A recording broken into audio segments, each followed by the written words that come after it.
Yo.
Teams have fought tooth and nail for the opportunity to step foot onto the Gdynia city grid, and now they are face to face with the best players in the world. Mesdames et messieurs, nous y voici. Bienvenue à Paris pour 4 jours de compétition endiablée. Les meilleurs joueurs du monde sont prêts à s'affronter sur Fortnite Reload.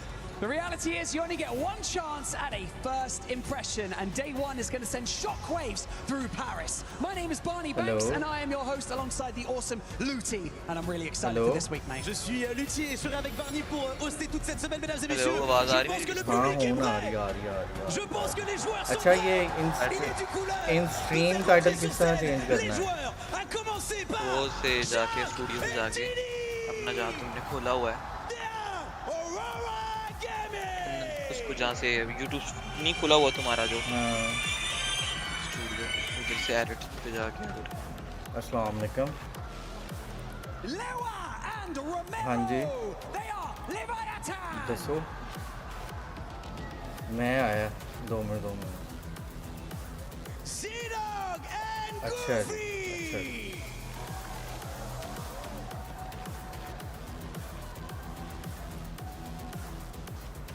Rue and Moda, they are RVL Esports.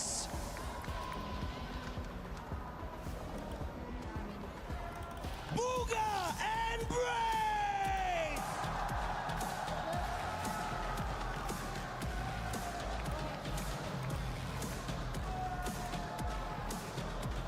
Epic Whale and Pump. Epic Whale and Pump. Let's go. देख रहा है साथ साथ। नहीं मैं इधर design वगैरह edit कर रहा हूँ।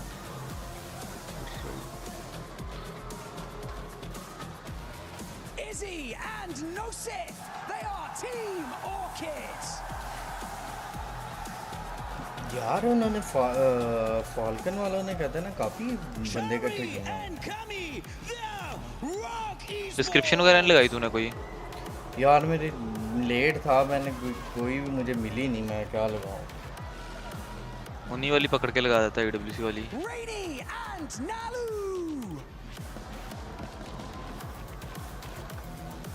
उन्होंने भी कोई नहीं लगाई।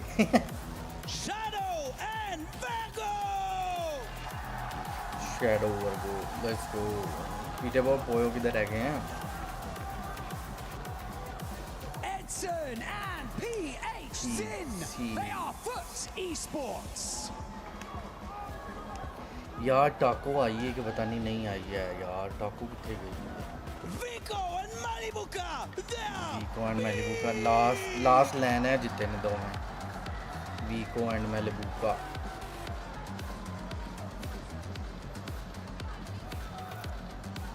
Tomat and Mofu. They are Reject. 6-7 let's go Muzz and Sphinx. Sphinx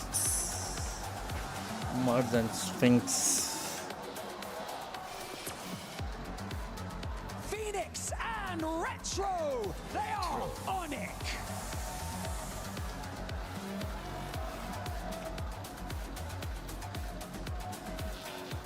Peterbot and Peterbot and Poyo. Your defending club champions from Team Falcon. Let's go Alex and Reckless. They are Power.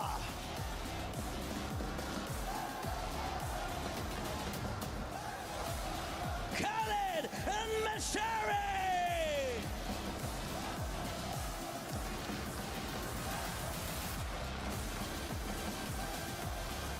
And finally, Chino and Pablo. from Team Vitality. Oh Chino Pablo Vitality then okay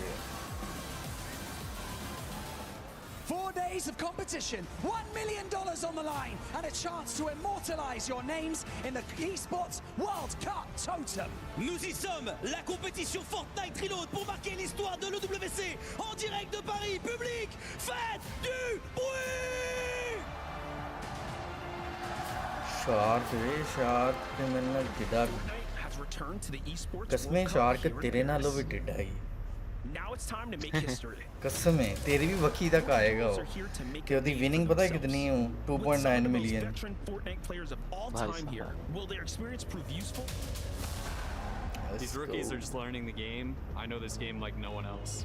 However, Reload will require not just technical ability, but innovation. I have to find the meta and I'll do it again. Is the veterans' time over? Is it now the time for newcomers to show themselves? एक minute आ रहे हैं Okay.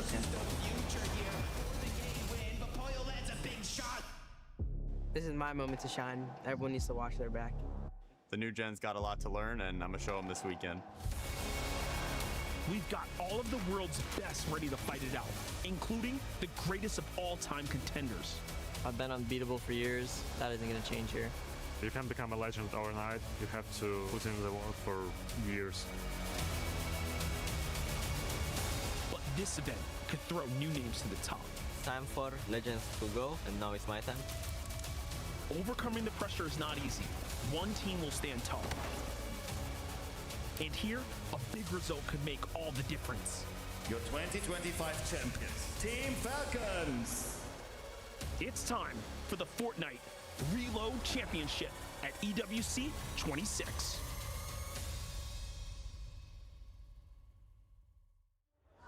Welcome everybody to the Fortnite Reload Championship at the Esports World Cup 2026. Taco, we have 40 of the greatest teams from around the world all battling out for $1 million for a club championship, and what's most important for these guys, the bragging rights. And look, it all boils down to who's even going to make it through groups A and B, and knowing that we're kicking off today's competition with so many loaded duos. Jacob, it's going to be a ridiculous series of events throughout the course of today's matches, and everybody's of course keeping their eye out for some of the lead ringers, but at the same time, you never know when an upset might just take place. Yeah, and honestly, I usually talk about the entirety of a tournament being more of a marathon and not a race. This event is more so that same case because you have 10 games today in the group stages, right? And that's way more than a lot of these guys have played in a single day of Fortnite in their life when it comes to competition. competition. I know in the qualifiers we had 8 games throughout each and every one of those days, so 2 more games. That leads me to believe that it's going to be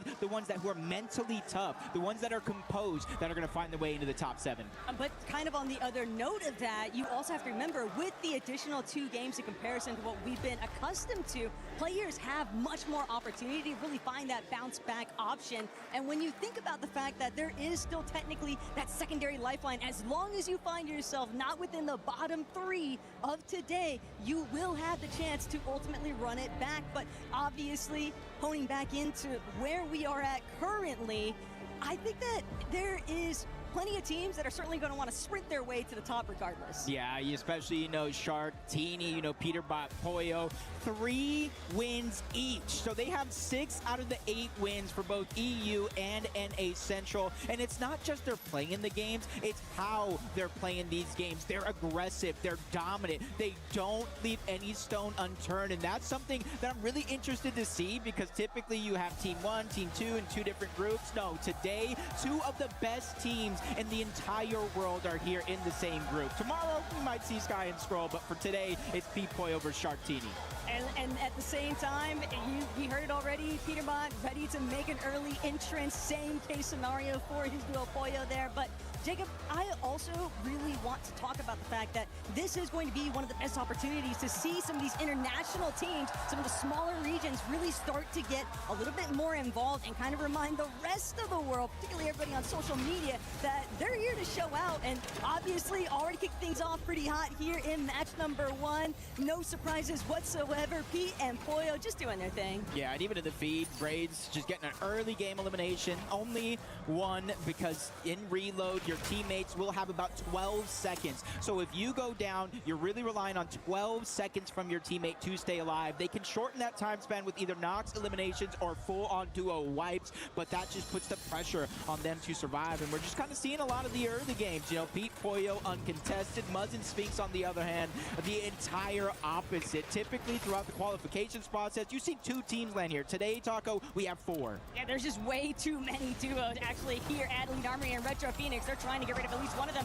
Cringe gonna be the first to be removed from the battlefield here, but we'll just have to wait and see how things actually play out, where Volko's managed to scurry off to, because Phoenix and Retro have certainly stamped their mark, but obviously, they're not the only ones that are trying to secure some of those free elimination points. 3 a pop can definitely make some leadway. Yeah, and you see they're almost looking like they wanted to get a little bit more aggressive, but he kind of picked up that shotgun. It had no extra ammo in it, kind of slowing down the progression there. But game 1, typically in a lot of the tournaments, especially our international events, it does kind of slow down just a little bit, but I'm not seeing it here in Reload. It's just constant action. Vico get elimination onto Rainy. Shari now trying to play for a lurk onto Muzz and Sphinx, and this is the spot where I told you 4 teams are actually landing at. And that's the thing there. Muzz Sphinx being fully aware of just how many other duos are actually surrounding them. They're definitely trying to be a little bit smart. Obviously, Shari going to reveal himself now. Khaled following suit, but Sphinx and Muzz, they are already locked down and secure inside of the building. It's going to be tough for Shari or Khaled to really find any sort of entry point, so they'll opt to create a little bit of distance here. Might actually cause for Muzz and Sphinx to focus a little bit more of their attention that way, because as duos start to get a move on, Muzz, Sphinx, they'll waste no time. Now looking to see if they can beam Khaled out of the air. Don't even give him that opportunity to properly rotate off the launch pad, and obviously it's just going to get more complicated as the zones continue to pull further and further inward. But a little bit more settled over at Hostile Hold for Vico Halabuka. I mean, when you literally have a quarter of the lobby landing on Elite Armory, it does kind of ease up the pressure elsewhere, and it kind of being used by not only Vico and Malabuka, but Rainy as well. They went down early on. They got separated, so he's the one buying all the time in the world. Muzz and Sphinx on the other side, trying to rotate away west of the Elite Strongholds. They end up in a little bit of an altercation, one that does seem to be stalled out, though. Part of the problem is PH in from a distance, actually going to snipe away Mshari for Muzz and Sphinx's clutches. And a little bit of a disappointment, maybe even for Muzz and Sphinx. They'll opt to drop for the loot. That does leave Khaled in a bit of an awkward position, obviously waiting for his duo to get back into the action. But now PH in, he's going to look to close that gap. Edson right behind him, and Muzz, Sphinx fully aware of the fact they might just have to pick up another fight. One after the next, Edson PHN, again, this is one of the teams at the Elite Armory, and you see him using that grapple, just trying to bait and switch. But he just separated himself just a little bit too much from PHN. This could have been a great opportunity for Muzz and Sphinx to kind of peek out, but I know Muzz and Sphinx, especially when it comes to reload, they like to play a calm, cool, collected gameplay. They don't go elimination heavy and toward the end of the game when they almost have to. Also just smart forcing that disengage, because when you looked at what PHN was rocking with, he didn't actually have a way back up that quick phase without burning through every single one of his materials. So opt for the launch pad escape here. Rainy and Nolly, though, waiting to see whether or not they can capitalize on Cringe's early woes here. Volko doing what he can to provide some cover fire, see if he can get his duo out of dodge. And for right now, seems to be a success, because Nalu definitely on the ropes here. Cringe gonna start to make a revisit, but it turns back to their favor. Rainy and Nalu, just like that, come out on top, but at the same time, Volko's still the healthiest of the bunch. Yeah, we saw him drop to 5 HP before he finally got saved. And you got to give Nalu and Rainy a good credit right there to help each other out when they need it most, because that would have been the worst possible time for Nalu to get taken down, because you see how many more and more players are moving over in that direction. You can kind of see where the mini-map is at. The zone is pulling everybody over towards the western part of the map, towards Peerless Pier. And even though if it doesn't land over at that POI, Taco, we got to watch out for the mountainous edges that play a huge role in these end games. All right, now one thing's for sure, Jay. Cringe is just trying to look out to see whether or not he can even touch foot back onto the ground. Vico and Malabuka drawn towards that reboot. It's like a calling beacon to every single duo in the area, and now Vico, Malabuka choosing to just continue wrapping around, following where these reboots are taking place. And if they can keep securing elimination points like that, it might force the hand of Shark and Teeny to get a little bit more proactive on that aggressive front. Yeah, even though for today's games, it is going to be top 7 qualify to the finals. It's almost like, I think Barney said it, like the first impressions matter so much. When everybody else goes back to rewatch this, the other group that is probably watching it live now, they're going to try to pinpoint and expose some of those weaknesses. So you got to make sure you got to play as hard as you can the entire time, 4 straight days to jump on board. Peterbot and Pollo, and honestly, for both watching Shark and Teeny and Peterbot and Pollo here, 0 eliminations so far in this game. It's not something I expected to see, but they are a team that does like to play a little bit more calculated at times. Name power certainly playing a little bit of a part here, lending towards their favor, though, because who wants to really get all that up close and personal with those duos this early on the competition? Rather just wait and see whether or not they decide to throw their names into the hat. But Chino, Pablo, crowd getting a little active for these two on your screen. Vitality's representatives, and obviously a strong European powerhouse team. So I'm expecting some big things, especially with where they're currently located. Hari and Cammy just on the other end, separate hill face now. But so far, everybody's in the clear.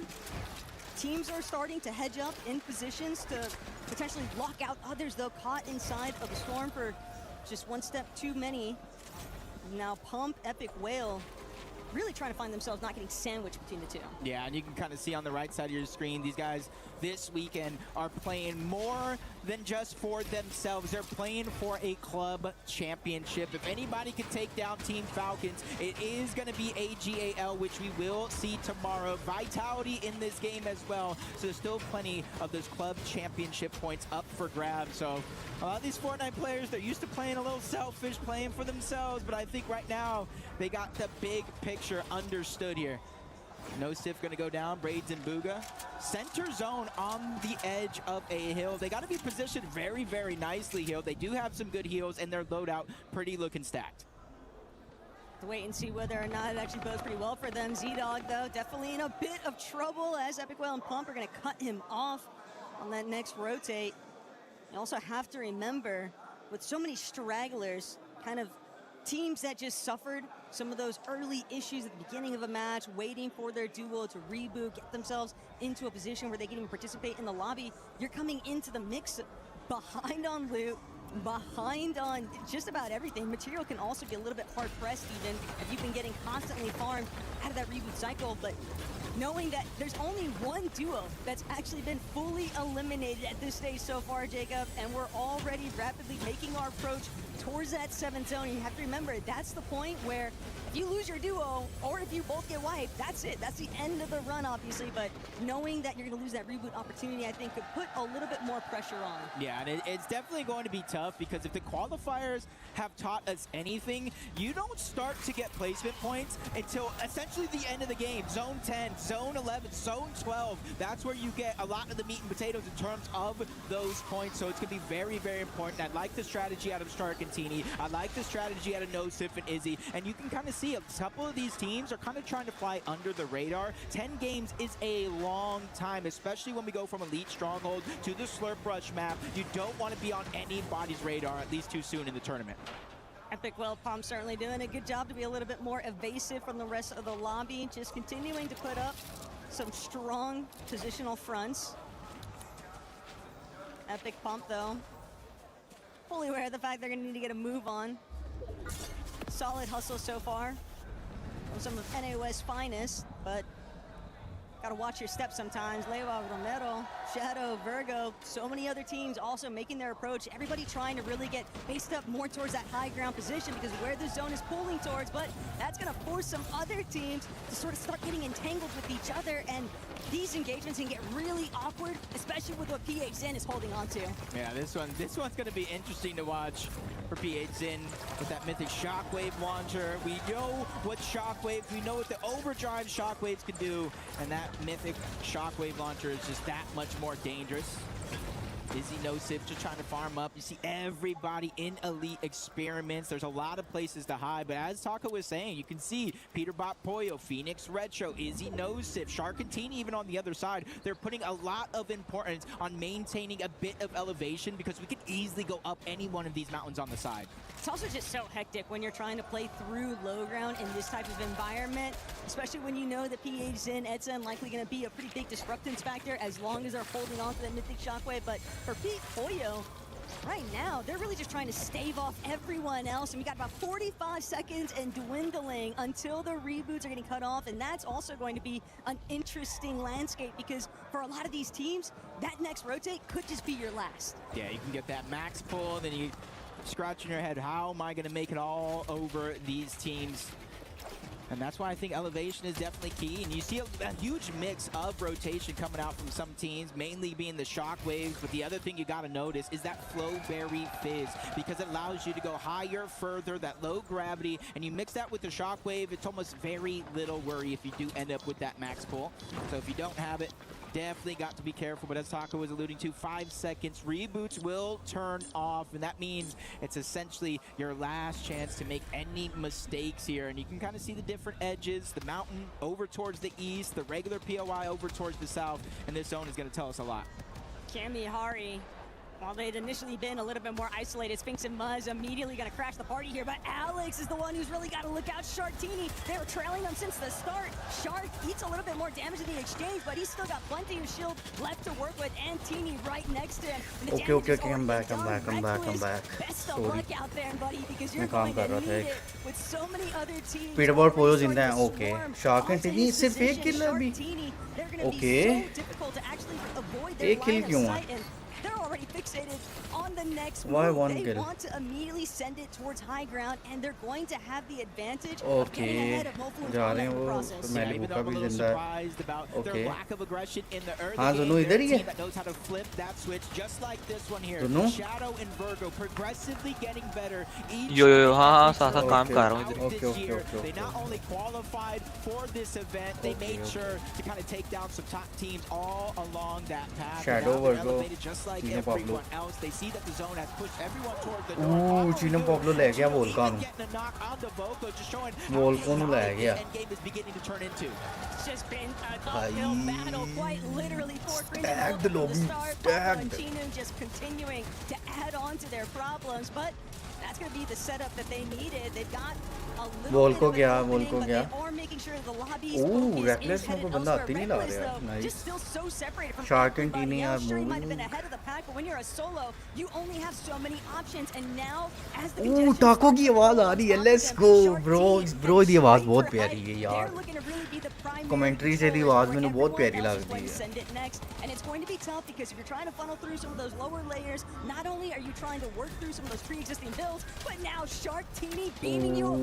Sharktini ने ले लिया high ground. All of his shield. He's going to have to take a moment now to stop and deal. Yeah, they positioned perfectly for the zone to pull in their favor. Every team, or at least relatively so, has to rotate in this direction, and they are just lighting things up. And because they're elevated so high up, all it's going to take is one of those shockwaves to get to the front side of zone and maintain their position. And out it goes. They're going to go ahead and try to hold on to it while continuously looking for more and more opportunities at damage and get these players out of the lobby. Like the fact that they actually cut that frontside rotation a little bit short just so they could do, as you said, elevate. That is the priority for these two. Nice. Izzy currently stuck, but it's temporary because they Vico Malabuka pump, yeah. And Malabuka, as they're gonna now look to try and see whether or not they can break in towards where Cringe is at, but no, instead realizing positioning is going to be the clear intentions. And Sharktini doing such an excellent job still of maintaining height. Peterboard boyo कहते ना नीचे खेल रहे हैं. All it takes is one person to look up and a whole other team to shockwave. Oh, Peterboard dead. Poyo भी गया. Chino Pablo. Shit. And no sip definitely benefiting so heavily right now. Man. 2 eliminations. Izzy right next to him, relatively healthy, but at the same time, Peterboard boyo died. Shit. Breaks his front side. They're gonna opt to drop here. They know that they've got company, but they've done a good job of cutting off where the other front side. Pablo Romeo को knock किया दोबारा से. Malabuka died. Muz भी died. Loses his duo in turn. He'll have to keep Sphinx खाली. his way forward, but with only one build remaining, Zero kill है. Muz का 1 kill है. इन लोगों का 1 kill है. He'll even opt to maybe try and play the med kit for some additional points because Vico 12 HP. isn't even really a factor yet, Jacob. Yeah, I was thinking he's one of 4 solos. Seeing Malabuka Bro, Sharktini को देखो यार. Sharktini check करो. उनको कोई tension नहीं है. Malabuka dead. Down below, you got Booga and Braids trying to control as much of the ground as possible. You see 2 empty item slots digging into their heels. Relatively low to no materials. They're going to need a miracle if they're going to make a run for first in this game. Right now, it's all about trying to see if they can. Oh, मिल गए Max मिल गए. Existing builds currently. Cammy doing what he can to create a little bit of separation from where some of that low ground congestion is at. But Izzy knows that disaster has struck for the Frenchies. Now Izzy scrambling everywhere. Easy He won't be able to avoid the bulk of this lobby pressure. Sharktini भाई in that lower hand section, they've been getting pretty active here, and it's Braids at the Bro, game Sharktini की है. Game Sharktini की है. Could pose a big threat towards Sharktini if they're still holding down the high ground. But right Shadow now, Virgo. Shadow wraparound, Nice. Surprise banger onto Z-Dog. That's going to give them their opener to take over frontside low. He is just taking names and crossing them off the list one by one. And this is what I was talking about. The progression of Virgo and Shadow over this past year has been insane. Now they find themselves in the top 6. Shadow died. But it cost them everything. Mod आएगा नहीं. Revive. He's trying to make them almost. He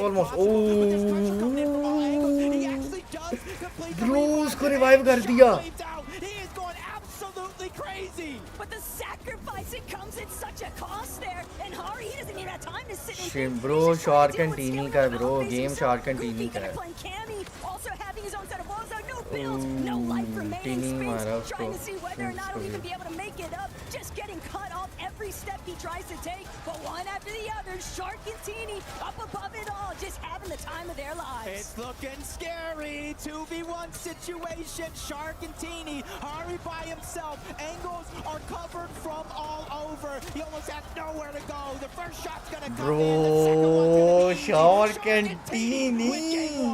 Let's go. Bro, half time वो कहते हैं ना वो high ground के ऊपर थे मुझे मैंने तभी कह दिया था कि शार्क एंड टीनी की गेम है मैंने तभी कह दिया था शार्क एंड टीनी की गेम है क्योंकि ऊपर को बंदा देख ही नहीं रहा था ऊपर को बंदा देखे तो फिर उनको पता चला क्योंकि हाई ग्राउंड की तरफ किसी का फोकस ही नहीं था पीटर वो पोयो रहते तो शायद वो कहते हैं ना लास्ट में इनको कंटेस्ट करते हैं हाई ग्राउंड के लिए लेकिन उनके मरने के बाद किसी ने ऊपर देखा ही नहीं है और आराम सुकून से टॉप 10 के अंदर वो सिर्फ हाई ग्राउंड के अंदर हाई ग्राउंड की वजह से आए हैं We saw half the time it wasn't Sharkantini being the problem. It was just trying to make it up that mountain face in the first place. Anytime we've got zones that are pulling over elevation of that, especially when everyone is already so scuffed on material, it just adds so many different types of complications, and obviously that can be really difficult to overcome. I mean, how many times did we see players overdriving, they find the knock, they find the elimination, but they couldn't even celebrate because immediately after they still don't have time to actually pick up any of the material off of the body, so they're just left out in the open. First पे कौन है Big first तो number of shark and tiny है eliminations, what they obviously usually have. They took a different approach to this game, but I think if they continue to feel comfortable, if they continue to put up these victory royales or consistently in the top 3 with eliminations, we could see a whole different beast come the end of the day. It's wild to think about, too, knowing that there's still 9 other matches to work with. Obviously, it's hard not to get excited when you see Sharkantini doing their thing, but again, with today's competition, it's not about how you start, it's how you finish when there are so many lobbies to actually slide it through. But a lot of teams getting off to a hot start could be the difference maker between avoiding that bottom 3 ultimately or finding yourself just inside of that top 7. Yeah, you got to give Cammy and Hari a little bit of credit as well for how they played. Even when they got separated, they still managed a way to end up with a top 2. But that's going to be it for us on game number 1. We're going to go ahead and throw it to a quick, short moment here from everybody here at EWC.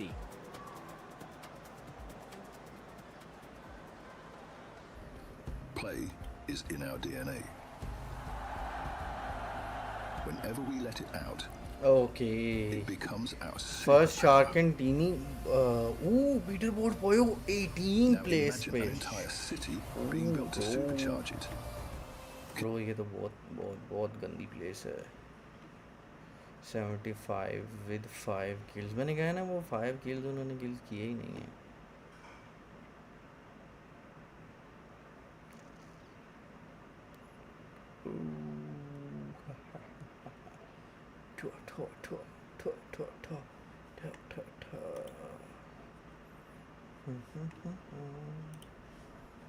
I'm here with Fortnite royalty. They need no introduction. Clicks Savage, Mr. Savage, let's two go. of our co-streamers here at the Esports World Cup. Boys, how does it feel to be here at the Esports World Cup? It feels amazing. You know, I've been looking forward to watching this event for a long time, and yeah, it's great to be here.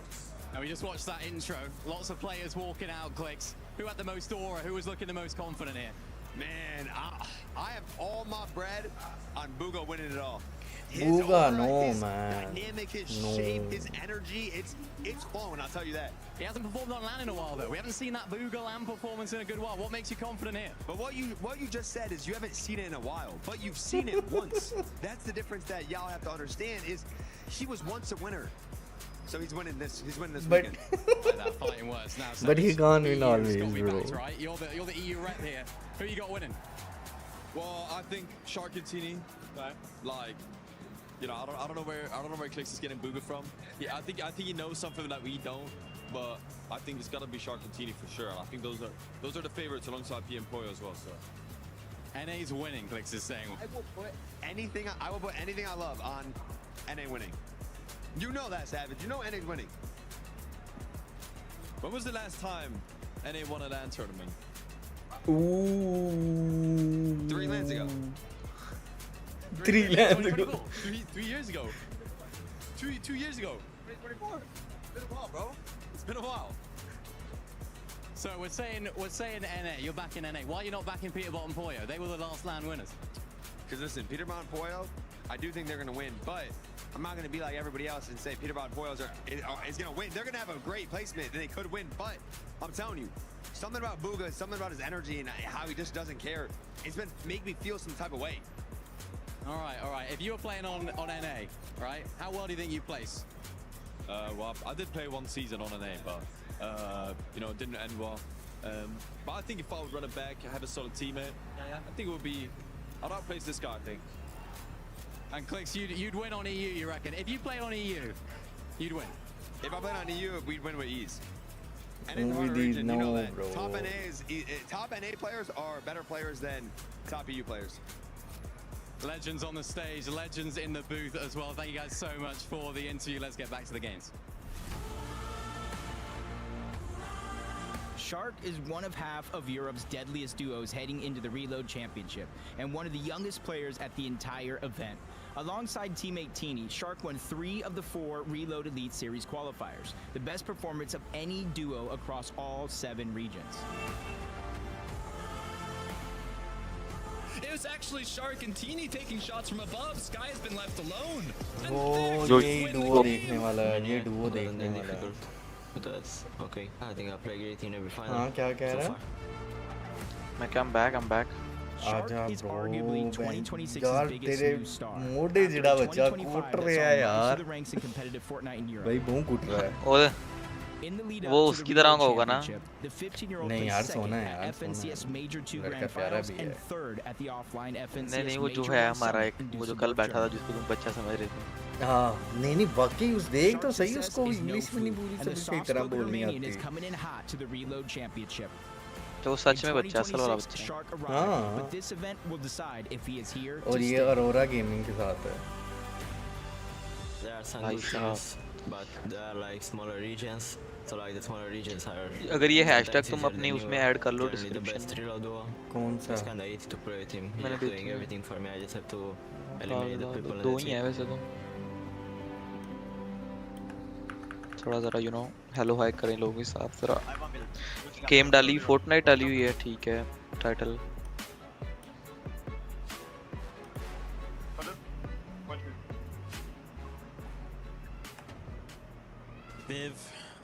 Viv, I can't believe it. EU gets a VR. Shark and Teeny, game number 1. I want to say I'm not surprised, but I'm kind of surprised. I'm not surprised. Yeah, I mean, there's really no reason to be surprised. तुसी भी जा सकते हो जे खेलोगे कि ताड़ी game नहीं है एनी गेम नहीं है भाई जितने भी लड़के हैं ना सारे ठीक है मैक्सिमम कहते हैं ना एज उनकी कितनी है ठीक है 23 24 ठीक है एक टाइम के बाद कंपेटिटिव नहीं खेली जाती यार. मतलब अब जिस तरह तेरे हाथ कहते हैं ना रिस्पॉन्सिव हैं ठीक है उतने मेरे नहीं हो सकते कंपेटिटिव के अंदर. भाई देखना अब जैसे अभी तो अगर स्ट्रीम देखेगा ना ठीक है उसकी कंपेटिटिव की खोल ना फोर्टनाइट कंपेटिटिव वहाँ से देख ठीक है. अब टीनी की तो कहते हैं ना एज देख और उसकी हालत देख ठीक है. अब एक मेरा जैसा बंदा उसके साथ किस तरह कम्पीट करे उसके टिड्डे से हाथों जितनी स्पीड से वो खेलता है ठीक है. तो एक टाइम के बाद आप कंपेटिटिव नहीं खेल सकते. पबजी खेल सकते हो क्योंकि पबजी में ना इतने मैकेनिक्स नहीं यूज होते हैं. वो आप कंपेटिटिव खेल सकते हो उसमें ज़्यादा आपका मूवमेंट और एम ही होती है क्योंकि वो लगा लेके 0 बिल्ड ठीक है. लेकिन बिल्ड आप एक एज के बाद कंपेटिटिव नहीं खेल सकते. निंजा ने कब खेली है? निंजा ने कंपेटिटिव स्टार्ट में खेली है. निंजा ने भी मेरा ख्याल है जब वो 25 या मेरा ख्याल है जिसने भी 26 पे जब उसकी 26 वाली थी ना वो बर्थडे उसने कंपेटिटिव छोड़ दी थी.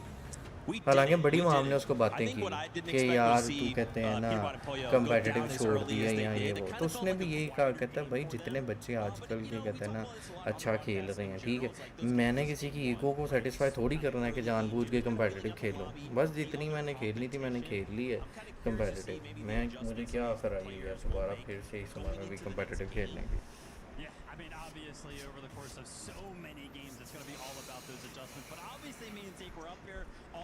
EU on the top right now. Some of our players actually had the opportunity to go ahead and take a break already. We're only 1 game in, and to me it was a little bit surprising. Bro नहीं यार वो delay किन matches के अंदर आया जुनू EWC के.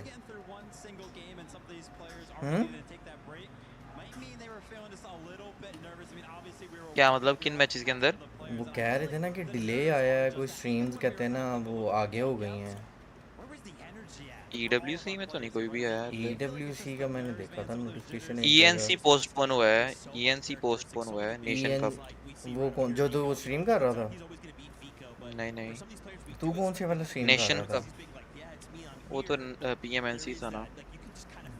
वो किधर हो रहा है? ई स्पोर्ट्स नेशन कप है जैसे वर्ल्ड कप है ना वैसे ही वो है नेशन कप है. उसमें आप कंट्री रिप्रेजेंट करते हो अपनी, आप टीम रिप्रेजेंट नहीं करते। अच्छा अच्छा अच्छा अच्छा अच्छा अच्छा। उधर वो गई है ऐसे पाकिस्तान वर्ल्ड की कप कोई की तरह टीम? ही है। हाँ उधर है, फोर्थ ट्राइब के 2 लड़के हैं उसमें, फोर्थ कौन ट्राइब की कौन टीम के, कौन कौन से? फलक और आईक्यू। Oh nice. साथ वाले मतलब बाकी दो लड़के कौन से? एक टीम से 2 ही लड़के उठा सकते हो ना, मतलब टीम बना सकते हो, अच्छा अच्छा अच्छा अच्छा। एक पूरी टीम नहीं जा सकती। ओके, ताकि दो तीन टीमों को मतलब के चांस मिले इकट्ठा हाँ खेलने का। मतलब कि कंट्री रिप्रेजेंट हो रही है ना, फिर वो टीम नहीं हो। हम्म। नेशन कप है वो, वर्ल्ड कप की तरह है, उसमें भी मल्टीपल गेम्स हैं सारी। उसमें पाकिस्तान के हैं कोई 4-5-6 गेमों में हैं, हम्म। टेकन अनफॉर्चुनेटली नहीं है उसमें। क्यों? उसमें दूसरी है कोई फाइटर, पता नहीं कौन सी। ये क्रॉस फायर कौन सी वाली है? क्रॉस फायर वाली जिसके मैचेस अभी हो पता रहे थे। I don't know.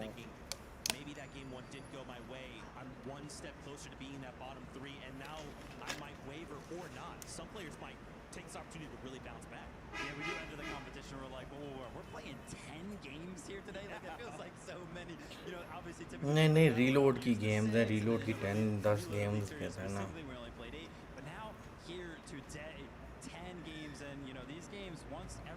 वो पीछे वीक वन में बुक्का बैठे हैं, राइट साइड पे मजन स्ट्रिंग्स बैठे हैं। यार ये वाला ये जो कैम ये यूज़ कर रहे हैं दोनों, अगर आप बताओ तो कारीगरी है कितने का है? भाई पागल है तू कितने का है ये? उसका मेरा ख्याल है भाई। डेल का है ये।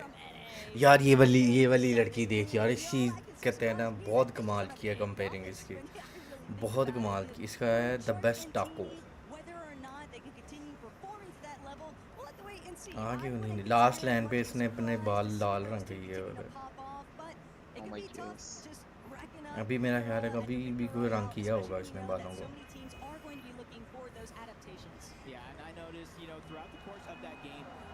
कास्टर्स बैठे किधर हुए हैं? कास्टर्स पे डालो ना कैमरा।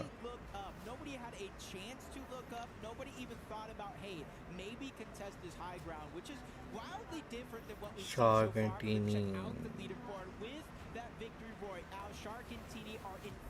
इसमें फाल्कन का है कोई क्लब? हाँ पीटर पैन पोयो फॉल्कन के। बस फिर फाल्कन जीत किया मतलब इस बार फिर। हाँ फॉल्कन के पीटर पैन पोयो। अभी पहली गेम नहीं उनकी सही गई अभी। ना भी जाए फर्स्ट गेम सही तो अभी बहुत है। पहला स्पॉटर हो रहा का आज वो उस्मान दिन साहब एक बंदा मुझे भी है, 18 टॉम पे। नाम का बंदा। टॉम नाम का बंदे की मेल आई मुझे, ठीक है, म्यूजिक कॉपीराइट की ना।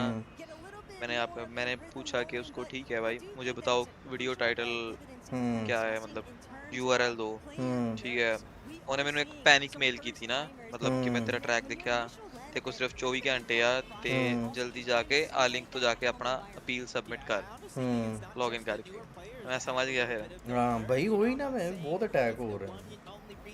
मैं क्या बेटा, मैं कोई लिंक लुक नहीं खोलता, ठीक है। भाई मेल का मनो जवाब ना मैं यूट्यूब मनो का, मैं कहा काले मैंने ने एग्जैक्ट टाइटल। जेडी ਉਹ ਕਹਿੰਦੇ ਨੇ ਕਾਲੇ ਦੀ ਤਰਫੋਂ ਕੋ मतलब ਭਾਵੇਂ ਨਾ ਜਾਣ ਕੇ ਉਹਨੇ ਕੀਤਾ ਹੈ लेकिन होया काले ਦੇ थ्रू ही कुछ ना कुछ ऐसा ही है। मैं ਉਹਨੂੰ ਕਿਹਾ ਭਾਈ ਮੈਨੂੰ ਐਗਜ਼ੈਕਟ ਵੀਡੀਓ ਦਾ ਟਾਈਟਲ, ਮੈਨੂੰ ਯੂਆਰਐਲ ਦੇ, ਮੈਨੂੰ ਦੱਸ ਟਾਈਮਲਾਈਨਸ ਦੱਸ ਕੇ ਕਿੱਥੇ ਜਾ ਕੇ ਮਿਊਜ਼ਿਕ ਤੇਰਾ। ब्रो ड्रॉप क्लैश ओ इजी गया।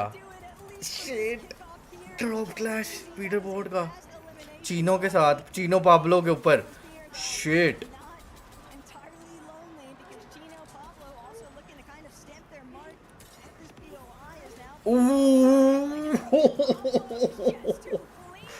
शिट ब्रो मेहनत मारी है उसने यार, कितनी प्यारी one shot.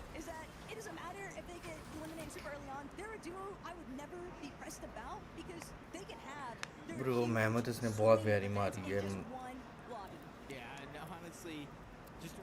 crazy shot there, but Peterbot kind of feeling a little bit more like himself, straying away from landing with Poyo. That way they can get these early game eliminations, but over on to Elite Armory, where last game I was talking about 4 teams there. We actually had 5 teams at one point or another over at the Elite Armory. Vico भी मारा किसी ने? less teams, only 3 of them Okay. looking to actually contest that drop map. Yes, Just मैं goes to show लोगों का that, hey, अकेला after है game अभी. 1, we're already seeing a bunch of changes to the overall strategy, starting with some drop spots. Volko Cringe. Here right now, though, for Rainy and Nalu, as Cringe Volca continue trying to encroach on their position. They've already gotten Nalu one time, and they're Oh, looking to try and nice. see just how many repeat elims they can truly rack up here. Unfortunately, they won't even get the Vico chances now. again Elsewhere पड़ on गया. that, Phoenix and Retro.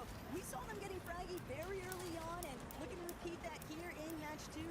Taking out Vico, that's a pretty big contender. It's also going to force Malabuka's hand to play a little bit more passive early. They don't want to unnecessarily expose themselves to finding a too early Volko Cringe. And honestly, what I Nalo. noticed though is when looking at the leaderboard between games and even kind of seeing it here, is out of our top 10 after that first game, we had 5.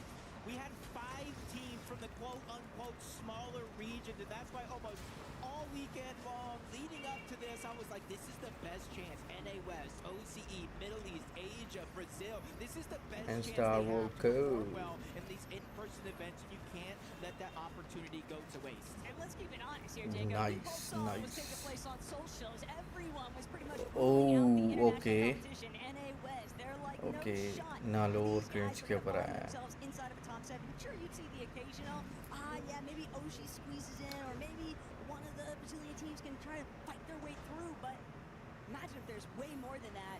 They would certainly Mozing make Sphinx भी game इकट्ठे हैं. 3 pretty interesting. But at least for right here, right now, Muzz, Sphinx, sticking to their original game plan that we saw them in the first match. Really not trying to stray too far from the other. When there are just so many other teams very prone to jumping at encroach at a moment's notice, they'd rather not risk it. They'd rather make sure that they can stay together, see things through. Shark and Teeny, okay. Honestly didn't have very many eliminations at this point in game 1, and already is starting to add on to that Bro, Shark and 75-point total. Oh, They got in that बहुत last one. कुट रहे हैं. Being the winners of the game has got to prove to have a little bit of confidence, and you can kind of see Edson, PHC, and Mud Sphinx Peter all Van Poel staggering इकट्ठे back हो गए over हैं. towards the armory, and the main reason for that is because there's a launch pad. It's not just a regular launch pad. Usman साहब ਤੁਸੀਂ ਡੁੱਬੇ ਨਹੀਂ ਬਚ ਗਏ ਤੁਸੀਂ मतलब बुझाने कोई बात नहीं हो रही नहीं राती हुई बिल्कुल हल्की सी हुई है नहीं तो नहीं हुई है ਇੱਥੇ ਤਾਂ ਪਿਛਲੇ 3 ਦਿਨਾਂ ਤੋਂ ਬਾਰਿਸ਼ਾਂ ਚੱਲ ਰਹੀਆਂ ਤੇ ਨਹੀਂ ਨਹੀਂ ਸਾਡੇ ਉਸ ਤੋਂ ਪਹਿਲੇ 3-4 ਦਿਨ ਚੱਲੀਆਂ ਨੇ ਡੁੱਬਿਆ ਪਿਆ ਸੀ ਇੱਥੇ ਸਾਰਾ ਕੁਝ ਹਾਂ ਇੱਧਰ ਵੀ ਇੰਜੀ ਹਿਸਾਬ ਹੈ ਸਾਡੇ ਜਦੋਂ ਬਾਰਿਸ਼ਾਂ ਸ਼ੁਰੂ ਹੋਈਆਂ ਜਿਨ੍ਹਾਂ ਦਿਨਾਂ ਦੇ ਅੰਦਰ ਉਹਨਾਂ ਦਿਨਾਂ ਦੇ ਅੰਦਰ ਇੱਥੇ ਬਹੁਤ ਬਾਰਿਸ਼ਾਂ ਹੋਈਆਂ ਨੇ ਤੇ ਉਹ ਉਦੋਂ ਗੱਡੀ ਡੁੱਬੀ ਸੀ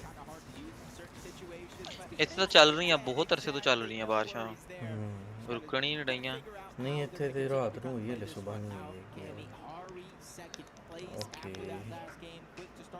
ਲੈ ਹੋਰ ਥੱਲੇ ਚਲ ਗਏ ਨਹੀਂ ਇੱਕ ਵੀ ਪੁਆਇੰਟ ਨਹੀਂ ਹੈ 19 ਦੇ ਚਲੇ ਗਏ but there's even more so outside. It's usually around zone 4, zone 5, and zone 6 where they typically start to move towards the actual zone, because that way they can make it safe for reboots turning off. But I'm just looking at that dynamic between first place currently and the top 10 overall. Toma and Mofu currently sitting at just around 21 points versus Shark and Teeny with a whopping 78. It can be very difficult when you're just trying to commit towards playing catch up, because we know top 7, that's going to be the priority, but it's hard not to Shadow sort of have Edgar some Gun caution sit on your mind.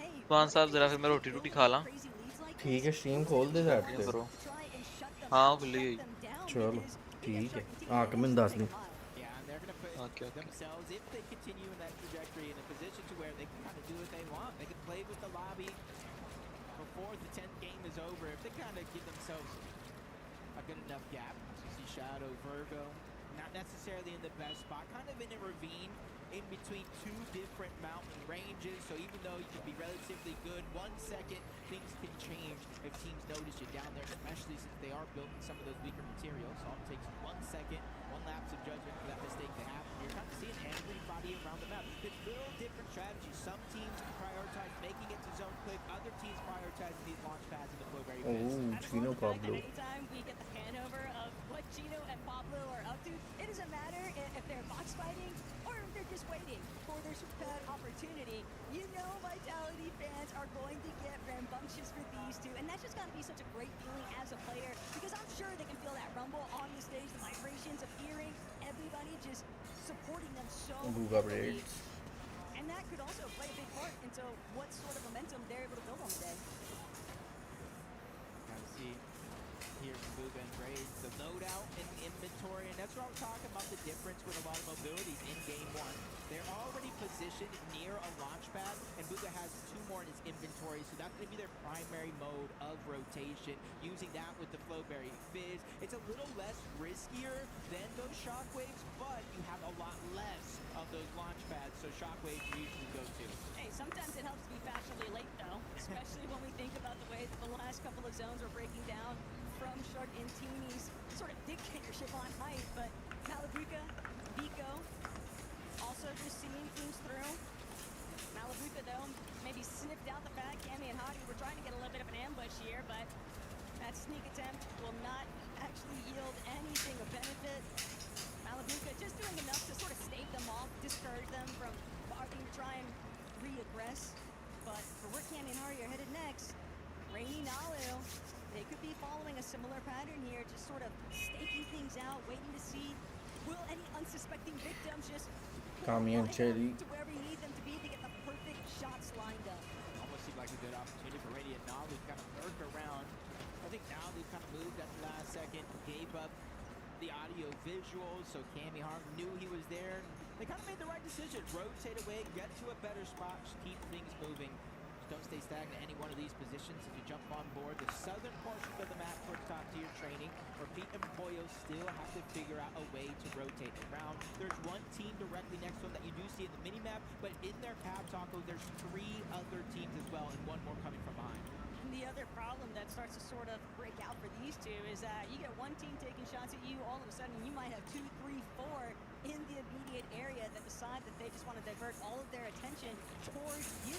And that was kind of what led to their demise, even in that first lobby. We saw them with an uncharacteristic early game exit, but even if it's Pete and Pollo making up for lost time, it's just so early on in this competition that you can't be too pressed Epic Whale. stressed out. But for Epic Whale and Pump, 1 elimination so far, taken to the skies. It's all about the rotations. And you're seeing a bunch of teams start to utilize those shockwaves.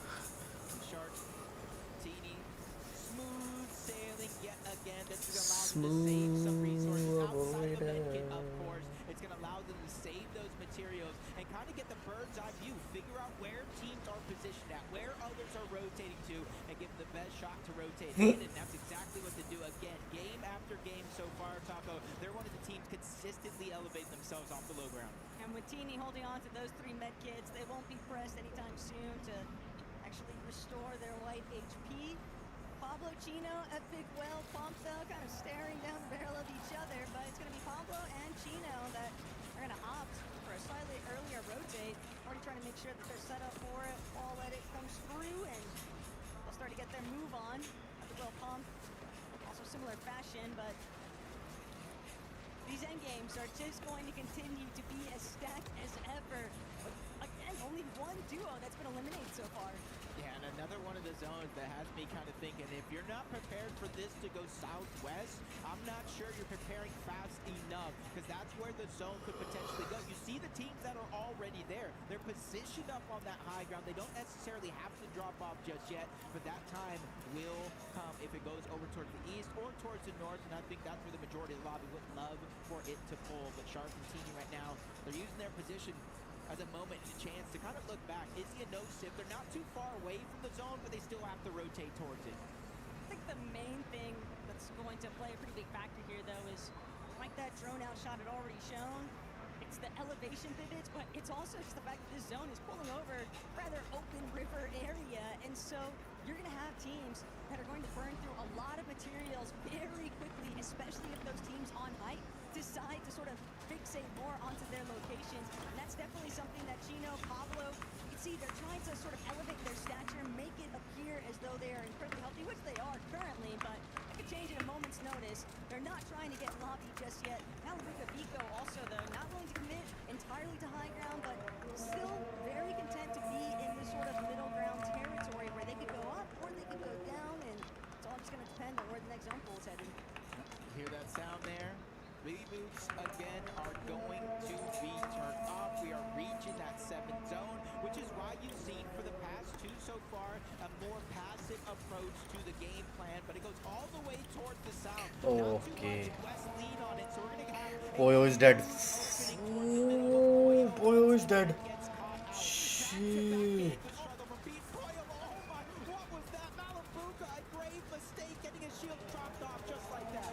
Bro, it will be very difficult for Peterbot. Peterbot के लिए बहुत difficult हो जाएगा. Entirely instead, Malabuka will be able to replenish some of his shield, but maybe a little careful there on the trigger finger for the rocket launcher, man, because that could be the end of a run if we were a little bit Oh, my favorite pistol. And you can see they're the ones that got that elimination onto him. They were able to pick up that mythic pistol and put themselves in a good spot. Gamihari rotating on over again. They realize both sides of this actual zone, there's little crevices, little sides, more so on the east, that you can build up on that elevation. And I think Pablo Chino are going to be one of those teams that try to hold on to whatever high ground they can. I like what Virgo and Shadow are starting to set up for Buka Braids. On the other end of the spectrum, though, have managed to find slightly more isolated position, but just how long will it remain excluded from the rest of the lobby? Because I already tell Buka sort of checking out all different directions, trying to ensure that they are going to be able to just utilize this next launch pad without taking too many orbital shots in the process. But it's tough, Jacob, because there are teams on island like Chino and Pablo that would be probably pretty eager to get some freebies in. Peterbot still up, lurking around, trying to figure out what's going to be the right play. We go from that ravine down in towards the middle. You see where the zone is going towards the northwest. There's a whole mountain. Oh, again. We worried about. It's Shark and Bro. again on the high ground. Edson, BH in, and a couple other teams trying to use that launch pad to try to get away from the low ground, get away from the chaos, but they just run into one. Oh, मस गया. Oh, tiny ले गया उसको. Shit. Using the crash pad, they can still take those shots a much more feasible rate, and now they'll send it right back towards height. Edson, fortunately, Chino, Pablo. along the way here, but now Pablo, Chino, just biding their time. Also gonna opt to drop back towards that low ground position. They will layer up just one more tier above where some of that low ground congestion is starting to build. It's all about the front side control here, and Izzy just getting beamed.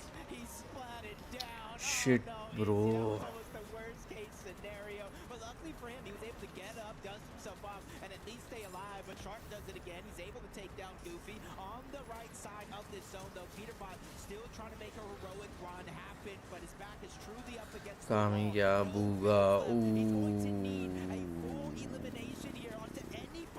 Retro got the Booga. He's just trying to be very, very calculated and precise. He knows he has one shot to make this one happen. It's just playing fully paranoid Fortnite when you really break it all down. But for Vico and Malabuka, they've got really solid control here currently in the lower layers. Pete still lurking Okay. about, hoping that he can catch पीटरबॉट के पास सिर्फ एक build है. सिर्फ एक build है इसके पास.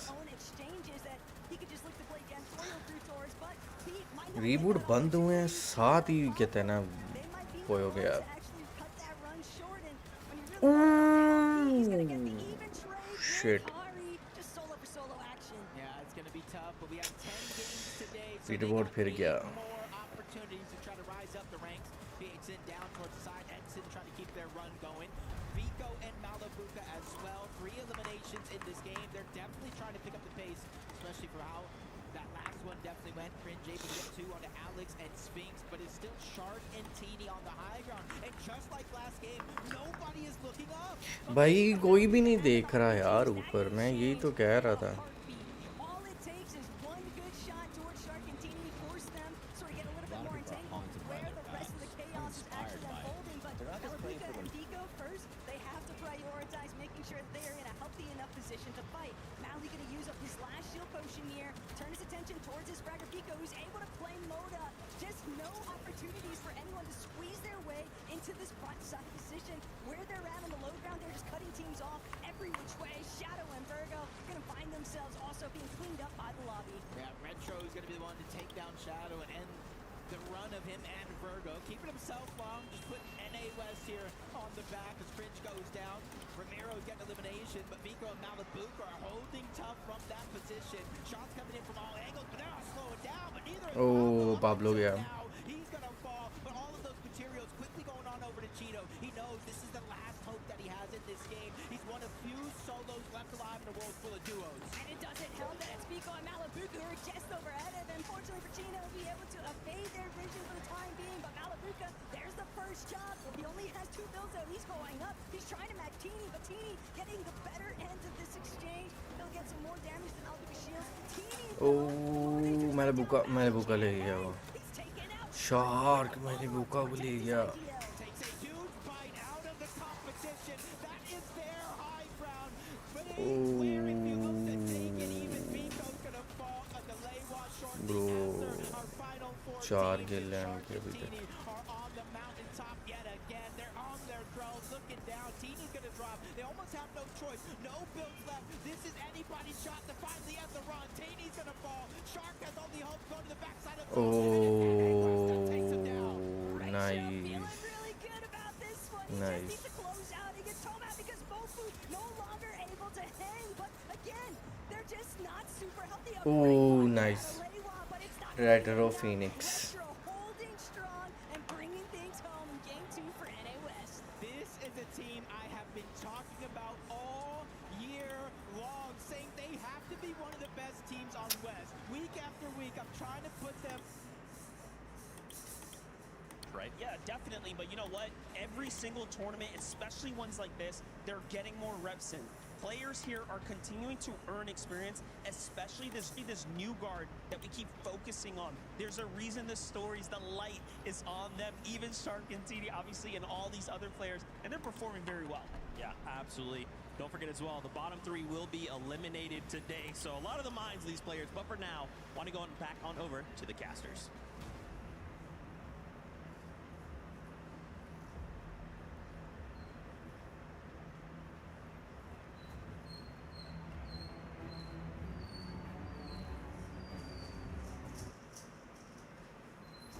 Why?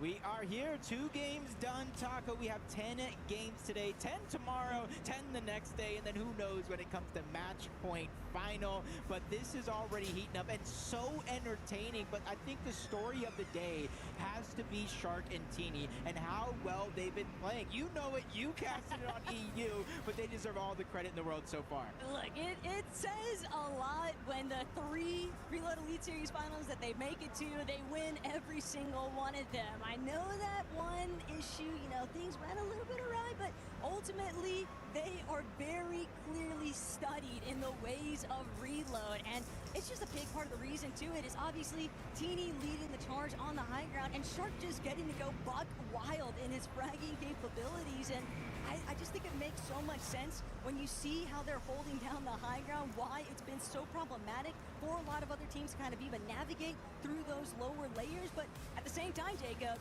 if we keep seeing shakeups like this in back-to-back lobbies, you never know what could happen next. You never know who's actually going to be able to make their debut into that top 7 or who's looking to try and hold on to it. But one thing's for sure, everyone is looking to try and avoid getting relegated here in day 1. So bottom 3 is the only spot that you don't want to be. Man, interesting enough. one team in that bottom three is a team that we all thought would be in the top three at the end of the entire thing. Peter, Bot, and Pollo. We have to talk about it because we just haven't seen the two guys that have dominated an entire region for years show up here yet today. Peter Bot had a moment there as a solo, but as you know, Reload is just so chaotic. It's hard to survive in some of those moments, and so we're just going to need a huge pick-me-up game from them. Okay, look, we're talking about, though, Pollo, but what we just witnessed out of Shark, 2 quick eliminations, and he's looking to rack up even more. Shark ले गया 2 quick eliminations. Oh, Shark is dead. Shark's run of fun is going to be cut, and Braids, Booga are going to start to work their way on the board with those 3 elimination points. And considering that they're only rocking 36 as is in the 3rd lobby, Jacob, they know they definitely got to try and start stepping things up. Yeah, right there from Shark. I told you, once you start to build yourself a little bit of a cushion, you start to feel yourself, you start to build that confidence. And honestly, if I'm Teeny, I just say go ahead, do what you want. Do what you want the entire game here in this one. See how we can continue to rise up the rankings. Phoenix Retro across from Cringe and Boko here. They were the winners of that last game, trying to close the gap. Peter Bot get elimination on the Braids. Again, Reload, I love escape mode, just constant action all day long. Peter Bot's going to be on the hunt, though, for some heavy ammunition. Wants a little bit more to rock with off of that, more fight. In fact, I'm going to change it out entirely, kind of recognizing the fact that one shot just isn't really going to cut it. We might be able to find something a little bit better even later on, but for Khaled, THZen, Edson, and this is a little bit of a lurk opportunity here potentially, but THZen not going to be able to connect the dots just yet, and Shari will be able to find himself in a slightly more secured spot, but teams are definitely still lingering, trying to see whether or not they can actually find a nice little entry point. All you need is the 1 elimination. Then you can keep trying to recycle, farming those reboot opportunities. And that's exactly what Malibuka is trying to avoid here. But Nalu just not letting up on the pressure. Malibuka already in a rough spot, given that he just came back into the lobby after that early exit. So Mali hoping that somehow, some way, somebody can get a bailout opportunity on him. Oh, nope, not this time, Nalu. Oh, Rainier here to take down Malibuka. Starting off here, Vico not too far away. And honestly, watched the feed last game. Malibuka did go down early on, but they were able to kind of bring it back and show that they're not going to get pushed over easy. But Vico hiding literally not too far away. Malibuka's going to spawn right above him. But Nalu, Rainy aren't able to land any shots there to get another quick down. But they have to know that Vico is somewhere nearby because of where he actually rebooted in from. A little bit of a break, though, for Malibuka. See whether or not he's actually able to get his feet underneath him, since he was able to touch back onto the ground at least. But Pablo, Chino, in full control of Fearless Pier currently, as they start to make their way, trending over towards this next edge of zone. Bound to stay on the lookout, though, for reboot farm opportunities. That's really going to be the #1 priority for a lot of these teams here. Just kind of understanding the fact that they don't need to overexpose themselves. They can just look for the easy shots. A lot of sound in the distance of teams fighting, even some getting rebooted. About how you assess this situation. Need to look what Shark's doing here early on. Not too much movement after the first 2 eliminations. Kind of staying near and around their actual POI, making sure to farm up, getting the Flowberry Fizz. A lot of the tools that they need to have a successful game here. We've already seen 2. Even though they didn't win that last one, they got relatively close. They were taking high ground, and again, game after game, nobody has been looking up to contest that high ground team. I want to call for that moment. Hopefully somebody finds it in them, because it's what we did see in the qualifiers. It just becomes so difficult, though, because whether it's using those launch pads plus the Fizz, whether it's using the crash pads plus the Fizz, it's just really hard to try and lock Shark and Teeny down. But Kamihari, okay, here's the 2v2 pumping Epic Will. Okay, Goofy are going back. But this one to seemingly fizzle out a bit. Epic Will and Pump will be able to take the supply drop, but not exactly an abundance of move there, and UWC, though, they're actually going to be the main ones to sort of walk away from that exchange pretty healthy, but also looking to see whether or not they can even find other opportunities to get the points stacked up a little bit more. Yeah, it's definitely not easy, but you can kind of see that they're able to find exotics in reload. If you guys don't know, we have exotics, we have mythics, we have everything that you could possibly ask for and more in this one. So you're going to be able to utilize that one. It does come with a little bit of effect to kind of help them boost their game plan just a little bit better. Goes that. I see Booga rotate around early All game goes for Braves have been that. successful, able to find at least one elimination here again. There's no Storm Surge in reload, but to me, getting those early game eliminations kind of starts to build the confidence. Oh, for sure. And not only that, but it can be a great way to sort of make up for misplacement points, because with elims being 3 points apiece, look, it's not exactly an overabundance, but if you have just one pop-off game, say, we're definitely waiting for a chance, but वीको और मैंने भूखा की ma'am जो one shot Mehmed और वो hand cannon बहुत मजे की है। मैंने भूखा ने लास्ट गेम के अंदर पीटर वॉर्ड को भी एक ही मेहमद मारी थी headshot. Yeah, just kind of waited for them to separate Okay. too far, and they went ahead and struck. Think about Pollo, not too far away of Khaled and Shari. Khaled and Shari के पास हैं Peter ward पोयो। Take the big risk just yet. Still only with that one elimination, so a slow Peter start ward to the पोयो overall सिर्फ 6 tournament. Points 19 place के ऊपर बैठे हुए हैं ये लोग अभी। And remember, it's top 7 make it directly to the finals. The bottom 3 will get eliminated from this group, and then the middle 10 they go to the survival stage, which is day 3. Yes, day 3. we're a little interested in what They Shari moved and away. Khaled have They going moved on. away. Okay. Peter River John's Portfolio also going moved to alert away. him, Shari, that there was somebody potentially Okay. lurking on them. Still, Yes. won't have the chance to actually fight it out just yet. Ooh. Instead, directed a He little landed more a shot. attention towards PA's in, and it's in. A nice opening shot now means that Pete Pollo, they can Oh, keep they are going to the rotation Sharkantini. moving. They are going towards Sharkantini. Which is going to force PH in into a spot where he's got to prioritize healing his shield, restoring that. So now Pete and Pollo can just leapfrog their position, but it's Sharkantini. Oh, who are actually going to be the Sharkantini. choke point.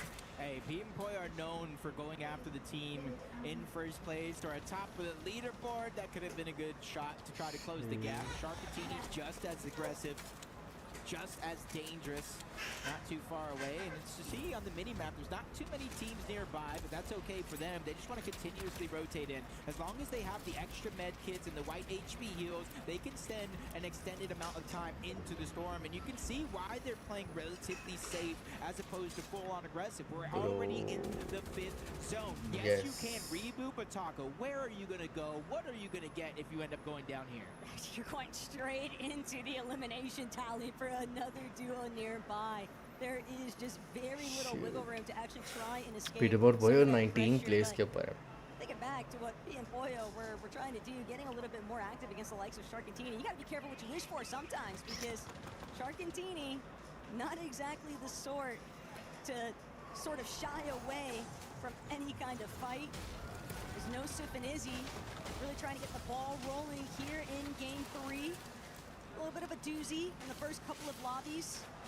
But for the most part, they are still in a position where they can have a very solid run that jumps them up quite a few places on that leaderboard.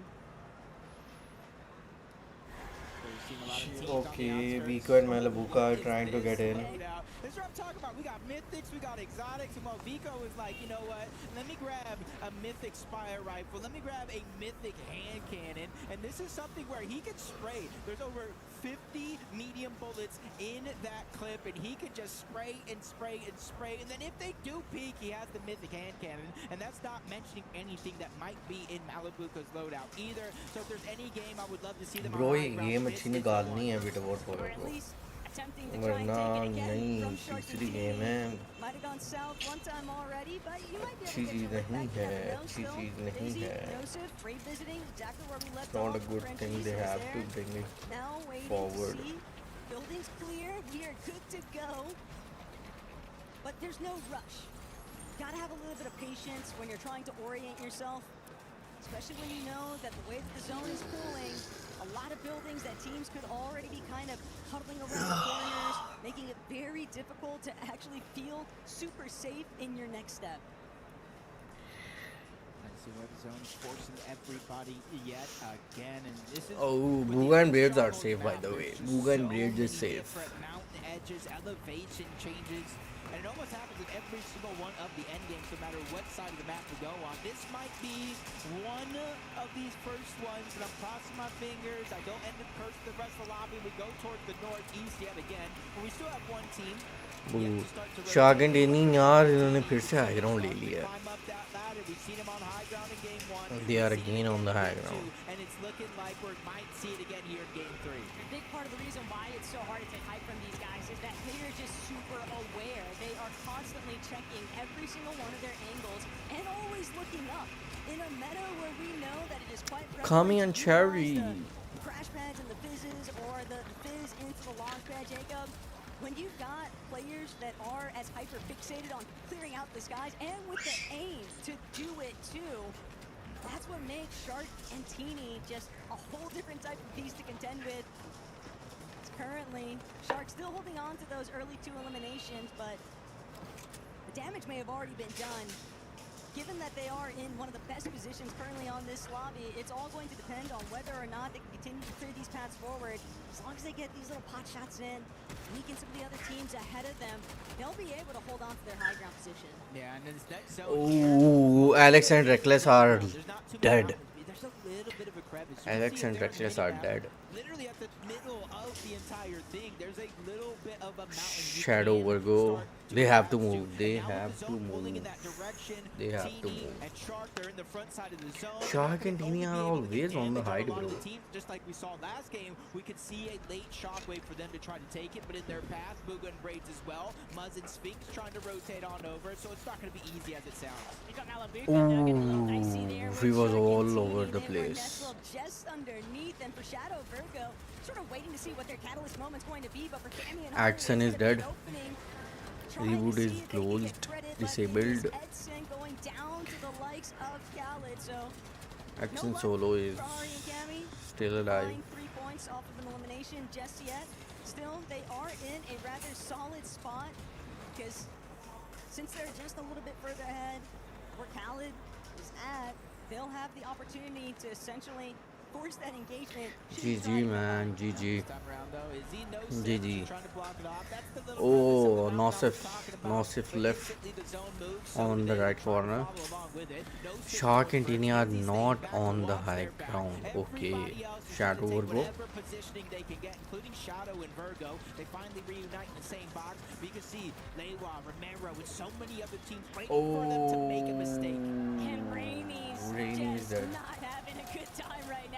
Izzy and Nosif heads up play. He was trying to doing exactly what a team go on to the hype high needs ground. to be very proactive about, shutting down those rotate opportunities from teams trying to leverage Okay. off the launch pads. Nalu and is dead, sending Rainy is towards dead. height. But for Cammy and Hari, they've been sticking a little bit towards the low ground here. They're about 1 layer up currently, and the main thing is that they're just shredding through so many builds of players.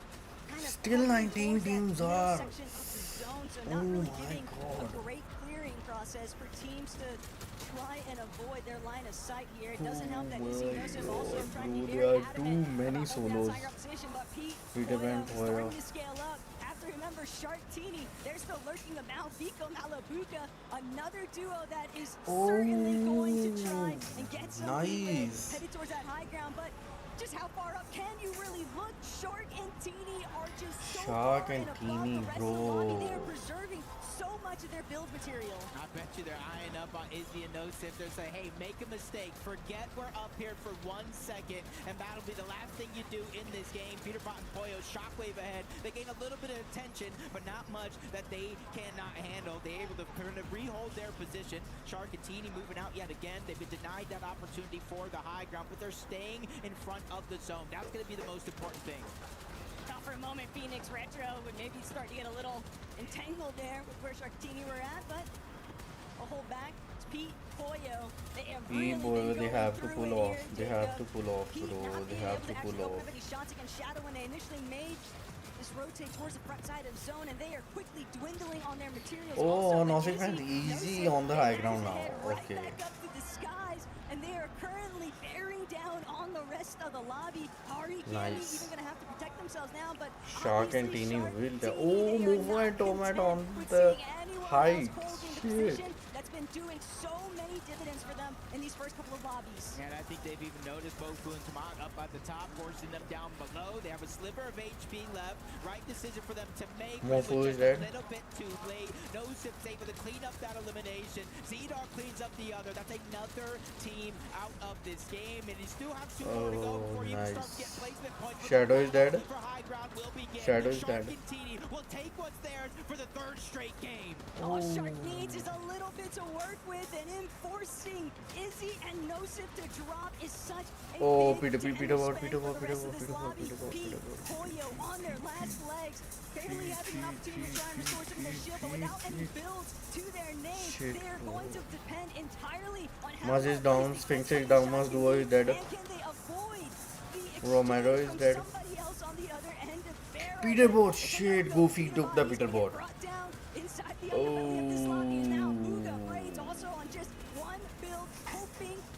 Shit, Peter Boat is dead.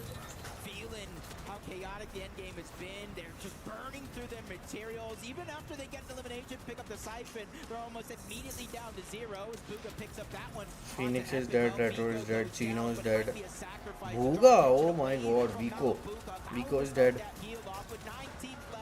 Make it 8. There's 2 solos running around that are the wild cards. Peter Wall Poyo is dead. Might have been forced to drop from high ground, but at the same time, they are still making their presence Shark and Teeny are always on the high. Doing a great job at staging everyone else in the lobby, preventing anyone from actually cutting through their builds. And Nosip finding another one onto Goofy. The siphon material are gonna pay so heavily for him. Ooh, Goofy dead. Goofy won't have Volko died. Malabuka is dead. Izzy and Nosip with 9 eliminations already. Yeah, the French fighters are doing it and doing it well. Bro, Shark and Teeny are still on the high ground. Momji.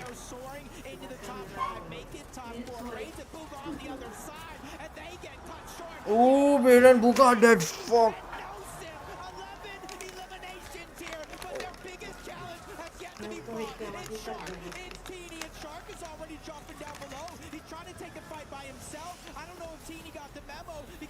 Bro, what are they trying to do?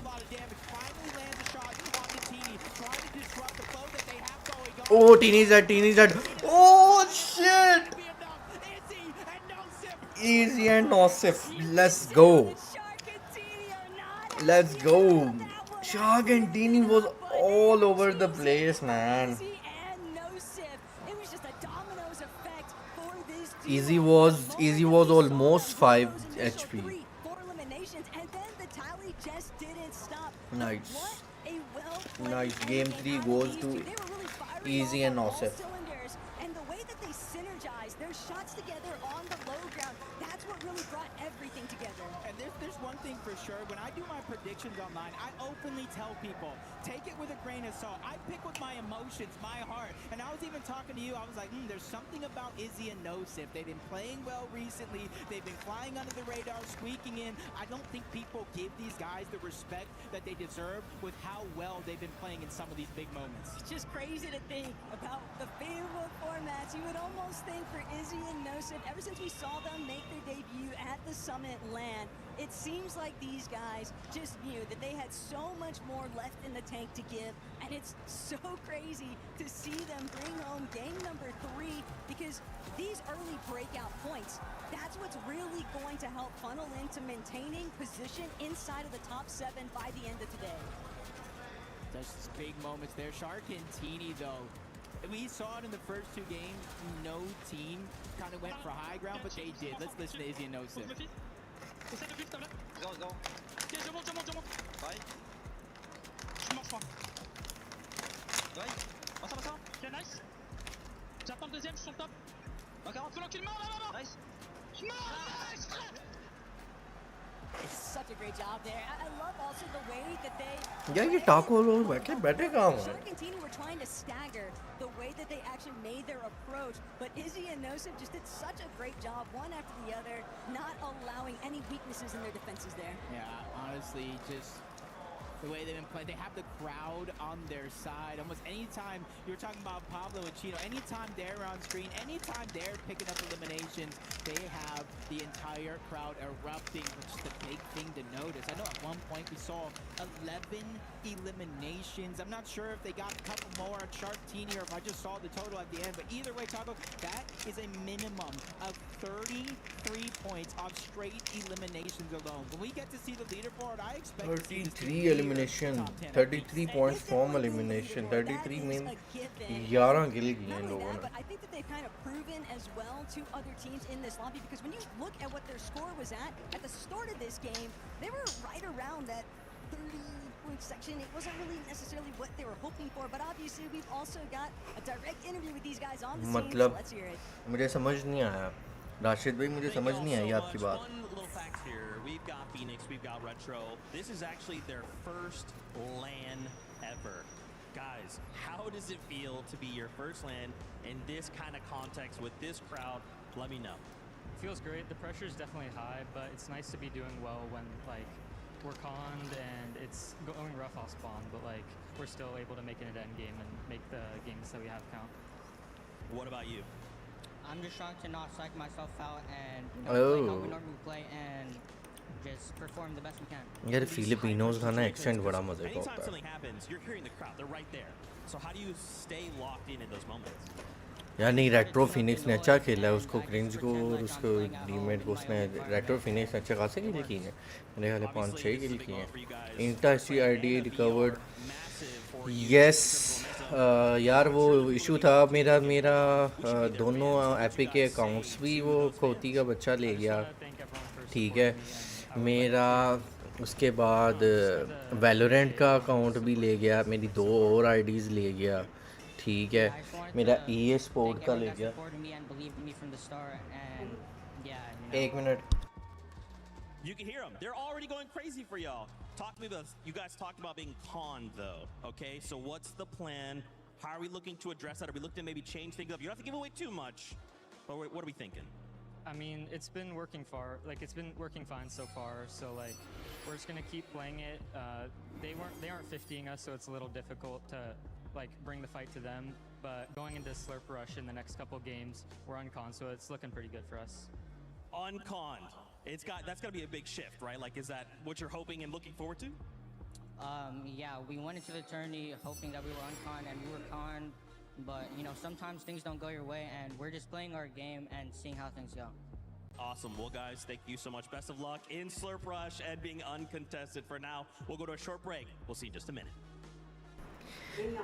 यार राशिद भाई, मुझे नहीं पता कि किस तरह से leak हुआ है या उसने क्या किया है. लाइक मुझे जहाँ तक लगता है ना मुझे ना मेरे एक दोस्त ने लिंक भेजा था एक पायरेट गेम को, उसका टेकन 8 का.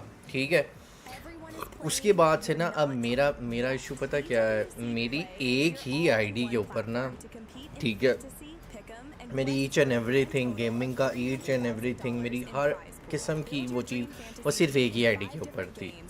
ठीक है, एक मिनट, इसको मैं बात कर रहा हूँ, इसको मैं म्यूट करूँ. ठीक है, उसकी वजह से वही आईडी मेरी Xbox, PlayStation, EA sport, PUBG, उसके बाद Valorant, each and everything zone सकता है, यूबीसॉफ्ट को छोड़ के each and everything was on that email. ठीक है, वो क्या कर रहा था, वो पहले पासवर्ड रिकवर कर रहा था, हर एक कहते हैं ना उसका प्लेटफॉर्म का पासवर्ड रिकवर करके उसके बाद वो सब पे उसने ईमेल्स चेंज किए हैं, सबकी ईमेल्स चेंज करके फिर उसने सबको स्पैम में डाल के ब्लॉक कर दिया और मुझे नहीं नज़र आ रही थी वो सारी चीज़ें.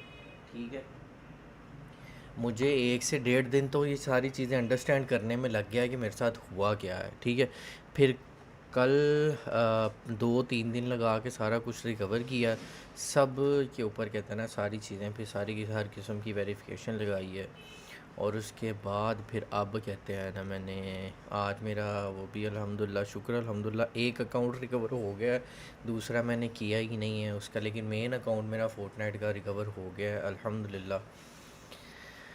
यस वही बता रहा हूँ ना कि मेरा एक अकाउंट रिकवर हो गया है, बाकी ईमेल्स वगैरह ईच एंड एवरीथिंग, बाकी सारा कुछ मतलब कि ईच एंड एवरीथिंग रिकवर मैंने कर लिया है। सिर्फ एक अकाउंट मेरा सेव द वर्ड वाला वो नहीं रिकवर कर सका क्योंकि मैं पैनिक में था।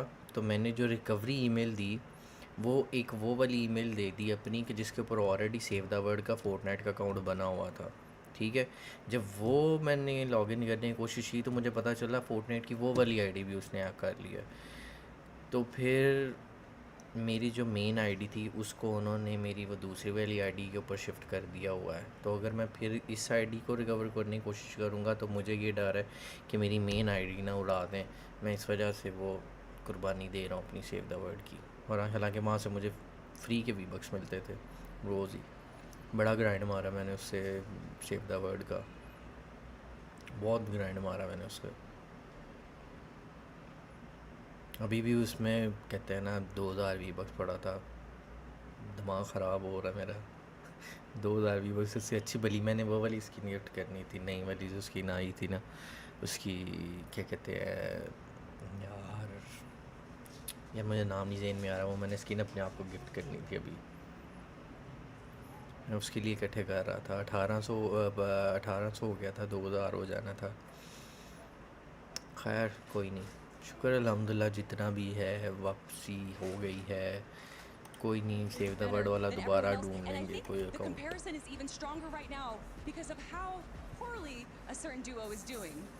यार टाको को क्यों नहीं दिखा रहे ये लोग कि टाको किधर है?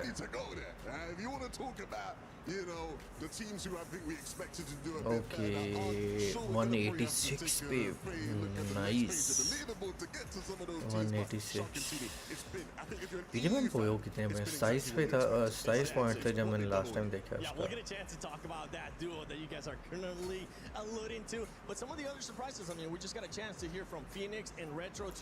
Phoenix retro 108, nice. उजी और उसका वो दोनों लेके गए थे ना। अभी 7 गेम्स पड़ी, अभी बड़ा अगले वाला दिखाओ।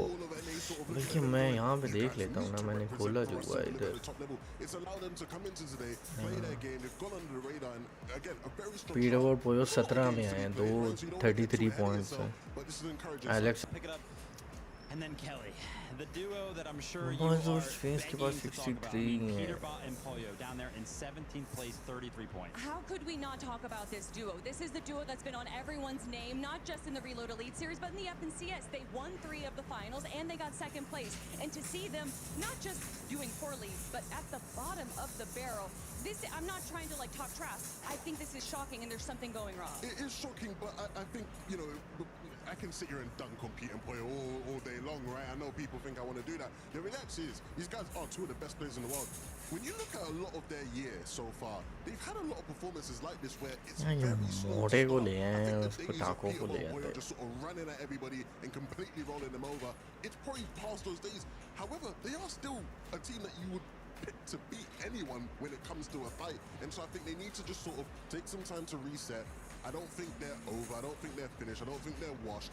I just think this is a reality check that will be very good for them moving forward. All right, Levin, I see what you're cooking there. You don't want to trash them too much. It could be too early to wave that red flag for some of their squads too. Inshallah, inshallah, inshallah. 7 more matches to go, but they are fairly close to the bottom 3. And what happens to the bottom 3 at the end of the day? Those keys get crushed. So I want you, Levin, to look back at the camera. I want you to get into your best mindset as a coach. If you are currently coaching those 2 players from Falcons, what are you going to be telling them after 3 matches? You guys have done it. Time after time. Whenever the pressure's been on, whenever people have doubted you, you've made it happen. Make it happen today. You guys aren't finished. You guys aren't done. Nice. You guys are the best in your region. Show that here today. The Falcons are supporting you. All the different games have come together. They put in so much work for you to deliver in the final lap of the race. You have to make it happen. Oh my God! I don't know about you. Bro, what a speech! What a speech! Because I want to play. Yeah, I know, this is getting me motivated. Maybe I have to throw the old headset back on, Lev. Thank you very much for that. Listen, actually, I want to bring up a conversation that me and Levin had just not too long ago, talking about this comeback from Peterbot and Pollo. We kind of gave them a number of games that they could kind of clutch up, right? And Levin called it, he was like, listen, they could probably throw away like 6 games and they could still pull it off because we know what Peterbot and Pollo are capable of. So confident in Peterbot and Pollo's capability that me and Levin kind of both agreed that they could get into the top 7 with just 4 good games. But it seems like everyone is stepping up right now. There are so many teams surprising us, stepping up, coming in here with a game plan. And I wonder if maybe this is a bit of the hubris of Peterbot and Pollo coming into this thinking that they were going to run away with it. However, they love to build a story. They love to go to day 2. I don't think we're going to see them in the bottom 3. So if we do see them in that elimination round in 2 days, that might just be the story they want to build. That will be crazy. Yeah, no one's going to be expecting that from Bro, conspiracy theories की बहुत मजेगी थी. Is going to be going straight to finals. Right now, it's not looking likely, but one team that is looking likely to make it to the finals is Leviathan with Lava and Romero. They've been performing good so far. I'm a big fan of the Brazilian region. Bro, इतना time क्यों लगा रहे हैं यार? They've been making waves, man. They've done so well in the qualifiers over there. And I think when you just look at the way they've actually played, especially when I look at Romero. 2 minute ऊपर हो गए हैं यार. Qualifier finals where he's just tearing it up.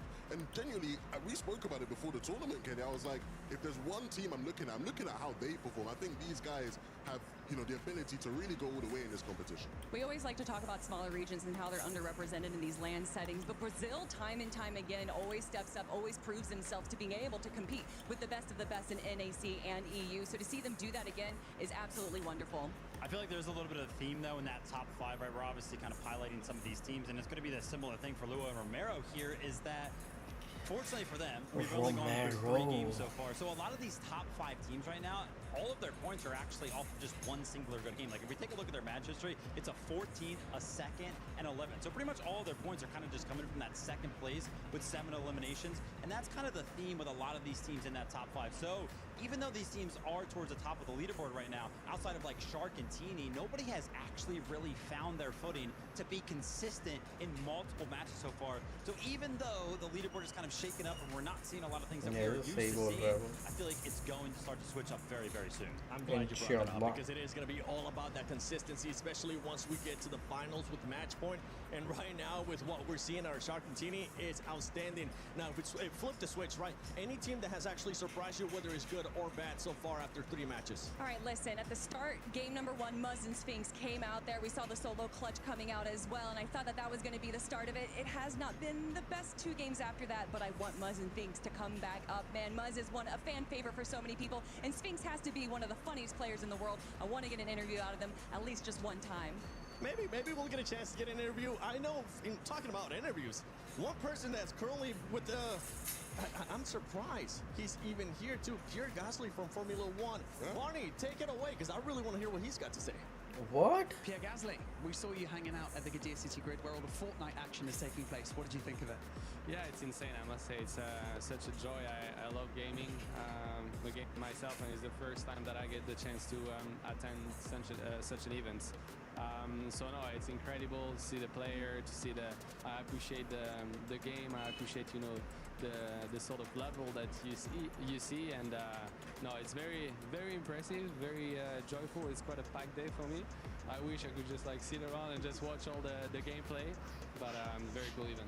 As someone who's used to performing under pressure, like any words of advice that you could have for these pros that are performing on stage right now as you speak? They know what they're doing. I mean, you can see it. It was quite impressive, like just how chill and how relaxed. You can see the focus, you can see the concentration, like very quick moves, etc.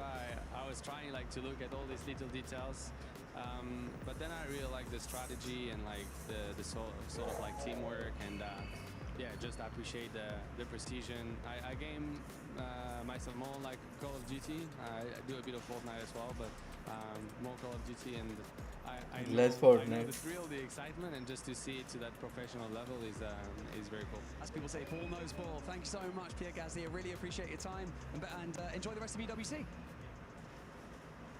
Nice. Shark and Teeny, Phoenix and Retro, Izzy and Nosif, 3 games and 3 game winners, and almost all of them are inside of that top 7 as well. And it's exciting to think about because we could be looking at the beginning of the end potentially for teams that are outside of that threshold, but at the same time, everyone still has to make sure that they don't hit that autopilot feature.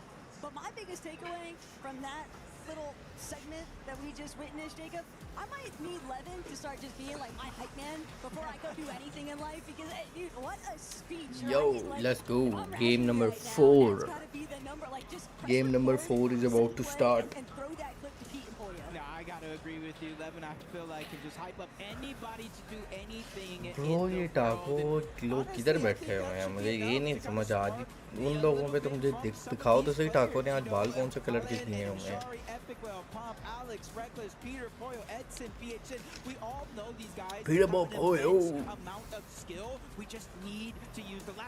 Go team falcon मैंने बुगा Romero nice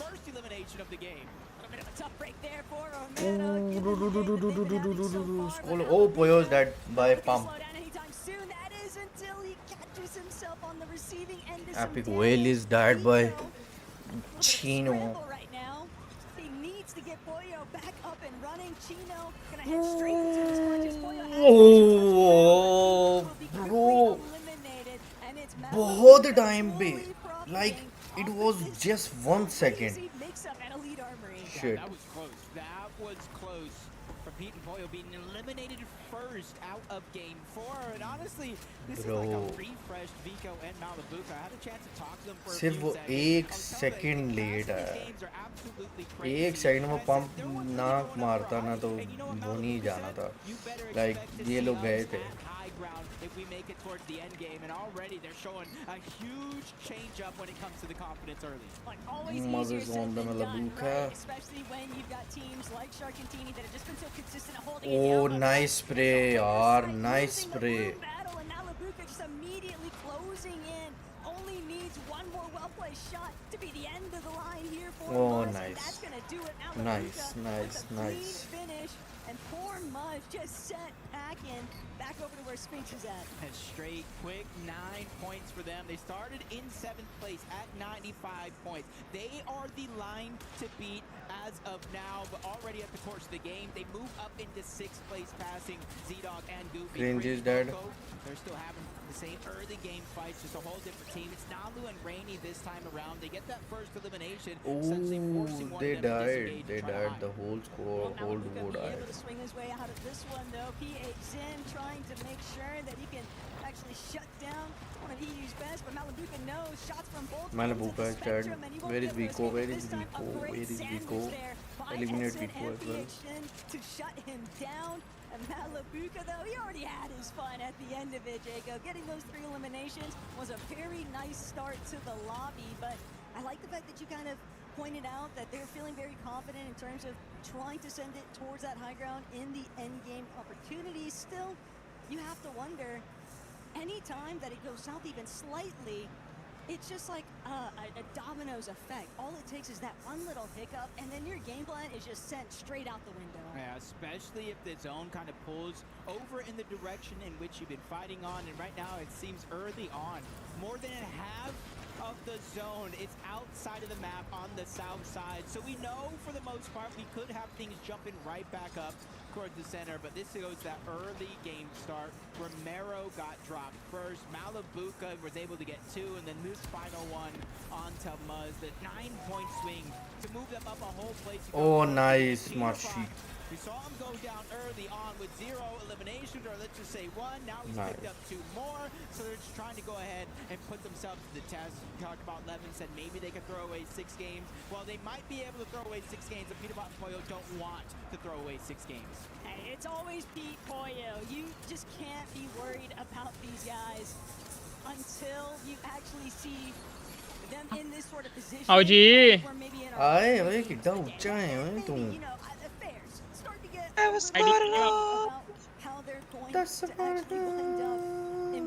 even ID दा back bro एक आ गई है उन्होंने वो पुरानी वाली के ऊपर लगा दी है आईडी इस्लान कहता है फारिग करा कहते हैं ना कोई नहीं सेव द वर्ड वाली फारक रहा कहता है मेन वाली आ गई है ना, यही बहुत है।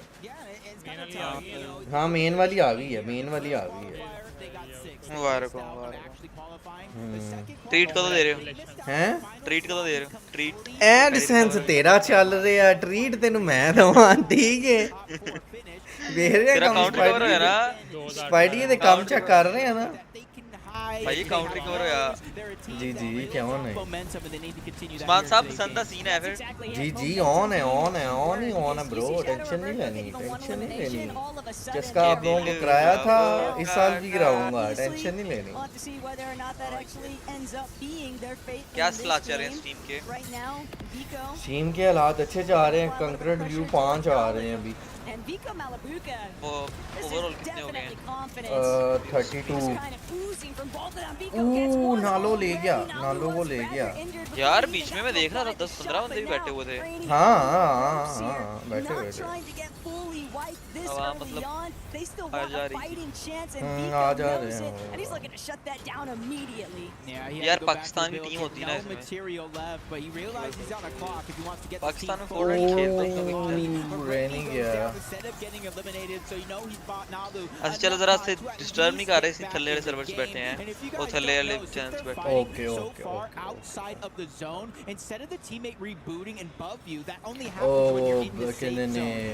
स्पाइडी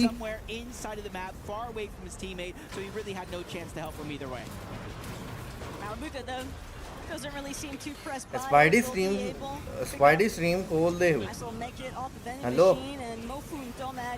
स्ट्रीम खोल दे साइड पे। खुली है इसी, खुली है इसी, खुली है इसी। Okay fixated on just making their own rotations. Again, just another one of those teams, international representation. They've managed to secure a top 3 already in today's competition. Just 1 or 2 more of those, and that could be what sets them up for that top 7 finish. Yeah, they're not too far away from where the bubble actually is, so they just need to Shark and Dini 0 kill, and they are way in the storm right now. But it's happening to everybody little by little, especially the ones that might be running out of time. You saw the loadout, the mythic record revolver, which packs a punch from far away. So when this team does eventually try to play for that high ground, it is going to hurt. Shark and Dini से बचना पड़ेगा सबको। Shark and Dini are so freaking dangerous right now. Just operating at their own pace. Chino Pablo.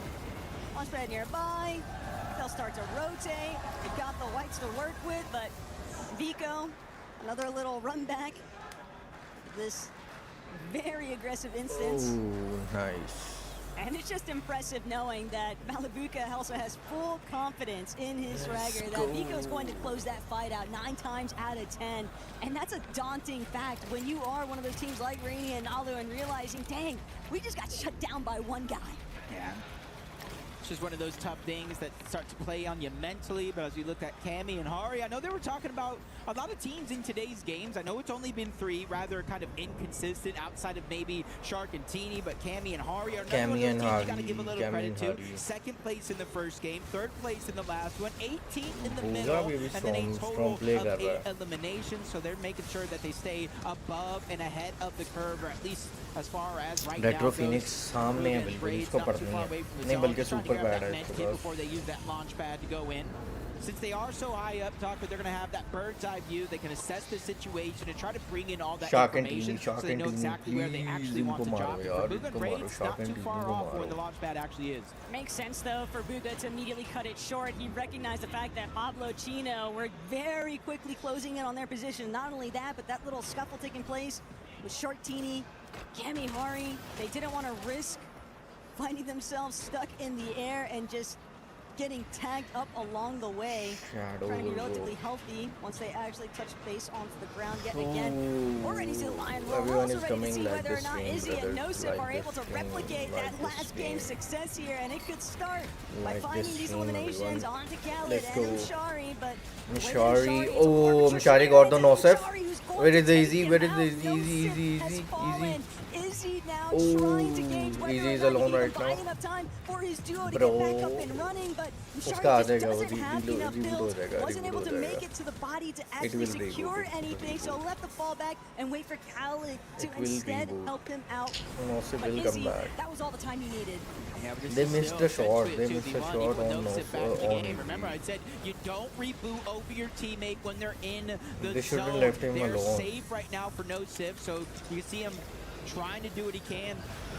Just try to get some loot. That way, if the worst does happen and no sip does go down, you try to fight back, but finally you see Izzy in the mini-map making his appearance, so he doesn't stray too far away. He knows there's a huge strength in numbers, and they want to continue to use it to their advantage. Bugha and Braids are being so cautious with every single one of their rotations, though. Anytime that you start to see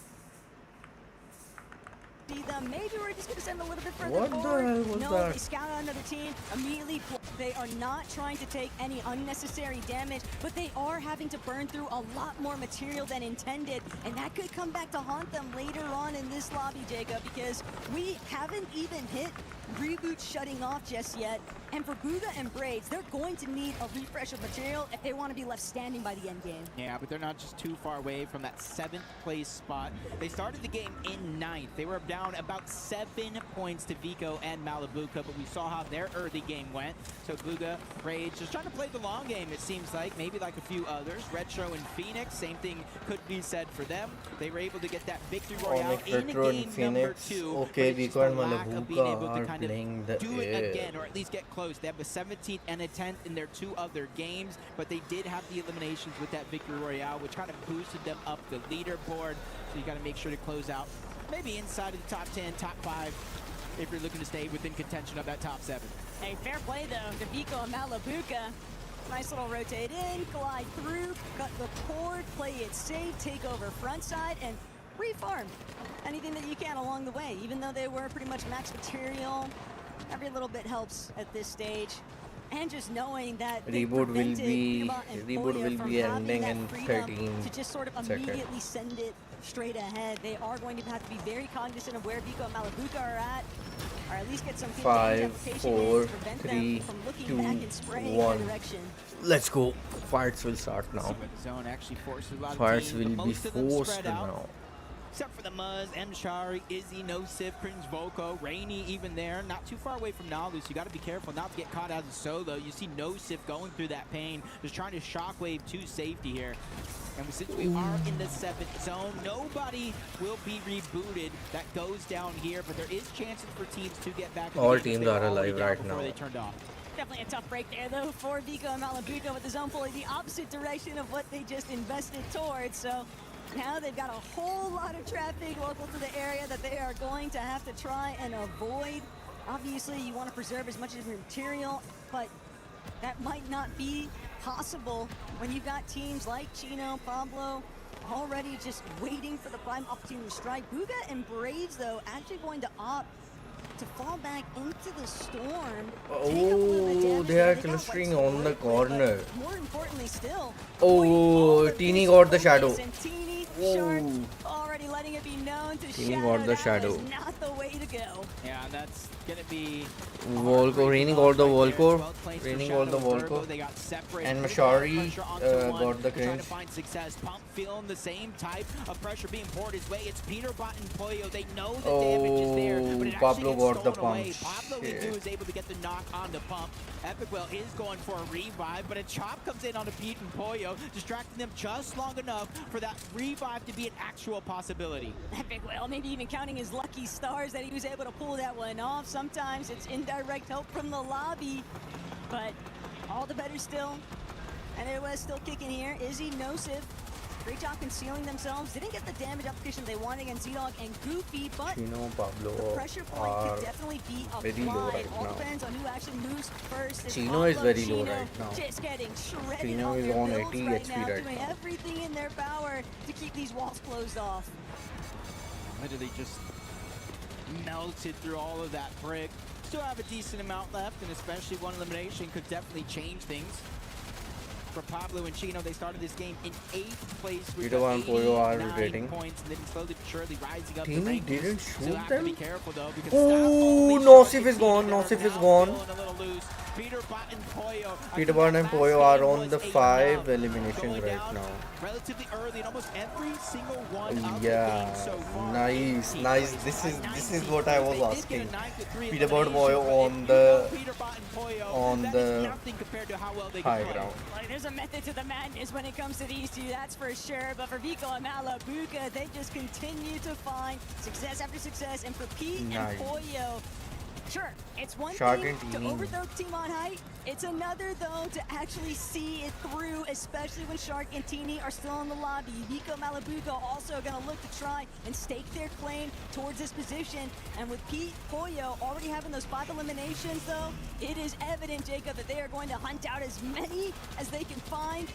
Thought they were going to be able to take out Cammy there for a moment, but instead he just narrowly avoids front of that pressure. Now Goofy and Dog are dead. Kind of operate through these low front side positions, but eventually they are going to have to look back. Pablo even taking so much space here. He's got the medkits though. He can afford to claim it. Yeah, worked well, sacrificing the HP, making sure they can get a little bit more space to work with. Peter and Poyo still have their eyes up above. They don't want to lose sight of anybody that could potentially try to go for the high ground, and I have my eyes on 2, but they're busy with Epic Well Pup. Shark and Teeny being forced off the side yet again. Ooh, shot.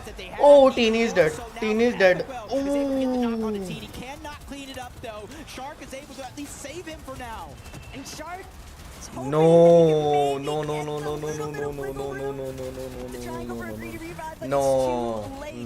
will be too late. It will be too late. It will be too late. From having a full run of it with Teeny, and that plan has now been thwarted. That's going to also overexpose. Peterbot's going to drop from height, but he'll have no issues whatsoever reconnecting with Poyo. Is that it's just knowing that Shark and Teeny didn't get the chance to actually fizz crash pad up, and that's going to be a big swing now. Vico Malabuka are going to have to make this attempt all on their lonesome, and with very little material to work with, they just got to take care of what's right in front of them. Booga and Brad with the 2 kills. Eyes on that high ground, but as you said, low materials, that might not be a possibility. Chino is left alone. Down below. It's Peter and Poyo, the ones that are going to take down Pablo. Vico as well, that's going to get all of that loot and kind of steal it away. Chino has no build. Chino has no build. Shockwave to try to get into the front, but it only puts him in the limelight. He's facing danger. Did he got it? Oh, he almost got the Booga. Shit. They had no idea who was just scrambling inside of that box with them, but hey. Bro, Poyo is dead. Poyo is dead. Poyo is dead. Poyo in the high ground, gonna be up for grabs. Poyo That's is all dead. it Shit. takes. Poyo Peter is also dead. So Malabuka still managing to get the job done. Malabuka got Peter and Bot and Poyo both. Farm them out along Shit. the way, but more importantly still, Booga is dead. What the hell is going on? Using to budge. And to our top 3 we go. Top 3 Vico Malabuka. He kept his word. He said he's going for high ground, and so far he has. Kami. Oh shit, Edson. Shit, he died to the fall damage. Malabuka died to the fall damage. 1v1. It's 1v1. He's buying everything that he has down below on the other side. Edson versus Vico. Qualifying from their region, bringing it down to this moment here. His teammate going down, putting all the pressure on him to succeed. Vico, you have on to the do other hand, this. has overthrown him, has taken the high ground. 3 builds left, shockwaving down, trying Ooh. to place Edson. It doesn't work, but the shot still lands. Let's go. Let's go. Let's go, Vico. Let's go. Let's go. So relieved right now because that was nearly a cell that you two Bro, what a 1v1 yaar. What a 1v1. laugh about it later, knowing that they were still able to secure the victory royale. Freaking hell. Catapulting themselves very comfortably inside that top 7 threshold. I was scared for them in a moment. I was scared watching Malabuka slip off. I thought maybe he had the shockwave, but then he splats onto the ground. And for Vico to kind of just brush that off very, very quickly and immediately go to work to not only get that elimination, but then clutch the 1v2. That was absolutely insane. These are why they are reigning, defending FNCS Major 1 Summit Land champions. And look, don't get me wrong, Vico had 17 builds more to work with than Edson in those final moments, but the fighting IQ was clearly there. He doesn't waste any time. He doesn't go for an overly aggressive, all-out, just open, clear edit. He really takes over height. He wanted to have that leverage of having the option to look down, make sure that he could secure those right-hand Shark and Tini are still, yes, after game 4, Shark and Tini are still on the first place, Vico and Mulbuka are on the second place, third will be Kami and Shari, fourth पे हैं Phoenix and Retro, it is Bitterbox. Oh, they got on the 13th place, all the way from the 19th, nice. 87 and 201, it's a big difference right now, but there is still 6 games left. All while playing that, just kind of calm, cool, collected. Even while he's shockwave up, Malbuga say, you can pop a big, you're good, you have nothing down below. And then he hits him with a flying elbow drop off the top rope to take that game. Just really solid Fortnite there from Vico. And I know he's definitely had his instances even leading up to this series, Jacob, where Vico's kind of had those dips. And I don't want to say that they were, you know, shattering to his confidence, but for a moment he was very open about the fact, you know, man, after Summit, definitely took a little bit more time off than maybe what I should have. Things have been a little bit shaky, things have been a little bit rough, but leading into this tournament, he has been on the grind, hustling non-stop to put himself back into a very strong contention. Major 2, forget it ever took place, because right now it is all about the Esports World Cup. Yep, you see, just a huge game for them. That's got to start to boost the confidence, and that's going to be the biggest things, because we know Sharktini, Peter Bottenpoyo, Vico, Malabuka, and so many others can win this entire event, right? But it's about how you're playing in any given moment, the vibes, the confidence, and that is what these guys have. But that's going to do it for us here from Game 4. Don't go anywhere, because we'll be right back.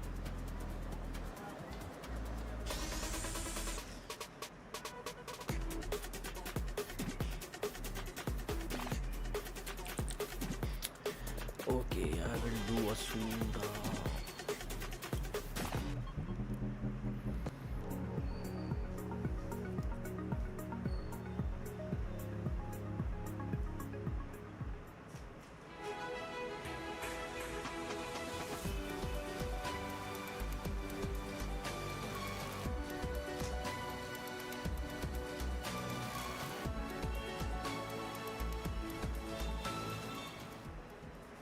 He can come in here and play my game. He knows nothing but go! Tyler Wine, you're done.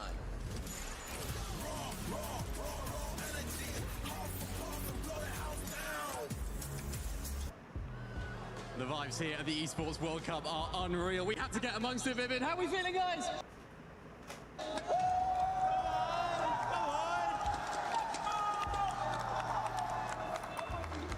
We're feeling good. I think everyone's feeling pretty good. That's a good sign. The games so far, Vivid, I mean, they've been unbelievable, worthy of all this hype. Absolutely incredible. I mean, Vico at the end there with an incredible clutch. We were kind of walking over here to sit in the stands and everybody was getting so hyped. I had to go ahead and take a pause. I was like, what's happening up on the big screen? Of course, it's going to be Vico and Malabuka making a rise up towards the top of the leaderboard. What was it? They had like 95 points going into that game. Gosh, I could only imagine where they're at now. I mean, that's just a classic Vico solo clutch right there. It's what we're used to with this guy. He does it on the big stage, the Summit Champions. Another thing as well, Peter Bottenpoyo, you're the sort of NA expert, the resident NA expert here. Is this sort of what we can expect from Peter Bottenpoyo now? Are they starting to grow into the competition? Well, let's go ahead and take a look at the leaderboard. Have they done enough to even jump up to the top 10? No, they have not. Actually, I was preparing myself, and I was like, oh my gosh, they're up on the high ground. It's looking good for them. Like, they're on 33 points going into this game. But no, still not enough there. But good to see that they're taking control of some of the end game at the very least. Talk about NAC representation, though, man. I mean, Booga and Braids. Who called these guys? There it is. Okay. Booga and Braids getting some love directly around us right there. You actually talked to Clicks and you called it out. Booga's going to be winning. Shout out to Clicks. He has something, he knows something. I think a lot of the people would have said Pete and Bottom Boy are going to be a team to look out for, right? So, you know, I want to talk about Izzy and Nosif as well. What a performance from our French guys here on land. The vibes, honestly, are ecstatic. When those guys managed to figure the win, it was like nothing else at all. Now, of course, you played on the biggest stages, right? You played the World Cup, you played on these massive stages. You're used to this sort of environment. If you're sort of further down on the leaderboard now, how do you approach this sort of latter half of the competition? I've always been a super big fan of just sticking to what you know, because kind of like changing anything up would be detrimental, right? You know exactly what you have prepared for, so you got to go ahead and stick to it. You really do. I mean, I'm ready for the next game. Are you guys around me ready for the next game? Are we ready, guys? Let's go to it. Look, we are all ready to see what is going to take place.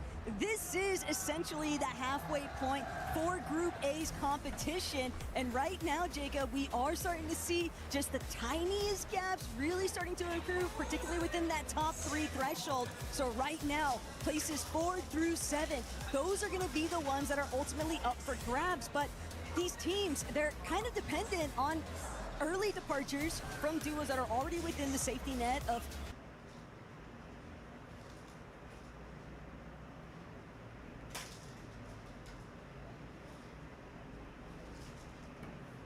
crawling through What the to hell was finals, that? but What the hell is happening to it? just playing with what you know. I mean, I've always been one, if I'm going to win or lose a game, it's going to be something I did or didn't do, and already Shark gets an elimination onto one and immediately gets shut down after. What I was kind of prefacing there is I would like teams to play aggressive. If you're not necessarily inside of that bubble, figure out a way to get points, because playing for just placement so far hasn't necessarily worked. Just Gino finally goes down. Gino and he thought he was maybe dealing with one. Not the double pairing there from Ari and Cammy. That's a tough break. But Shark, Teeny, they're also on the move. Alex, unfortunately, going to be taken out. Keep it up, bro. Thank you so much, Spidey. Thank you so much. Thank you. GG's. Stealing away all of Shark and Teeny 2 kill हो गए हैं Shark के already. Spidey देख के जाएंगे जरा थोड़ा सा चेक करें. इसको बोलते हैं competitive. Stamp their position inside of that top 7 threshold, and obviously they're going to keep trying to keep the ball rolling, but also the world's kind of their oyster. Yeah, and I feel like the only way for these two teams that you're talking about to fall out of that top 7 is literally for them to just not care anymore and maybe not even really kind of put it to the test like they have been. So Shark, Teeny, they've just been one of them teams that you look at and just got to be so impressed as we continue to look around, seeing where some of these teams are at. Cringe Voca started this game in 14th place. They had 81 points, but you can see they have an elimination, so they themselves are starting to close the gap. But as of now, the halfway point or so, it's about 124 points. So even Pablo and Chino are barely safe, and I don't know how long it's going to remain so, especially Shark 3 kill ले गया यार. Pablo ले गया. About Shark and Pablo Teeny अपना and these types of लेके competition, देख Jacob, रहा. that all of EU is all too familiar with. Once they feel like they don't have any kind of pressure, that there's no stakes involved, they just start going all out with the aggressiveness. And so expect to see a lot more of Shark and Teeny just rolling through the map, and I almost feel bad for anybody that they might come across, because they are just going to be dishing out whatever kinds of fights that they can muster up. It just doesn't matter. These guys are just playing with all the freedom in the world. That was kind of one thing I was really Falcon is scared on the at. top. And they're one of the teams that could potentially take it off. You look over toward the side, Shark does it yet again, taking Bro, Shark क्या कर रहा है यार? 4 kill हो गए हैं. It's such an important game for the overall ecosystem for Competitive EWC, is more competitive particularly the club except Free Fire. championship. You look on your side, you got Team Falcons ये in तो first है. place, you're defending ये तो club है. champions, and then उसका आ जाएगा, ATL बंदा आ in जाएगा, उसका second. बंदा आ You जाएगा. also One have shot teams from Team Vitality in this can pick up some points, so it's still Nice. anybody's tournament in terms of the club championship. Look, Shark is actually disgusting right now. Granted, that was some awesome cutoffs by Teeny, just really preventing C9 and Goofy any sort of room to breathe, but Jacob, Shark is very obviously feeling the confidence right now, and just the way that he is carrying himself. He wants every single elimination point he can find. He is not happy right now with seeing Vico Malabuka overthrow. Through 4 games, Shark and Tini have Shark 14 eliminations almost total. dead, almost. In this ले गया game, उसको ludo Shark को. has 6 eliminations by himself. Taco, I think you said it best. This is just a whole nother team when they have nothing to lose, and it's going to be even more so that scenario because of this game alone. 24 points on straight eliminations, 18 points on straight eliminations here from Shark by himself. Again, that gap that we're talking about is only increasing. This guy's not even farming. He's getting all of his material just off of body loot. I feel bad because players are basically just gathering up all of the resources Shark and Tini would need and depositing them at their feet. But the way that Shark and Tini are just so casually strolling through this lobby right now, definitely looking forward to checking back in and seeing whether or not that elimination count just continues to rack up. But for Z-Dog and Goofy, bro, Shark they and probably Tini, just भाई, wish Shark that इस they time could find 7 kilo any sort of a silver lining here. Shark और and बंदा Tini, इधर though, बताओ just बंदा क्या refuse करे. to let go. They are talking these guys down, chasing them to the corners of the map every single time. And Bro, also for बहुत बुरी Vico हालत है इस Malabuka, time. they're probably watching this elimination feed lighting up right now and understanding the fact that Shark and Tini, they're trying to put the ball back into their court. They want that first place position. Yeah, and I will say the lucky thing though for Vico Malabuka and everybody else, Shark and Tini are lighting up the leaderboard, building that gap. But it only matters in terms of top 7 for today are just not getting down into the top 3 as NA on NA action. Central versus West, Retro and Phoenix.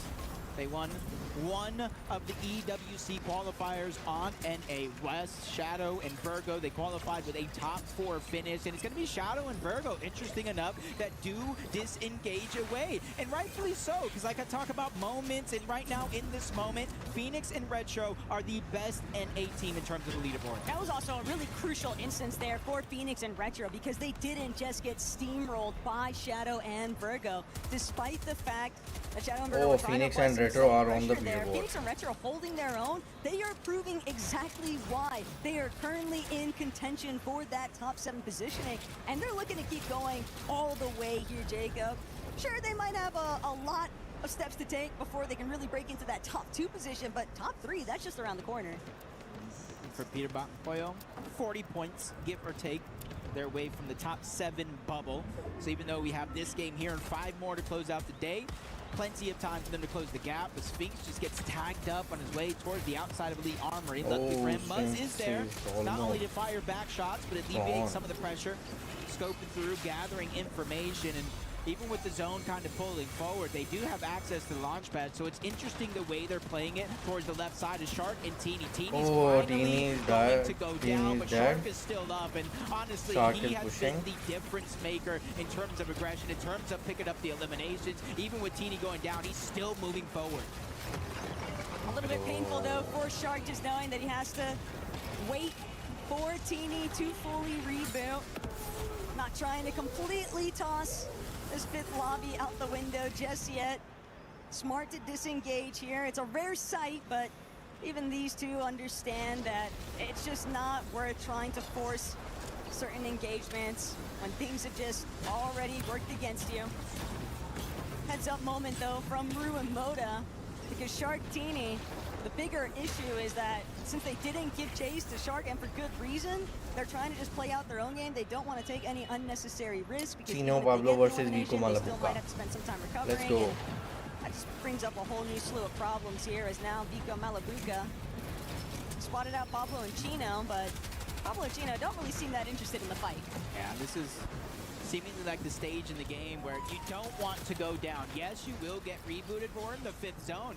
You're not going to have much loot to go after. You're not going to have a lot of time to loot up. And even though you do kind of get one of those pseudo loadouts, depending on which stage of the game you actually reboot in, it's relatively nothing. And then the fact you add on that you're so far away from your teammate, you almost got to hope for a miracle. And I think that's why you're seeing a kind of disengage after disengage from some of the teams that you know love to take some of these fights. It's just not necessarily worth the risk, at least at this stage in the tournament. Pablo and Chino, they're probably pretty happy every single time they've been seeing seeing Goofy and Z-Dog light up in that elimination feed because that's their most immediate competition in terms of leaderboard standing. So knowing that the team directly behind them in positioning is just constantly suffering for being chased across the map, it gives them a lot more of operating space because they can just take their time. They don't have to necessarily force any types of engagements. They can just look to see things through. Slow and steady can win things out. Seen a bit of exotics in this one as well. We saw the Fury assault rifle in Shark's hand. That gives you a little bit of Shark, a Kami, Cherry. We saw the Sentinel pump, I believe, Kami, in Braid's Sherry. hand, trying to ices your opponent on shot as Sherry, well. what So are you definitely doing right have now? some tricks underneath their sleeve. Not sure how to really utilize that. But I know they're definitely going to figure it out. Kind of see where a lot of the teams Ooh, are Archon and positioned. Zinx. Again, gameplay with Dead. reboots turning off in the next zone. Will Nociv attempt and to slow Easy down, are but it's just moving not necessarily away. worth the risk. And I think that's why you see not only so many teams inside of the zone, outside of the zone, and also using those launch pads with the vids to just dodge a lot of what's going on underneath. Easy and Nosif though. They've already tasted victory.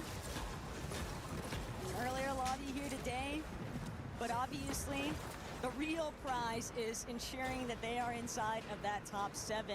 They know that they've still got their work cut out for them. Job's not finished, so no time to celebrate too heavily just yet.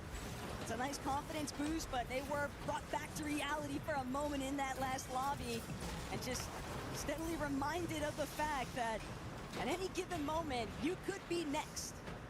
That's the thing about reload. Kind of just get tossed and turned, flipped upside down, shock waves, crash pads, launch pads. Anything can kind of change the trajectory of a game as they get an elimination on Tomas. Ari's actually going to get the credit for the points. Izzy and Nosif are going to steal away the loop. Rocket coming from up above. Luckily for him, though, he does have all the siphon mats down below, so he's easily able to kind of rebuild his situation. That's Gino and Pablo that he needs to watch out for, but it's also Peterbot and Pollo that have just made their way in. Peterbot and Definitely get a little Pollo. bit dicey here, though. A little bit too much unfriendly company just nearby is Shark, Teeny. Shark already has the 7 eliminations. Khalid is almost down. Khalid. Shark is pushing on Khalid. He is just relentless with the pressure, just constantly bearing down, refusing to let Khalid even have the slightest operating space to actually get a little bit of heals going. I'm sorry, gonna have to take up that offensive front, but how do you hold a wall while simultaneously letting your duo heal? Khalid does barely manage to get some shield up and running, but Shark is still just forcing so many problems for these guys. And they realize reboots are finally turning off. You see them not necessarily concede, but taking a little bit of a slower approach, see where the zone goes, so they can quickly react to it. Phoenix and Retro trying to do the same thing, along with Muds and Sphinx towards the outside. And most of the teams on this edge towards the east are going to get a max pull. But with Flowberry Fizz, Shockwaves for Vico, Malabuka, it should take up no time at all. It's about assessing the situation of when and where to try to make that play possible. That's a lot of Fizz, though, for Vico. 5-5-5, 2 to boot. You can see part of what got them in this spot in the first place, and it was just clearing out Mofu and Tomat, leaving their area to be rather uncontested, and, well, it doesn't look like anybody nearby is going to be able to prevent them. But Still a team they're going to look to start cutting through with the rest of the lobby. Reboot is disabled. Shark and Teeny is Sure alive. enough, Vico, Malabuka, Beard and setting up. Buga is alive. Fizz Peterbot playing. and Pollo is They'll alive. take their sweet time, though. Rest of the Peterbot lobby and not Pollo going to are have a alive. chance just yet to even look their way. They've got clear airspace. So, let's have a little bit of struggles here. Shark, Teeny, both of them getting scratched up just a little bit. Ooh, Shark is dead. Ooh, shit, Teeny is almost, Teeny is on 20 HP. Teeny is on 20 HP right now. But that's going to keep him relatively low. Still one shot away from They going down, but almost at least got he's wiped keeping out. him and Shark in it to collect a couple more placement points or elimination points for that matter. We've seen Teeny make it happen before, but this might be too tall of an ask given how many healthy teams there really are. We are just directly over water. Vico and Malabuka on the Material is right running place so right now. thin for a lot of On the these high ground. players. And anytime you're forced to drop the low ground, it can just make for such awkward fights if you are stuck inside of the water. Now for Teeny, Teeny is very he's just low. wishing Teeny is that he very could low. find any sort of body loot left over. Zone is going to pull a bit more in his favor, but with only 28 builds remaining, he's going to have a tough time actually breaking his way through. And this sea of duos, Pablo and Chino have actually done a great job so far at claiming height. Yeah, they just got to be able to step off that shoreline and go up the side of that mountain. The beach day is over, but lurking up on the side is Peterbot and Pollo, the competition that they usually fighting up towards the top. Oh, he almost got the Chino. The likes of both of them. Spillberry Fizz, Shockwaves as well. I thought I even saw Muzz and Sphinx enter into the atmosphere, so no more free opportunities on high ground. I think people got the memo after games 1 and games 2 with nobody looking up, and now starting to put a little bit more focus in High that ground direction. is getting so Everyone's crazy. got the same intentions. Who's actually going to be the one left to remain and take it over? Muzz, Sphinx are just so far up in the skies. Peterbot, Pollo now going to join the fray. Ari also alongside Cammy and Reckless 2 to boot.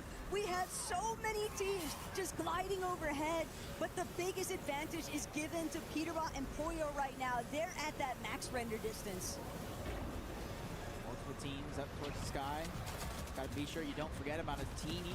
Kind of floating out underneath. Oh, Teeny died.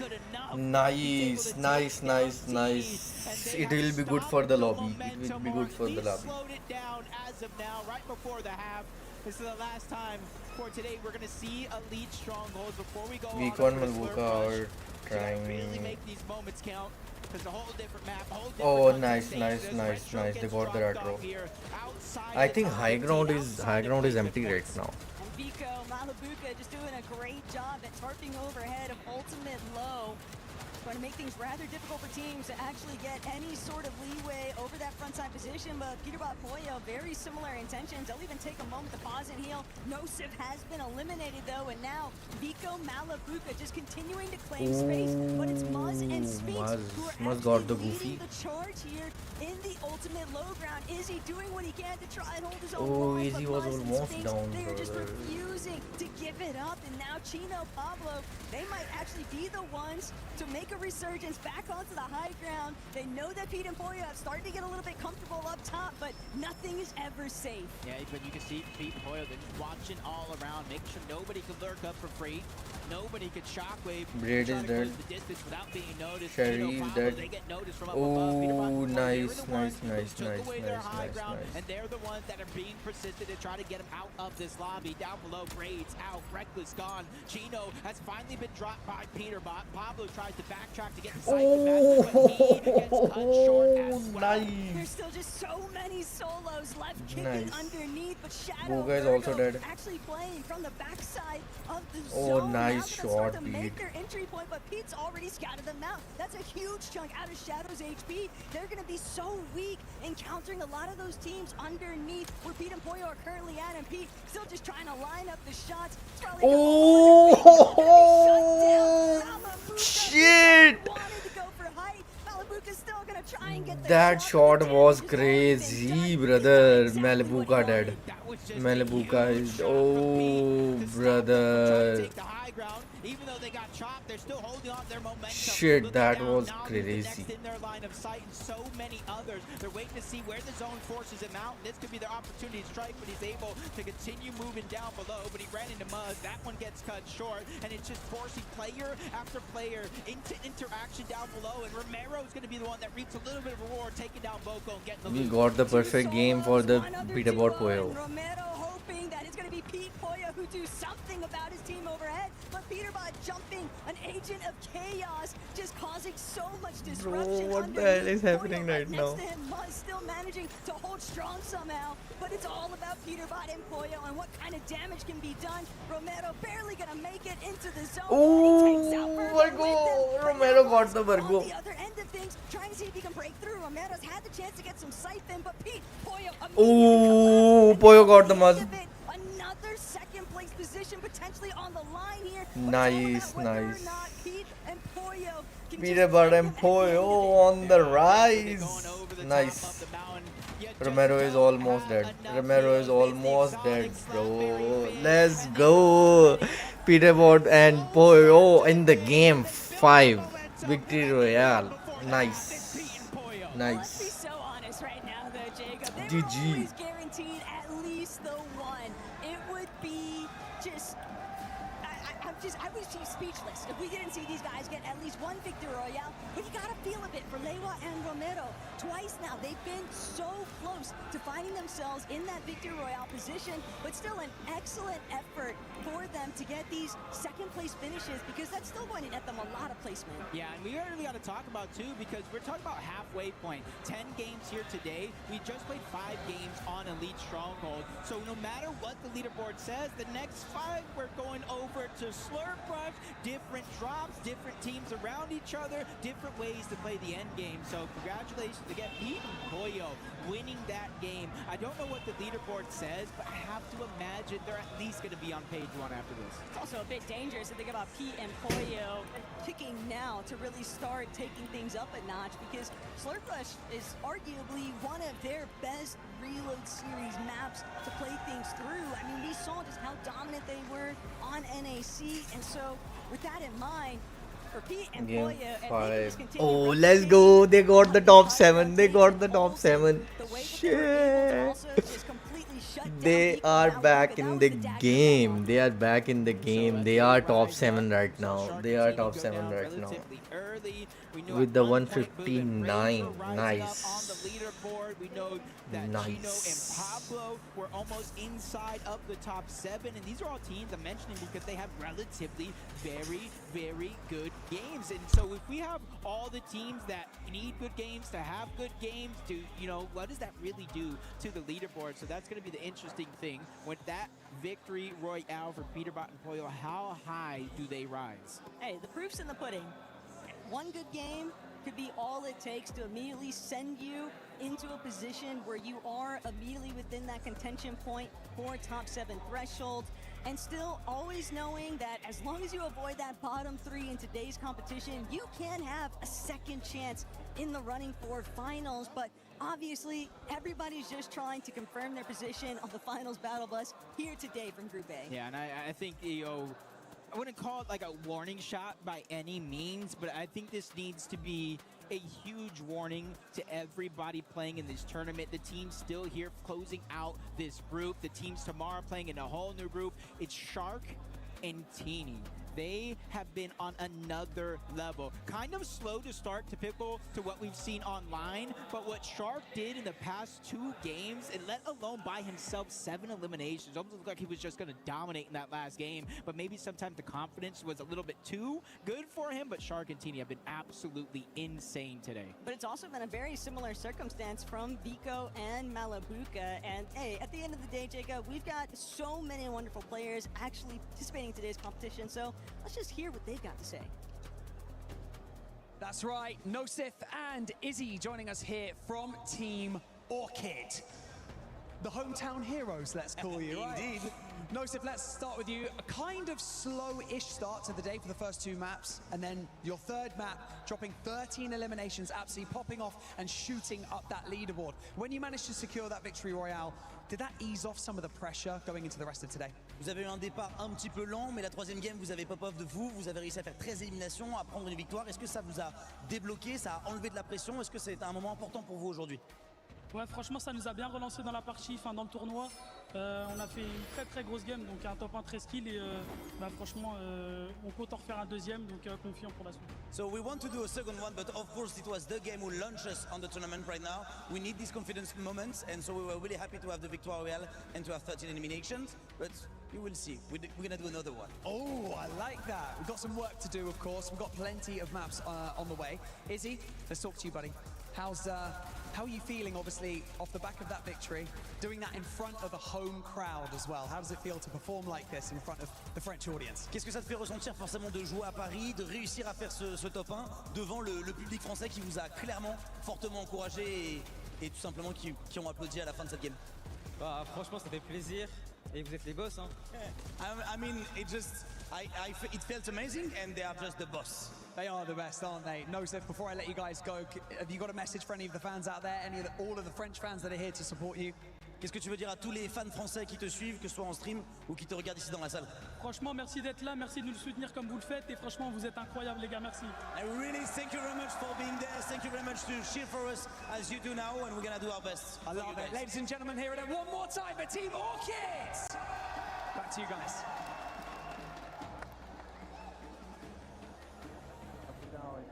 back to Hostile. We had a moment here.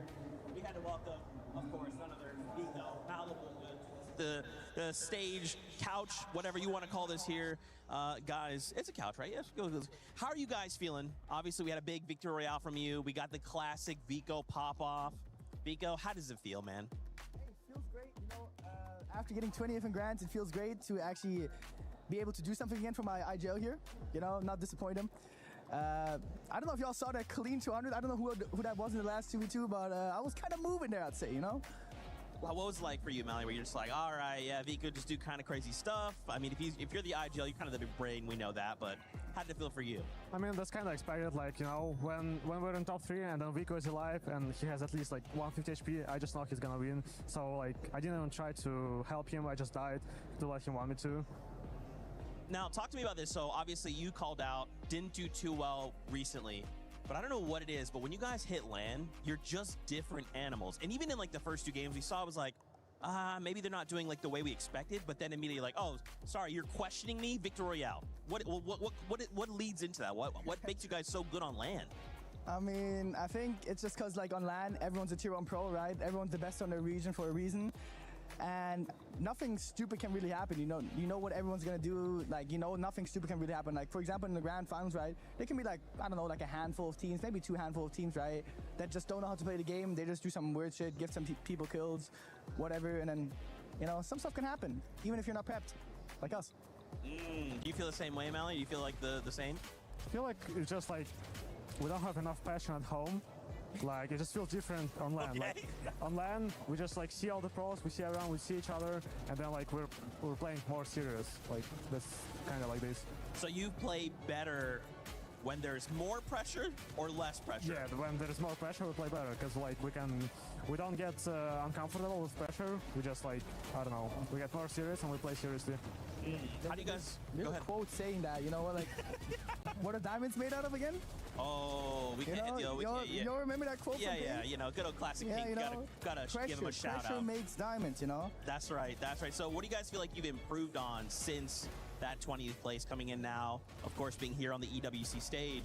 What did you guys improve? What were the little things you're like, hey, and it doesn't have to be like a ton of things, obviously, you guys are the best, but what are like 1 or 2 things you were saying, like, we should work on this for that? I think it's more like after 20th Grands, right? We kind of got a wake-up call that we still need to like VOD review, we still need to play scrims. We actually need to take the game serious and actually look at our mistakes and not just say like, oh yeah, bad zones, or oh yeah, just like we didn't know what to do, or whatever. You know, it's like we actually took matters into our own hands again, just like we did at Summit. And yeah, I mean, it's working out good pretty much, you know. Been grinding a lot, you know. What do you think, Melly?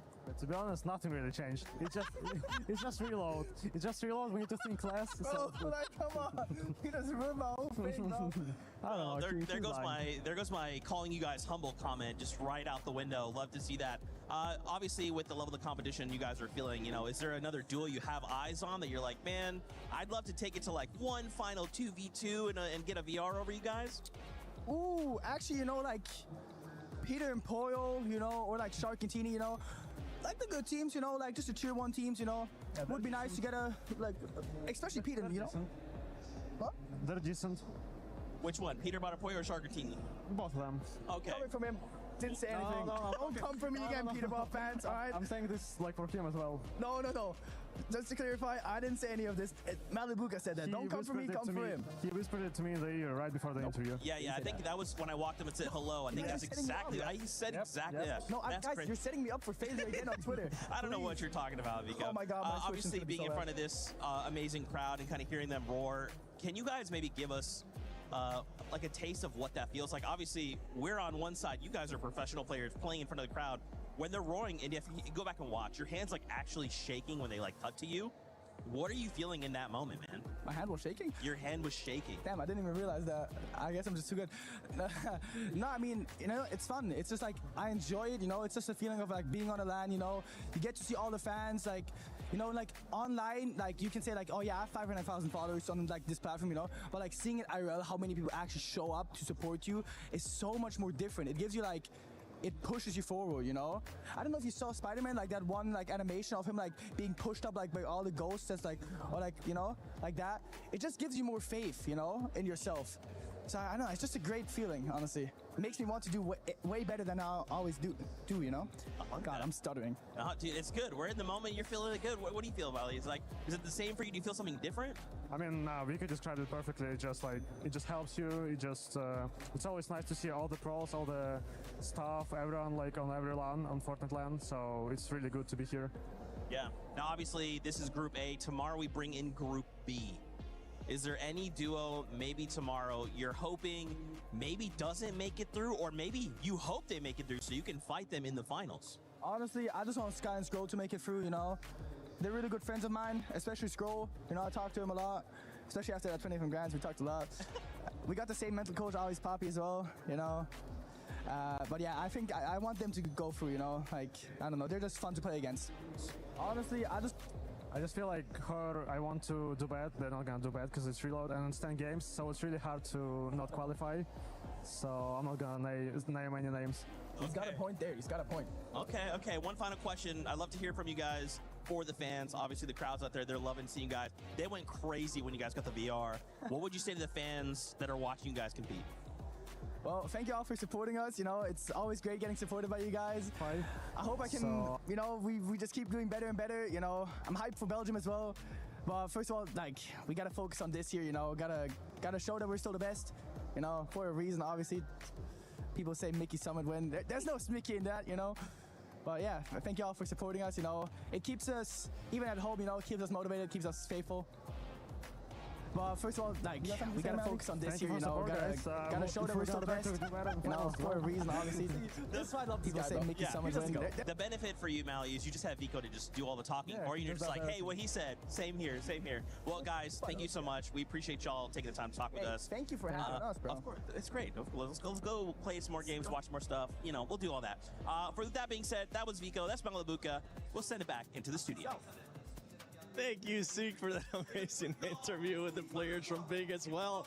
I mean, we saw Vico being able to clutch up earlier as well in game number 4, I believe it was. But right now, Levin, I gotta give you the gas, brother, because after that coach talk that you had for Falcons, actually, let's rewind it a little bit. Let me slow it down a tiny bit.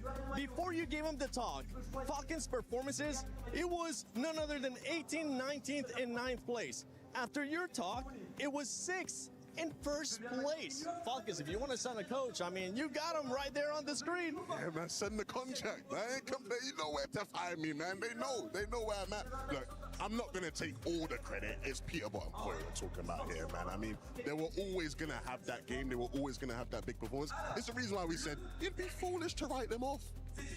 As we always say, as we always end up doing every single major, we always like, maybe this is it for Peter Bottom Point, and then they always make a comeback. And to do it at the halfway point, where they still have 5 more games with it to even climb up the leaderboard more, they've just gotten started. So a conversation that I kind of had when we saw Shark and Teeny dominating after like the first 2-3 games was that everybody else had to be worried about the momentum that they were picking up. You want to talk about a team that you have to be worried about when they start to pick up momentum? I feel like Peterbot and Pollo are at the top of that list. I mean, we know exactly what they can do. And yeah, they were on like 33 points going into, I believe it was game number 4. They are up to 159 now and in top 7. I mean, listen, they of course want to be first place at the end of the day, right? Because that's just a confidence boost. That portrays a statement. But really, you only need top 7 today to make it out of the groups. Yeah, they went from being 17th place all the way up to 7. Nice. I like that number a lot more than 17th. But then you have some of the other teams there towards the top. Earlier, you were actually talking about consistency, Vivid. Yeah. And one team that has been consistent so far throughout the day is ROC, which is currently sitting in 3rd place with 161 points. I'm happy that you kind of brought them up because there are certain teams, whenever we do watch Fortnite competitions and we take a look at the leaderboard, we're like, wait a minute, how are they so far up? We really haven't seen anything crazy from them today. We haven't really been talking about them today. I feel like that's Hari and Cammy here. I mean, I feel like we really haven't just seen anything too crazy, just leading right into that play style that Cammy loves to play. I mean, take a look at top 3 specifically. Take a look at the eliminations. How much more 1st and 2nd place have than Hari and Cammy, but they are still up there with them. Yeah, Hari and Cammy were a team now predicting to get out of the heat comfortably, and just because when you look at the way they've been playing in recent months, they've really been going under the radar. You have to give big props to Cammy and Hari. It feels like for quite some time in EU, people always trying to write him off a bit, sort of talk about Cammy in a way that I was like, yeah, he mentioned Dama, the new best Polish duo in the region, right? They're going to be the new face of Polish Fortnite. Cammy and Hari have said, no, No. We're still here, and they're showcasing that through excellent consistency today. And we can't ignore the history of Cammy either. He does have that LAN experience. He is the 2022 Invitational, although that was many, many years ago. Being able to have that LAN understanding, know what the meta is inside the tournament is what can turn things around for you, and that's why they're doing so well. I think it just comes down to them having a great coach, great consistency. They always have an excellent mid-game plan that they know exactly what they're going to do, and it's paying off so far. It is paying off for them. It's not paying off for some of those teams currently in that second page that we need to see a lot more out of, because we have now hit the halfway mark here for Group A.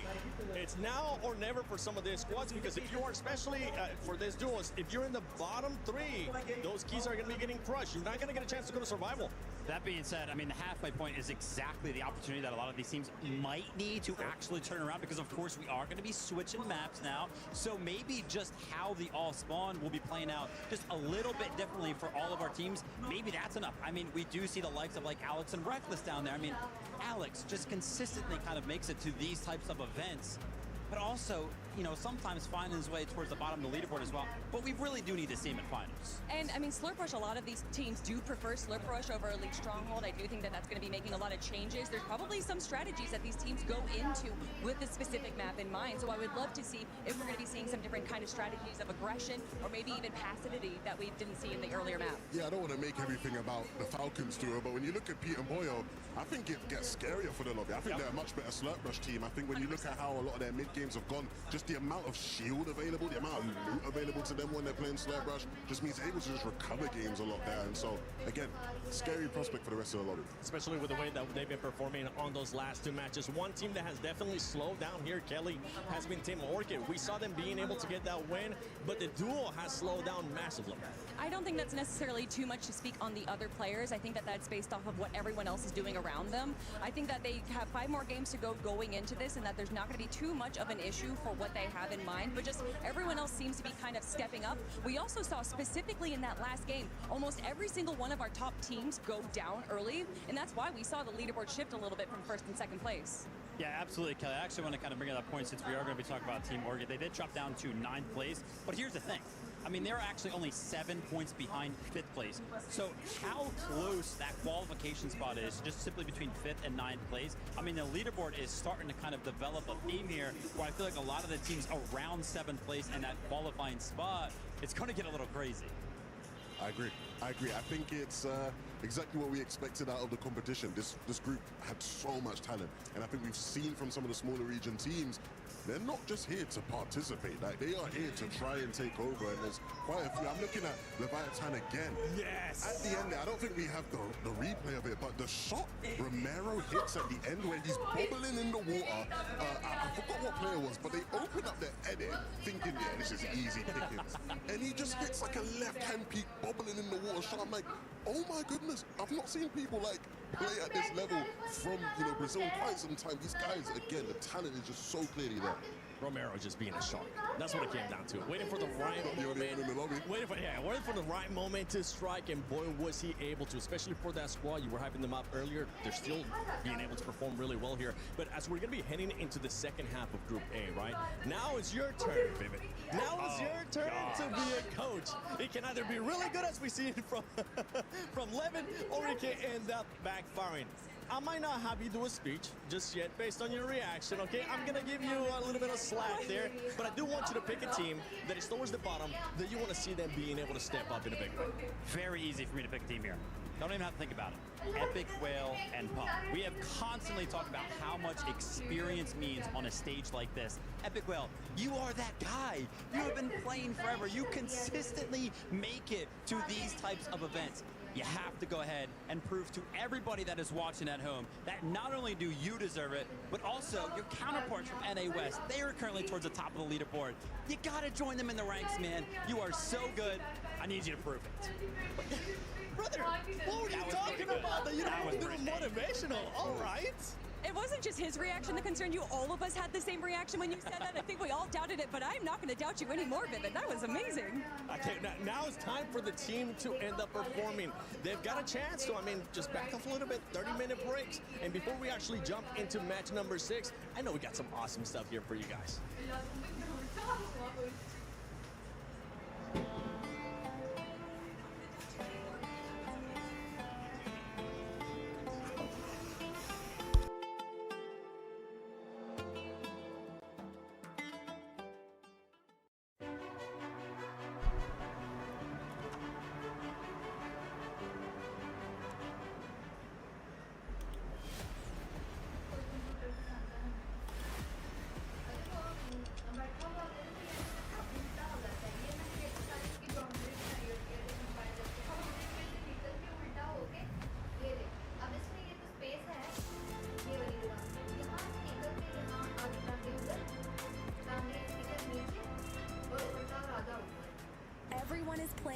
You're not yet. EWC Play is your all-in-one platform to compete in fantasy, pick'em, and quests for a grand total of $300,000 in prize pool.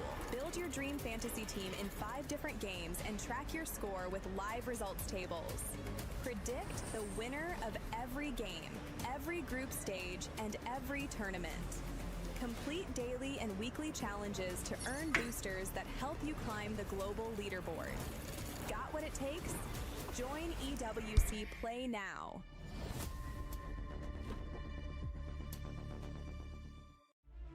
Epicwell, a veteran in the Fortnite scene, has been competing since the game's inception. He's watched some of the best players come and go, but remains atop the NA West region. I've been a pro since I was 16, so I think like if you started young, I think you can just maintain that like skill at the least. But I don't think there's really an age where you just can't be good at Fortnite anymore. You know, they think you can't be like older than 17 and good at Fortnite, but like that's not true. That's not how it is at all. My experience be an advantage, my confidence going into it. I mean, a lot of kids, this might even be their first LAN. They're going to be scared, you know. They have like so much to play for. This is their chance to prove themselves. But like since I've already done that, I mean, there's really no like nerves going into it. The key to my longevity is like you can't let one season go to waste, because once you start declining in this game and your rep goes downhill, it's really hard to push back up that hill. So every season you just got to take it super serious and lock in. I enjoy it still. It's super fun. Like I enjoy competing, and for me, like doing bad in a tournament is enough to motivate me to like lock in again if I am slacking, you know. Fresh off his record 7th FNCS Major 2 victory, Epicwell heads into the 2026 Esports World Cup with the very duo partner he just won alongside, Pump. No stranger to glory, Epic knows the sacrifice required to succeed in competitive Fortnite. With the skill ceiling now higher than ever, there's no easy road to victory. Yeah, I think during the first 2 qualifiers, it definitely would have been really nice to qual in those, but we weren't really as well prepared for reload. But during the last 2, I think we actually played a lot better. I mean, we should have qualled in the 3rd one, but we kind of got griefed. But we still got our qual in through the last one, so. I mean, I knew we were the best team, and I knew that we deserved the last spot, but at the end of the day, you never know who's gonna like come out on top in a tournament, especially with 1 LAN spot left. It's always tough, but I knew we were the best team and that we deserved it. At 24, Epic is the oldest player competing in Paris, equipping him with invaluable experience versus the army of young hopefuls. Epicwell's persistence saw him secure his EWC spot in the final qualifier, a trait that defined his career. Now, he is ready to prove on LAN that age is just a number.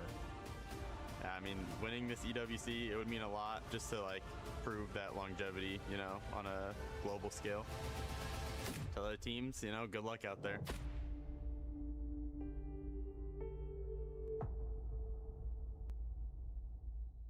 Guys, Monster D-Face here, and we get the pleasure to actually check things out behind the scenes because it's media day going on right now. And actually, I might want to keep it down just a little bit because over here you have live commentary, footage, photography, everything happening right here. And also, as the players are starting to warm up, normally they just come in here early and, you know, we get to chat with someone. And it looks like we have my boy Leo here as well. Leo, what's up, bro? I'm fine. What about you? Dude, I'm doing good. How's your flight? How's the travel? Everything perfect. This is my country, Paris. I'm hyped for this. I'm not gonna lie. Man, the last time we saw each other was at the last event. Now you're at this event here. I mean, what are your expectations coming in? I think I'm happy with what French doing right now. I'm trying to think about the top 5 maybe. I think they can do it.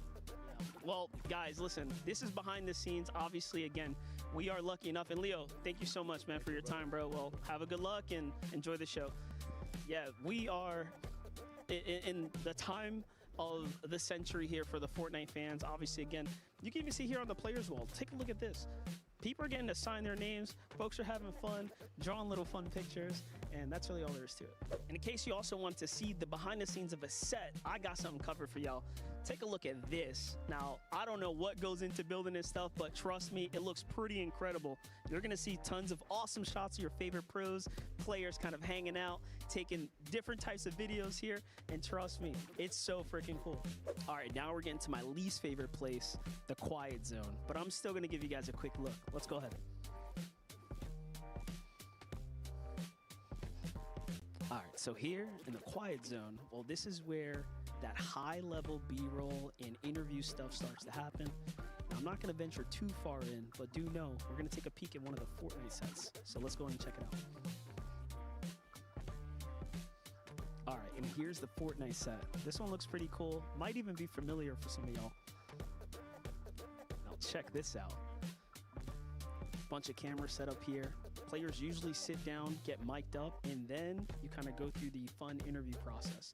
Now, one thing that's really cool about the way we do the Fortnite content here is that we don't tell the players what they're coming in for. We kind of keep it a surprise. So hopefully what you're going to see later feels nice and natural, and you're even going to check out the one that I did with Vico and Malibuca. And I hope you guys enjoyed the behind the scenes. Unfortunately, Peterbot and Pollo look like they just got here, but time's up. Ah, man, MBF getting a chance to go all over the place, hang out with the players too. Welcome back, ladies and gentlemen, to Fortnite Reload Championship at EWC 26. Hi, Glitter. Actually, hi, guys. I'm joined by Taco, Levin, and now Glitter. Glitter, is there anything going on with the Club Championship? Yeah, I decided to come hang out with you guys as we got a little bit of time because it's not a big update, but it is something to pay attention to. Oh, is this for me? Oh, thank you. All yours. All right, well, it's something to pay attention to when it comes to our CC teams because over on the Crossfire side of things, AGAL have already guaranteed themselves top 8, which when it comes to CC, that's a guaranteed set amount of points, and that means things can really only go up from here. Taco ने इस दफा अपने बाल golden कर लिए last event के ऊपर stage, I'm gonna need tomorrow AGL to do some popping off your 7. Taco की I commentary think they're सबसे gonna be अच्छी able है. to. Levin, you think so too? Sky and Scroll must be licking their lips. You know, they're like, oh, we were already coming in to just, Dark you know, Tactics. completely dominate the competition. Hello, but they're brother. setting us How up are now you? to just slam dunk it home. Look, I'm sure they ain't even worried about that in reality, right? They're just here to play their game. They're one of the best in the world. They'll be all right. Yeah, especially when we get towards the finals. You might think that they're not worried about it, but trust me, those orgs are going to be like, hey, yo, we need those points. But Taco, since you join us, we're actually going to have a special little segment here. It's called Build Your Perfect Fortnite Pro Player.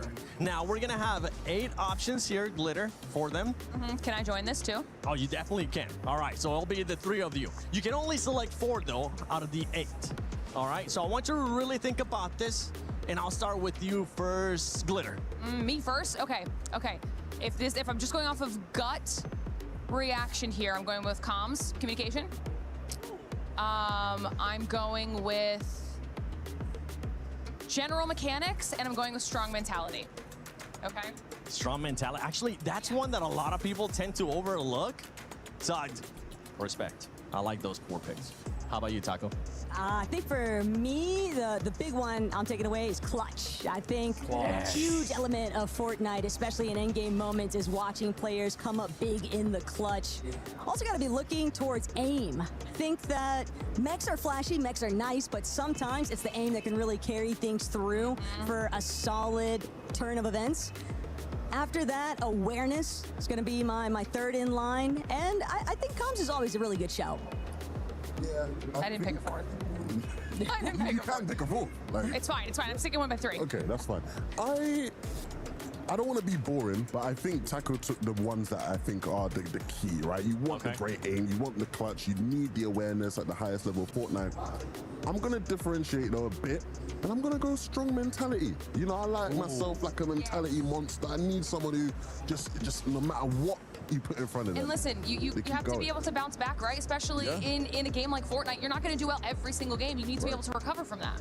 Yeah, I mean, it's tough when you get taken down off spawn and you're sat on the stage for 30 minutes just watching. Thank you. That affects people. You need to be able to just go right back in, lock back into the zone. All right, Seth, what about you? Yeah, you gotta go pee, then you have to just wait for everybody else to finish out the game. I hate it. Yeah, that's the worst. This is why I'm not a pro player. What were you saying? I would say, what about you? If we're gonna do it, you need to jump in here too. Give us your perfect Fortnite player. Oh, wait, Levin, you only picked one, right? What were the other three? I picked the same as Taco. I'm going clutch, Same. Okay. aim, awareness, but then strong mentality. Oh, hold on. Samaj, bring it back real quick if we can. I want to see those again. Because aim, I definitely need the aim. Hear me out. My aim is so bad. It's not even funny. So I'm going to go with aim.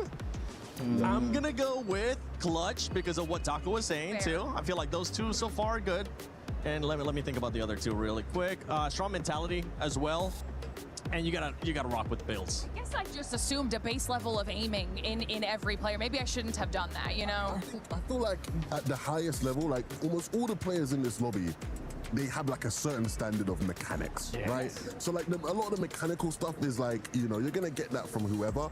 I think the elite aimers though, the people who just reliably in the big moments, that's why I think aim paired with strong mentality, because you could be a sick aimer, then you get to the end game, you start wobbling a little bit, you think, oh, okay, game 10, I'm a bit nervous. Like, no, like, you have strong mentality, you have perfect aim, you're good. But see, that's where I lean towards the comms direction, though, because you can have a strong mentality, but ultimately, if you're not able to convey anything towards your duo in these kinds of competitions, I think it just adds unnecessary complications. And even there's times where if you are eliminated, you can still have really solid comms. We even saw an instance in those 5 matches with Malibuca giving very solid comms to Vico, and he's coming up in the clutch to win out in a game. You started a debate, Seven. This is your fault. This is now going to be a very long ongoing debate. I'm all for it. For everybody watching, please build your perfect Fortnite pro player and share it on social media. Make sure you use that hashtag EWC and hashtag EWC26. And also let us know your predictions. Go into the EWC Play app and put in your pick'ems, because my pick'ems, boy, at the start, they were not that good, but then they started bouncing back. I'm not going to say which duo it was, but I think you're going to get an idea of which one I'm talking about. Levin, Taco, Glitter Explosion, the 7WG. Hopefully you guys have enjoyed this segment, but let's see what Barney's currently up to. Okie dokie. Luty. Yeah, tell me, Barney. Dude, we've been here for like 7 weeks now. Yeah, 7 weeks now. 7 semaines, ça fait beaucoup, hein? I feel like I haven't interacted with the French audience nearly enough, so I need you to teach me some stuff. Oh, okay. Il veut que je lui apprenne des trucs en français. Okay, we're gonna go slowly and easy, okay? Nice. So basically, one is like faites du bruit. Oh, yeah. Okay. Are you ready? We're gonna try together. So, Okay. 3, 2, 1. Faites du bruit! That works. Yeah, Je veux voir que sur les côtés ça a pas crié. Je vous retiens, les gars. Je vous retiens. Okay. The second one. Do you want another one? Okay, yeah, let's do it. Okay. So this one is a little bit tougher, but you're gonna make it. So it's gonna be something like, Est-ce que vous êtes chaud? Show, I know that word. Yeah, like it's been, are you warm up? Okay? Okay, cool. You ready? 3, Yes, 2, Luna, you 1. can. Est-ce que vous êtes chaud? That's working. Yeah, I know. Okay, give me another one. One more before we go. Alors, une dernière idée. Okay, one more. Oh, yeah. So you're gonna say, j'ai plus de balles. Okay, what does that mean? Oh, it's you will see, okay? J'ai plus de balles. Okay, cool. Okay. Okay. 3, 2, 1. J'ai plus de balles. What did I just say?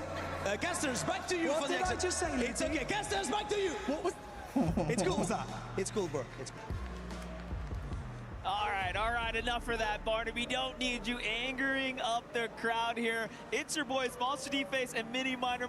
We get to call the action. We've been watching from the back, but finally, it's our time. Oh, it's good. I'm feeling good. I'm ready for this. We've got a brand new map here for the last 5 games. We've got Slurp Rush, completely different way the map's being played. Of course, the guys right there were speaking about mentality. So many of our teams, their mentality is going to be tested right now, Monster. Longer break than usual, an opportunity to think back at those games, and then a completely fresh slate, a completely new map, new drop spot, new mechanics on how the map works as well. So many things to keep in mind here. Yeah, one thing to think about is that extended अगला map Slurp Rush time होने off वाला right अगली now. वाली A 5 good moment games to के kind of लिए. really For the sit next down, 5 analyze games, the the next situation, and then map see will where be are the they in Slurp the Rush. tournament. Let's What do go. they now have to do Only as far as 6 minutes left adjustments for are the game concerned 6. to prepare for the battle that's ahead? Well, they need to do a lot. They need to try and think about what's going well, what's going wrong, how can we adjust, and then of course everything that you just learned from those first 5 games. We're now can almost throw all that out the window, bar a lot of those sort of mentality things, because things are going to be so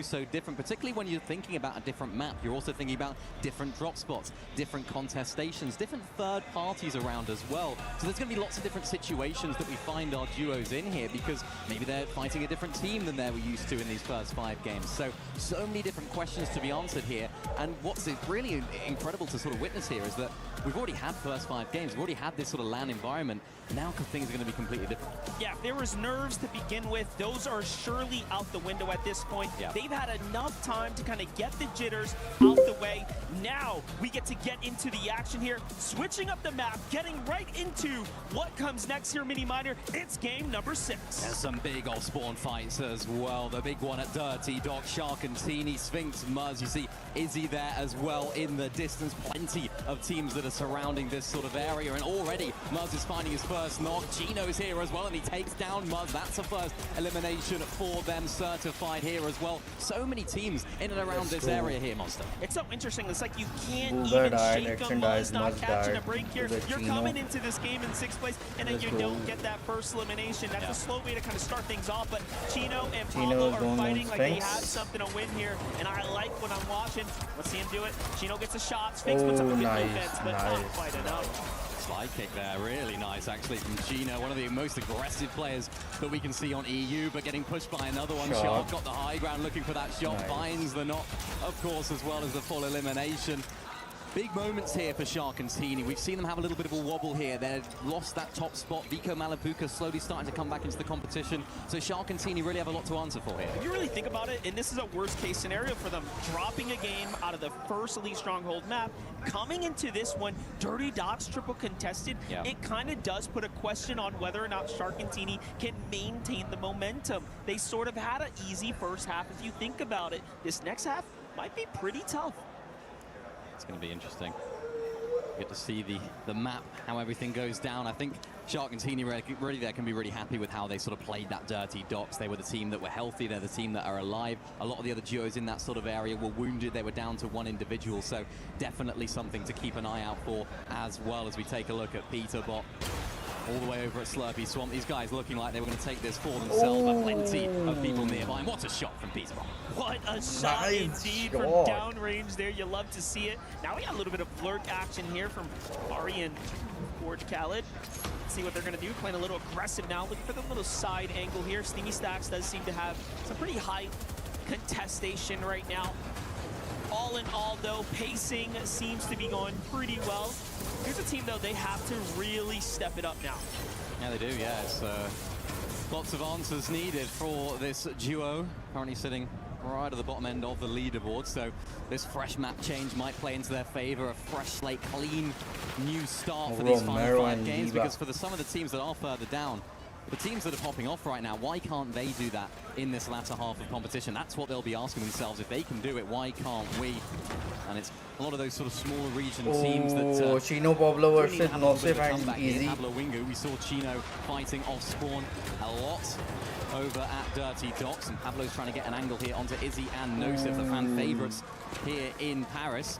Pablo looking for an angle, trying to find one on the backside, not able to actually find one as Chino's providing pressure from other areas. Nice piece of control from Pablo. Good shot. Another one will find the first knock onto Nosif, and Pablo's there as well. They are playing very, very well right now. The consistency really picking up here for Pablo and Chino. 3 eliminations now and on the hunt. We might, I was going to say, we might be seeing our first team fully eliminated, but no. Things settle down now. Chino and Pablo just really turning things around right now. Take a look at Romero, though. Just look at them go right here, really taking flight. Meanwhile, Cringe and Voco in a tough position. You have Izzy kind of insight here in the distance. He's debating whether or not he wants to fight. Meanwhile, Pump Epic Whale. Again, they have a really difficult time ahead of them.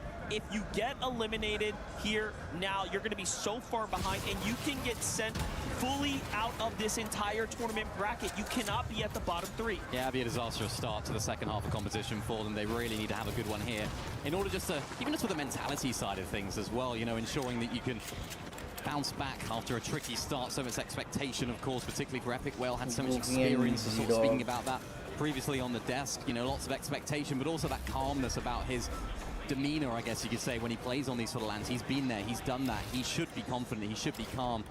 So excited to see what those guys do as well. Oh, Zone's on top of Z-Dog. And of course, Goofy here, they're just kind of vibing out right now. Shark and Teeny back on the hunt here. They're listening and watching. Shark and Teeny are lurking right now. Bray's the first to get caught off. Another team puts their opinion on the matter here. Nice. And now this is going to be a really filthy fight right now. You have Booga and Braids. You have Goofy kind of off in the distance, possibly thinking they want a third party this one. But Booga and Braids have their work cut out for them. Classic Teeny lurk right there, something that he's definitely used to doing over on EU and now doing it here on the global stage. Booga and Braids were bruised, but not fully knocked. So I think it looks as though Shark and Teeny will sort of try and dip on out there. You can see there's another team sort of rotating on through as well, going to give Booga and his teammate Braids the opportunity to disengage. Oh no, though, Teeny down to Muzz. It must work to Muzz and Sphinx on the Shark and Teeny. The battle from Dirty Dots, they weren't happy how that went down, and now turning on the gas pedal here. One thing I've noticed from Shark so far today, he is not afraid to fight with Teeny down. He will put up a strong defense. Okay, Retro and Phoenix are this is one of the worst times to fall. out of the game right now, I think so. Right? We're about to go into that point in the time where things are going to cut down. And look at this. Half of it's in the water here, so it really is going to get pretty bad for them. So little space to work with. If there's anyone that you want as a solo clutch situation, it's Shark. He's almost like the extra overshield in the game. You have overshield here on Reload. Shark is like overshield plus. He's just that fighting demon that not only can eliminate players but also hold them off inside of these fights as well. And that's what makes this team just so good, because it's so hard to take them down. Even when one of them is down, like we just saw there, they're so good at getting back together and keeping their momentum going.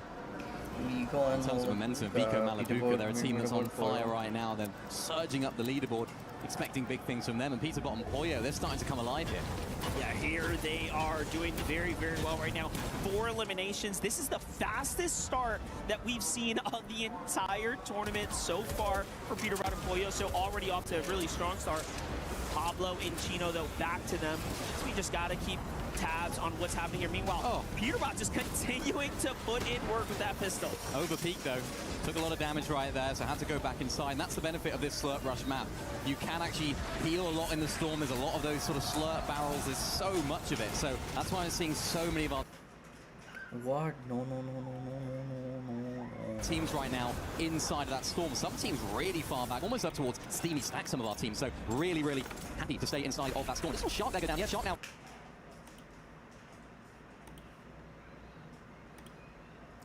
Why? Out, so team had a little bit. They need a bounce back here as well. Yeah, I mean, what can you do when you're triple contested and out? Booga and Braids also saw them dip back into the storm. They seem to be very much interested in getting into a piece of this action. Little do they know, there is a team rotating on the outskirts here. Can they actually find them? That's going to be the question here. They moved to the 5th place. place. Scrap looting. It's actually just a singular player outside of them, so they might not want anything to do with it. They want to get. Don't want to get caught too much inside of that storm, and that's what I was talking about. Look at all these players inside of the storm. It's possible in this map, particularly when you're rotating through Slurpy Swamp. There's so much of those heals there, of course, as well. What is it, like 2 or 3 teams inside of the zone right here, Monster? Everyone's playing outside, and it's honestly the meta in this particular map. And for Peterbot and Poyo, they've started strongly here. Peterbot's been hitting shots. They seem like they're the sort of team that just gain that momentum. We've seen it before. We've seen them have slow starts, but when they get going, it's like a runaway train. From in the zone to in the bubble, Peterbot came into this game in 7th place. He's now sitting in 5th on overall placement point. So he is slowly working his way up. Meanwhile, Shark and Teeny fighting their way out the pit that they were being thrown into here. Teeny and Shark get a little bit of material from that fight. Braids and Booga might have stood around for a little too long. Can Teeny get the full finish? That would have been devastating for Braids there. Yeah, another situation where Teeny's trying to lurk. They're trying to find that knock, and they don't find it initially right there. So really difficult situation. That's how Shark went down. You can see right there. Braids was the one doing the lurk right there. Teeny, of course, doing a fantastic job as well. That's his role when Shark does go down, and they're just capable individually, which is what makes these guys guys so good. It's a good story for them right now. They're just kind of fighting their way back. What looked like was going to be a rare rust situation. Now they're possibly looking to set up the farm onto Rue here inside the zone. Already though, crash pads ready to get to work here. Burst rifle, of course, allowing him to have that pressure and accuracy. But either way, this is a pretty tough place to fight. Very close. Yeah, you can text me on Instagram. We'll start to add up, but first they need to secure these elims, and that kept moving. Let's see it. Teeny finally starting to break. Drop me a DM DM on Instagram. And you can just see the wear and tear on the loadout here. It's not looking too great for them, but hey, they're still in the running. That's the thing. These guys can turn their game around on a dime. Any situation they find themselves in, you have to back them. And you can see, looks as though they have overtaken first place spot with all those eliminations. Look at that, though. Second place right now. Oh, Peterbot and Poyo are W King right now. Poyo against Vico and Malabuka. Land winners against land winners right now. Two teams that are no stranger to the top end of the leaderboard going head-to-head. This is what land competition's about. For now, it's peaceful, it's calm, but things could boil over in an instant. That's a fight that I think we all know is worth paying for. Vico and Malabuka just gotta back off, ease up here now. And you know, we naturally expected the zone to finally stay in on some land because the water has taken so much real estate. This is gonna be the most congested game of the evening. And go figure, it's a little bit of chaos here from after that 30-minute bit of downtime here. But take a look at what Malabuka's next big play is. It's likely to find an elimination. They need a refresher. And just from what I'm seeing in the loadout in general, it's telling us that Malabuka has already gone down this game, and it's a pretty scrappy one at the moment. Yeah, it can be, but again, another team that are more than capable. Looking at the way the zone's pulling here as well, back up towards that north. So as I was saying, lots of those teams sort of honing in on that Slurpy Swamp area, going to make that usual dead side of zone going to be a little bit more congested than usual. So teams that are playing inside of Slurpy Swamp, you can see them just starting to rotate their way in right now. Lots of fights are going to start going down in this area. Go Vico, go. That's Vico's mum right there in the bottom left of the screen. She's always here supporting Vico, and what a performance from them so far. But it's going to start to get congested on that sort of west side of zone. Yeah, this is going to be a really tough spot to kind of put yourself in. You see a lot of teams trying to put themselves sort of towards that river in case they end up in a difficult spot where you need to kind of get some cheeky extra HP. For now, though, the clock is ticking. The new zone will reveal itself, and then it is game time because the storm will officially not allow players to refresh their way back into this lobby here. Reboot is disabled right now. Taking a look at the overall bigger now picture, the real fight will Moda begin. fall, so that storm fight really started to weigh on them. Meanwhile, Peterbot and Poyo really looking to put up the positioning here. The first early high ground, Epic Whale gets knocked. That is the worst spot to be in. Nosif loses duo as well. This is so rough. This is Nosif really is alone rough. right The now. French fans right now, they're on the edge of their seats. Bro, do Nosif you have has got Discord? the No, bro, I don't entire have country Discord. on his back in this particular game, having to solo clutch right now. And this is what I was talking about. Lots of these teams that are rotating from Slurpy Swamp are going to get in all sorts of trouble. And look who's there, playing spoiler for them, playing guards in the front of the castle. It's Oh, Peterbot, Shark and it's Teeny, Poyo, it's Shark and Peterbot Teeny, with the Shark and mammoth. Teeny. He doesn't miss. Can he hit another? Not quite in that Shark situation, and Teeny but are they're on the dangerous. side. They're on fire. They're on form. And they have the momentum right now. They're looking to win this game here, He's done Monster. a really good job keeping that Mammoth pistol pressure down. Eliminated right there. Peterbot got the shadow. Peterbot got the shadow. Unfortunately, falling to the hands of actually Peterbot finally gets in. Then Reckless and Alex under some severe pressure here as they try Lido to got make the that Reckless. rotate, but it just goes completely sour for them. Meanwhile, Virgo still is in the game. Chino Shadow got the no Teeny. longer lost. Can't be looked back in. Nice. Solos in this game right now. Shark Lots of is punches alone needed. right Look now. at this though, Shark now down There to are a too solo many as solos. well. Another situation where he has to solo This is clutch. Look at terrible. this. Yeah, it's not great. They It's have the Teeny med dropping kit. into They the have mats the right med now. kit. They Plenty can of builds for revive him to them. work with. This is They the can situation. revive This is the them. player that you want in a solo clutch situation. He pulls zone here as well. And I will finds text that you extra myself. body inside of the storm. Drop me This your could be enough. If these username. I will medkits are text. hold I here, will Monster, text you. he might be able to just stay inside of the storm and just play it out from there. That might be his qualifying, defining moment of the evening. They're pulling the zone. Shark is when alone the and pushing storm for the is high looking ground like it's right now. working against you there. Everything all of a sudden now is in his favor. Meanwhile, just looking at how Peterbot is playing here, Peterbot they are is firing up. cooking And right this is why now. you can't count them out. God, that shot. It's just a highlight reel. He's making his own highlight reel. Every single time we go back to a replay, you know it's going to be an absolute banger. And that's what Peterbot does. Another huge couple of connections there with the Mammoth pistol. Unfortunately for them, they're not going to be able to find those refreshes. So all of that early investment, they will have to look for another one as another team looks to try and play up in the sky as well. Peterbot and Poyo do have to keep their eyes on that, as everyone down below has to try and traverse their way through all this water. The team that's in the sky is Muzz and Sphinx. They're looking on down at the rest of the lobby, trying to skip a lot of these moving zones to hold on to a lot of their materials. But meanwhile on the low ground, Booga, not a bad performance so far, still need more, looking for an opportunity to make their way into the zone. Romero pushing on the Booga. Romero focused.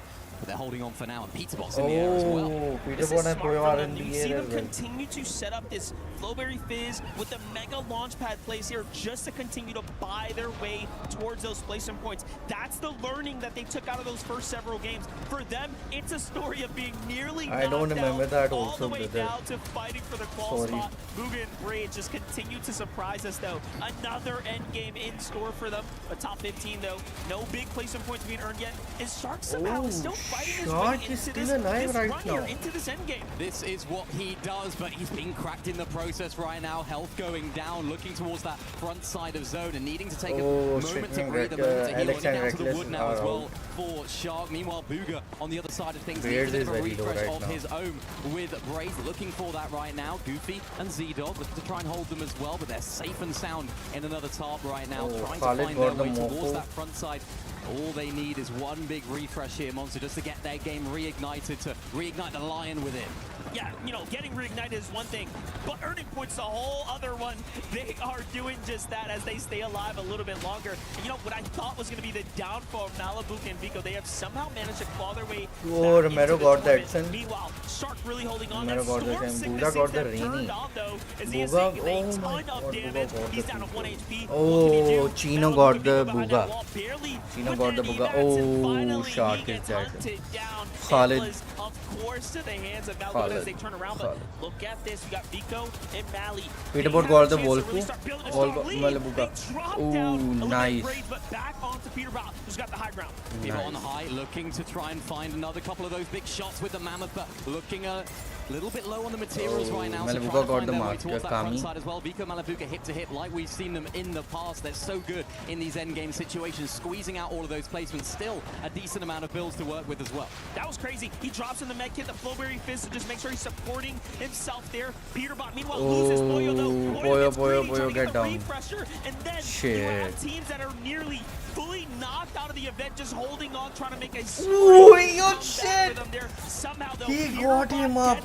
Oh my god. What kind of story is unfolding here? Oh my god. They've got second. Poyo is the one with the spray weapon, which they do. Peterbot is trying to chop out high. It's Malabuka retaining it. Vico's all the way down. How he got him up? For now as a solo, but Khalid and Shari Wingo as well, all the way down on low ground. Malabuka getting contested behind. Vico versus Peterbot. Nice. Poyo takes down Vico. Peterbot Nice. I don't know how they managed to win. But they are still in this tournament. Oh my god, Poyo and Peterbot are still on the high ground. Let's go. We might be seeing a Peterbot and Poyo win again here. And then they find what a shot! What a shot! 2v1. There's not much you can do when you're going against Peterbot and Poyo. Oh, let's go! Peterbot, Poyo, secure another one. Let's go. Game 7 goes for the Game 6, by the way. Game 6 goes. Oh my god. Again, Peterbot and Poyo. Let's go. A couple of games maybe to get themselves settled. So much pressure, Monster, on their shoulders. I mean, it's one of those situations where we can just see them coming alive in real time. And the duality right now, Sphinx. You can just see and sense the emotion there on the other side. Poyo eases up, loosens up his shoulder. He's happy. The fans are feeling good. The emotions are starting to turn around here. I mean, even though they've done it all right, when you have a start like that they did, really low down, what were they, like 19th after a couple of games? Yeah. It's got to put that pressure on you. No matter who you are, no matter what you've done, no matter where you've been, it's got to put that pressure on you. You could see a lot of that pressure just being released off of their shoulders right now. Not only have they won their back-to-back They've also won across different maps, so potentially this is the sign of things to come here on Slurp Rush, because we did have questions. We were like, yeah, what a nice end to them there on Elite Stronghold. Are they going to be able to continue that momentum and maintain that mentality throughout here in Slurp Rush? We've got our answer so far. And it's really nice to watch this happen all in person, of course. Oh, yeah. You know, it's not very often we get to really kind of dive deep into what would happen if you put the best players in a situation like this. But that map change, I think, really was the boon that they were looking for. Even now, look, Peterbot posing for the cameras there. Yeah, it must feel nice. Yeah, you can see it from there. Pollo, as you take a look at some of the highlights there from that end game. You can never really count them out here. Yeah, you gotta just listen in on this, you know. When you start thinking about how this all plays out here, I mean, from their perspective, there's always chaos involved. You have to expect it, but this is a team that's named Go up, left side low. It's one duo. Can you find him? We need to drop, Just fight. Head. Oh, right here. That's good. What is the? You're horrible, bro. Well, Mini, what could we have expected? Nothing less, right? Just kind of riding their way through. Well, you know what? That's what the best teams do. You could sort of maybe, you think you're going to listen into some crazy comms here. You know, they've just won the game. They're going to be hyped. They're going to be sort of loud. They're going to be in each other's ear. But a lot of the best teams here within Fortnite, they're the teams that are calm. They're the teams that understand sort of communication importance, sort of thinking about what's actually relevant in each moment and keeping their communication clear and calm so vital. And it's something we don't get to see too much in Fortnite, particularly when it's online. You don't get to hear from the players like we do when we're on land. So it's an element, it's a skill gap. It's something that these guys have mastered.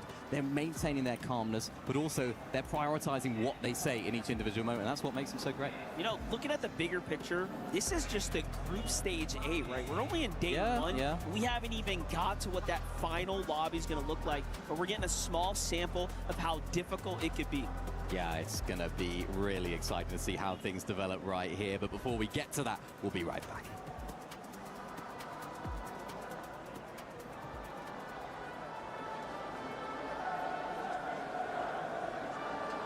The human body was built to move, not trapped at a desk in one singular posture for 12 hours a day.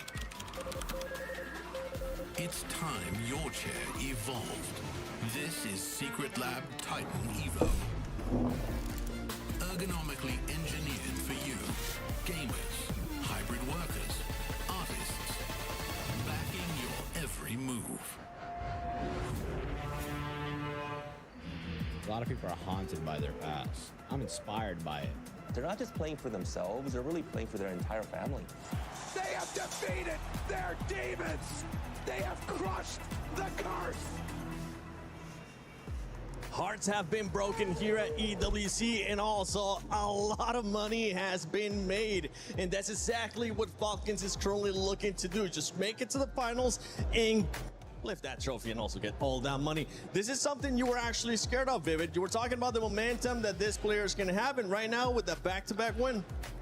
And that's why you can't count out Peterbot and Pollo. You never can. It doesn't matter how far down the leaderboard they are at any point in the competition, because they can have what we like to phrase Peterbot and Pollo-esque games. That being said, though, I do want to go ahead and mention it, right? Levin, we kind of talked about it. They only needed a couple of games to actually make something like this happen. They have absolutely flown up the leaderboard, and I don't think we're surprised. It's Peterbot and Pollo. What are you going to say? I mean, they have dominated in Reload all year long. We said, I think at least, they're a better Slurp Rush team. Yep. I think we saw in that game exactly why Slurp Rush plays into their hands. A lot of the meta in Reload has been about sort of playing the storm and trying to skip zones. I don't really think that's their bag. But in games like that one, they sit at Slurpy Swamp, they keep pulling zones, and they can just farm the rest of the lobby. They go into that end game just more stacked than anybody else in the best positions, and they just deliver. I mean, you speak of that best position is early height, and every single time I see it, I doubt it. I go, there's no way they're going to be able to hold height all the way from zone 7, zone 8, and then they do it. They do it in such a good job, splitting, making sure that Pollo's watching the front, Peterbot watches the back to make sure that no one's able to steal from them, and they just are able to control high ground for that entire time. Look at Pollo, even getting chopped, he is still making sure that he is spraying on players. Honestly, Seb, 7, when you said that we were scared of the momentum of Peter Von Pollo, I was actually more scared at the start, like something was wrong in the universe, and now things feel like they're falling into place. The scariest bit, even beyond that, on top of everything we've already said to pick these guys up, they both entered that mode, they both enter where they're not missing shots. Like, they are hitting all the important shots, and like, how do you take height off these guys when they just hit every mammoth shot? They were catfishing. That's exactly what they were doing in those first games. Yeah. They were playing a bait and switch for us. They were like, let's see what they got to say. Let's see what they're going to be coming back with. But one team that you've actually been keeping an eye on that has been bouncing back is Muzz and Finks, because my goodness, this squad has bounced back, especially in the last 2 games. And it's really interesting to see because they're not playing together in the FNCS, so there was a little bit of question marks on how would their synergy be in the competition. But man, they're finally showing up, had a good start, and then a few little rough middle games, but finally picking things up. I mean, I'm a Mo's fangirl. I'm just going to be biased no matter what. And I mean, for all of NA and OCE and NA East, all the regions that he's represented, he's like the champion for all of us. Listen, for anybody that frequents the FNCS over on NAC, you guys know anytime that Muzz is on the screen, Zeke himself has an absolute freak out. Let's call it the Zeke freak. Kelly has, you know, kind of brought that here to the stage for us here today, talking about anytime she sees Muzz up there on the big screen, she's getting very, very excited. But yeah, Kelly, I love the fact you kind of bring up where they're currently at on the leaderboard. Currently sitting in 4th place. I mean, again, we like to have that conversation, Levin, about sometimes some of these teams, they just sneak up into the top of the leaderboard, and it's super impressive. Nice. Yeah, I mean, earlier in the day, we're here talking about we're the NA team. We got to switch to the second page of the leaderboard to spot out any NA. Yeah. And they have quickly risen up. You know, all it takes is Peter 6-7 games. And they got the game 5 and game All right, 6. listen, for me though, I gotta look to Bugha and Braids right now. This is a duo that everyone was so excited for. They got the last spot out of NAC. It was so hype when he won. You could hear the hype coming out of Bugha. And to see them, they actually were doing better in the previous game. Yes. So they dropped down just a little bit, but even then to see them in the top 10, just so close, Vivid, to make it into that 7th spot. That's what I love to see for Bugha and Braids. This is where the competition starts to get a little bit scary though, because I remember talking to 7 about how we just had a 7-point difference between positions 5 and 9 on the leaderboard. Take a look at how big of a gap we now have established. I mean, heck, we can just simply talk about the gap between 9th and 7th place. Remember, 7, all of these teams need to get into the top 7, but if that gap continues to grow, your chances of even clutching up in some of these big games starts to fade away. And what's scary too is not just Peterborough and Pollo, it's all those teams towards the top, as Aurora, as big as well. They're just being so consistent. They're going to be continuing to take points away from those squads that are wanting to push up to the top 7. And not just that, when we end up flipping the page and we end up seeing those teams towards the bottom, the points are just not going to be available for them. Yeah, I mean, it's just, it's Pomp is not in the good place. The one thing I will say, unfortunately, the second page is starting to fill up with a lot of the smaller region teams, but Lewa and Romero still going solid in that top 7 for the Brazilian region. Look, I was looking at a lot of data before the competition, sort of like grouping teams together based off of some of the numbers from, you know, the different reload finals. All of the numbers were just pointing to these guys being respected as an elite level team, where I think naturally a lot of people watching might not have predicted them, so they are delivering to that level. Hopefully some of the players on this page can at least show us something in these next couple games. Well, yeah, there's 2 conversations that we need to be having. We're looking for the top 7, but we also need to be looking for the top 17. Those, and it's pretty close in the bottom 5 right now. Any one of those can easily just have a top 5 game, top 10 game, and jump themselves up from that spot. I was looking at Shark and Teeny actually from Aurora, because they started off insanely hot, right? To the point that some of us were saying, okay, just wrap it up. I think they're going to be taking it. But they have decided to slow down a little bit here, Vivid. And it's not something that we're going to be panicking about because of what we saw out of them in those first 3 matches, that are maybe just taking some games off. Yeah, I mean, they actually could have went further down the leaderboard. I mean, they did drop down to 3rd right now, so they're still doing fine. But it was actually just simply on the back foot of a Shark clutch. Like, Teeny went down. It looked like they weren't going to be able to get any surmountable amount of points out of that game at all. But Shark doing Shark things, went ahead and solo clutched their way up there to make sure that they do withstand a spot towards the top of the leaderboard. But if we're talking about the top of the leaderboard, guys, how have we completely avoided the team that we should be talking about? Vico and Malabuca sitting in 1st place right now. I'll be honest, I'm in shock. I think these guys, what they have shown us this year is when they get on stages like this, when they can feel the crowd, when they can be with each other and have that chemistry in person and get to experience a journey of a tournament like this, they just activate to a new level. let's be real, in the FNCS Major 2, it was stinking a little bit from them two, right? You would have never expected this type of performance if you were basing it just off of what they've been doing since the summit. Different story today. When you speak on that energy, I think back to when we were running rehearsals for the player walkouts, and we could see that there was a lot of players that just weren't really that interested in having these kind of conversations. But then as soon as it's Vico and Malabuka, they don't care. They're so excited. They're energetic. A lot of people, you can tell that they're stressed when they're here. They're only thinking about the game. But Vico and Malabuka, to me, this just kind of seems like a Wednesday for them. Talking about that stress, actually, from some players, and we got a chance to see them shine early on, and I'm gonna be talking about Phoenix in Retro. It is their first land, right? After that win, they just keep dropping off on that leaderboard. Is that pressure starting to get to them, Vivian? I mean, it must be, right? Because we do like to go ahead and talk about experience. I mean, yeah, the experience needs to be here for these types of environments, usually just to strictly perform in any regard. So getting the win was good for them, but the consistency, right? Maybe the pressure is starting to build a little bit after getting the win. It was like, wait a minute, we can actually do this. Then they start to feel the nerves, they start to feel the pressure from that. Then maybe they look at the leaderboard like, whoa, how did we get down to 11th? Listen, when Phoenix is burned the brightest, that is when they pass away. And from their ashes, they rise up to the top. I think if there is any moment we can see a player make a comeback, how could it not be a player named Phoenix? You might as well just keep spitting, man. That was some bars right there. Oh my goodness. No, I'm gassed for them, but you have to, again, rise from the ashes. That rise has to start to begin, and it's not going to be easy because I think you look around the rest of the competition and it is truly fierce. We're seeing big pop-off games from a bunch of different people, but finding that consistency, it's not a straightforward formula. And for some of their squads, I mean, we're going to be heading into Game 7 here of Group A, Fortnite Reload Championship at EWC 26. They need to step up. They need to make sure they rise up from the ashes. Let's see who's going to be rising up in this next game. Here we go, match number 7. Number 6, first match on Slurp Rush did not disappoint whatsoever here, Monster. Two main storylines here. Storyline about qualification, about glory, getting inside of that top 7, but also about survival now as we get towards the latter stage of competition. Yeah, one thing you don't want to do is, one, get yourself sent to Friday, but worse yet, end up in the bottom 3 and get completely crushed out of the tournament. One thing I'm noticing when I'm looking at the standings here is that it's really a lot closer than 60 points is the win, 210 is the cutoff. You drop the ball one time, someone will literally take second place from you. Yeah, absolutely. And all it can take is one game just to reignite that momentum for some of these teams down further below. Epic well pumped at 20th place right now. It's really now is the time because you don't want to leave it too much later. You don't want to let it drag out. You need to do it now.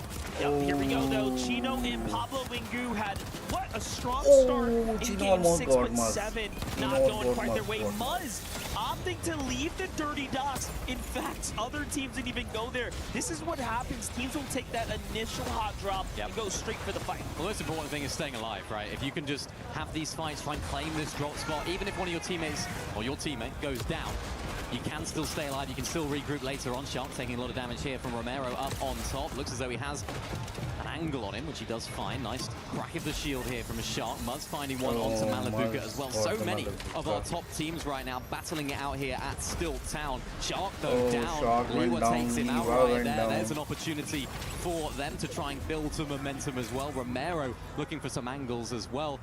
It's all up to Teeny and Romero now as Solus. Yeah, Moreau's going to be really careful. Muzz is on the hunt, and his teammate was down for quite some time, but Muzz now has a little bit of that counter pressure coming in from Retro. So it's just going back and forth here. Everyone's exchanging. Muzz is going to be the one that definitely comes out ahead. He secures 3 quick Iliums, starts dancing. He's like, hey, Retro, send me to my teammate. I'm going home, brother. He's fine.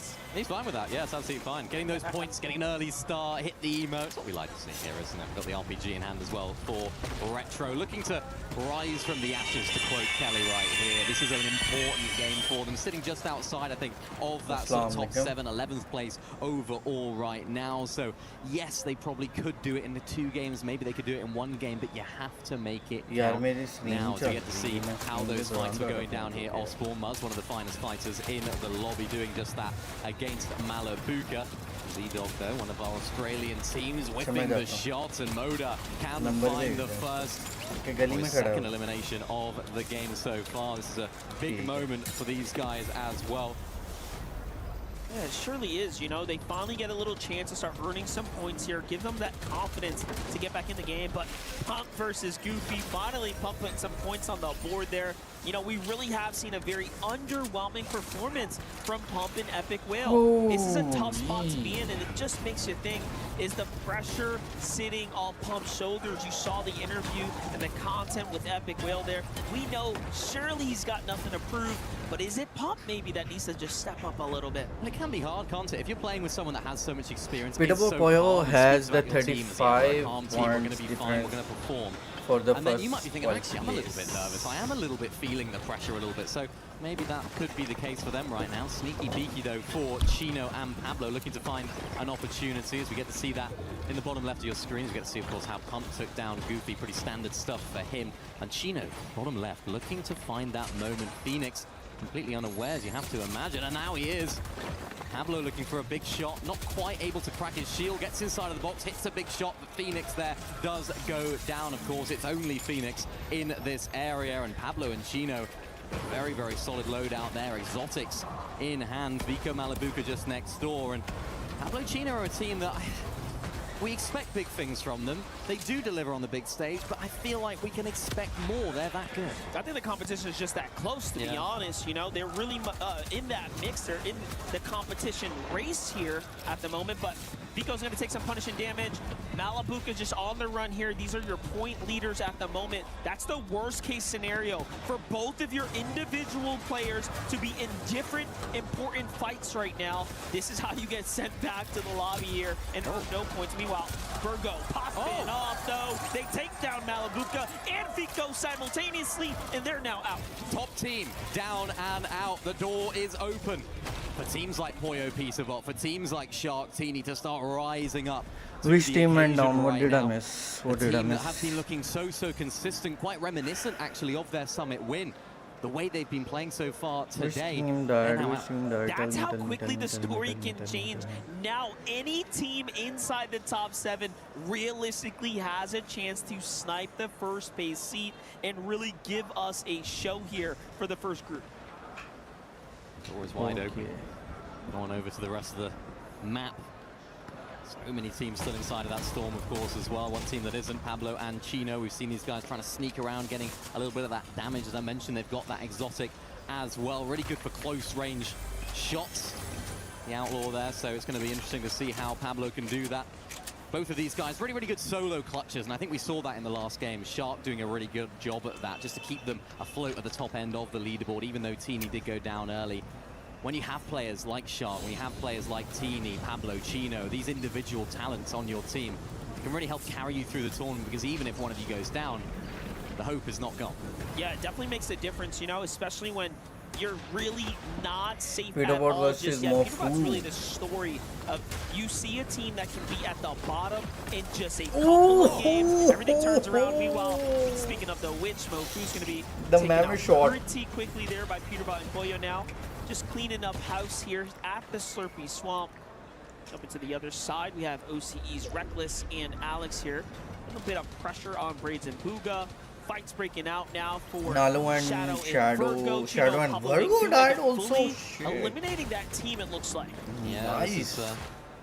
A nice position it here will as be well easier for the other team They to can get sort more of points. scrap loot a lot of this area. See PhD and Edson inside of the area too, so we've got to be careful that they don't clash heads before they make their way into the zone right now.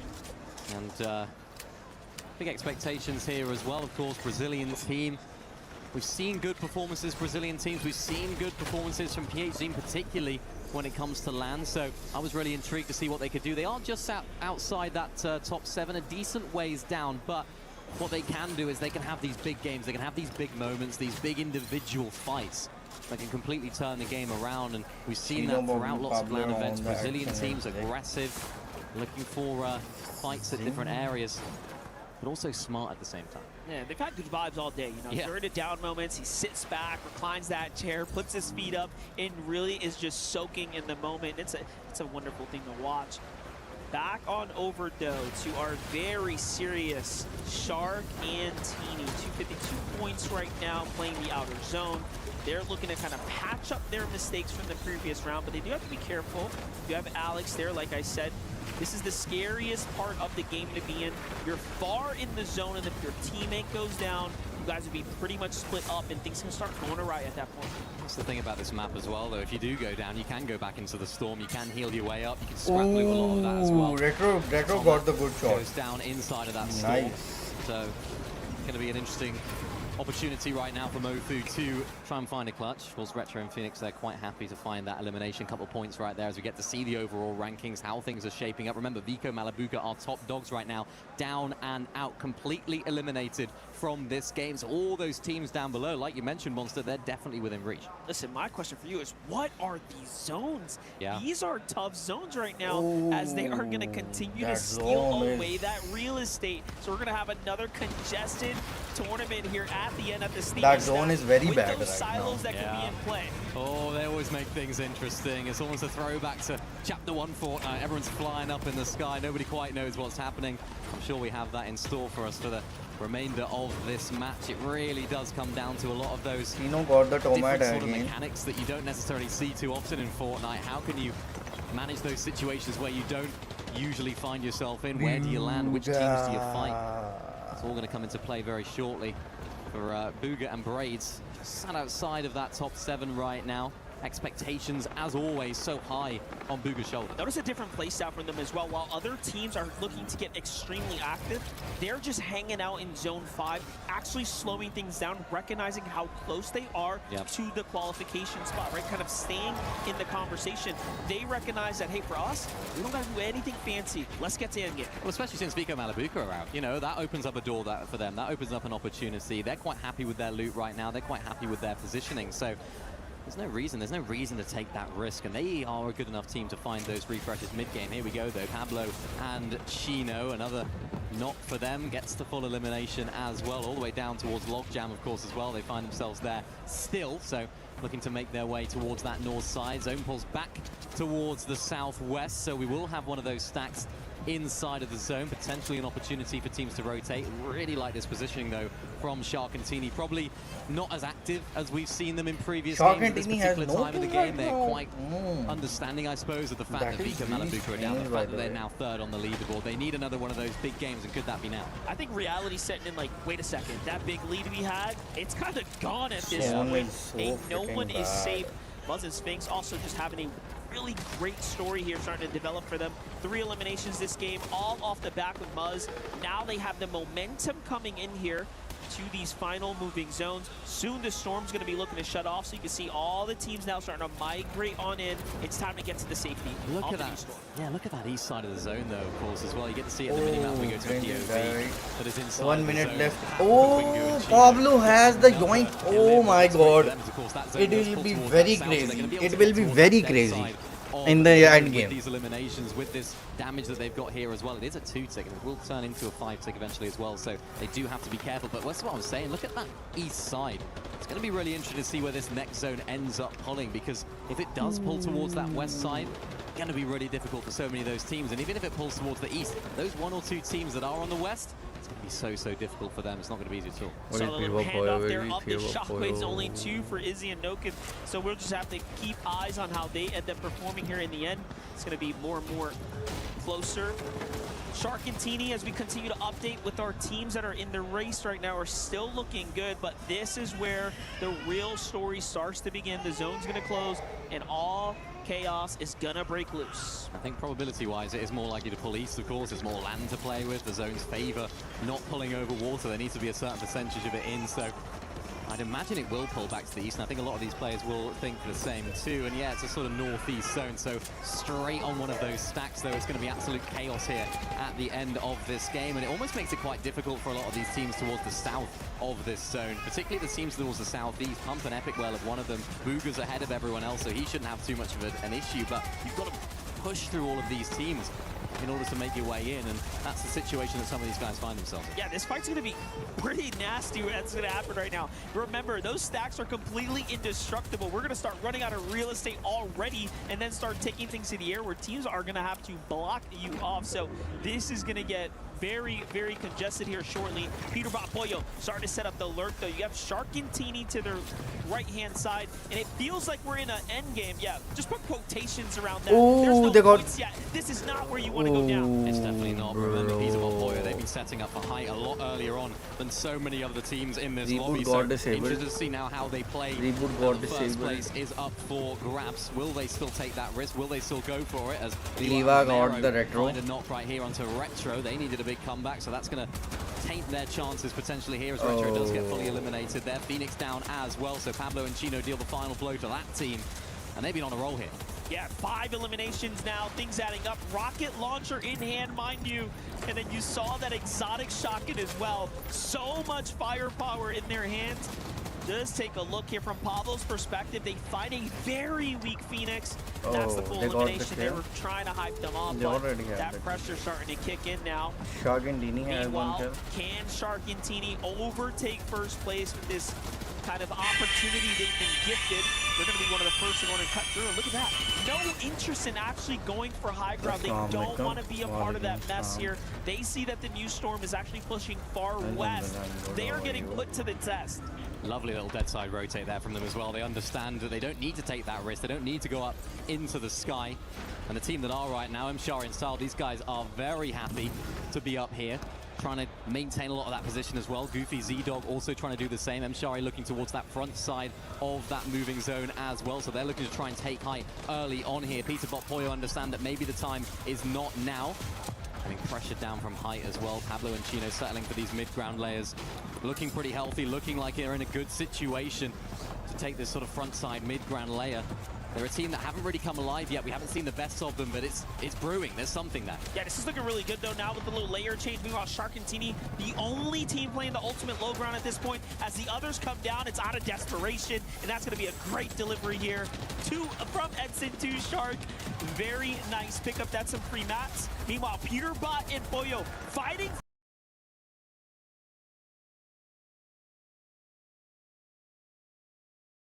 for the layer here, taking full control. That's a refresh they'd love to have, but they do not need, and they will not sacrifice their positioning. Yeah, they don't need to. Zone pulls back towards Steamy Stacks. They need to maintain that elevation down for that refresh. Booga being in prime position right now as well, tries to do that right now, and it's the Middle East team all the way up on height, still maintaining it.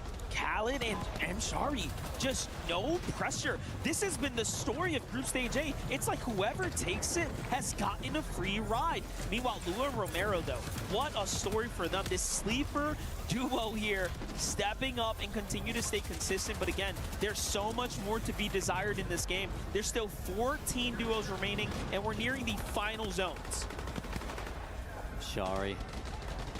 Khaled looking just down on the rest of the lobby. There's always that danger, though. There's another team coming up. It's Peterbot, it's Pollo. Who else would it be? There goes one. There goes another. Peterbot on height where they belong. They want to close out 3 in a row. And then the upgrades as well. Now he's got that legendary one and you're done pump shotgun.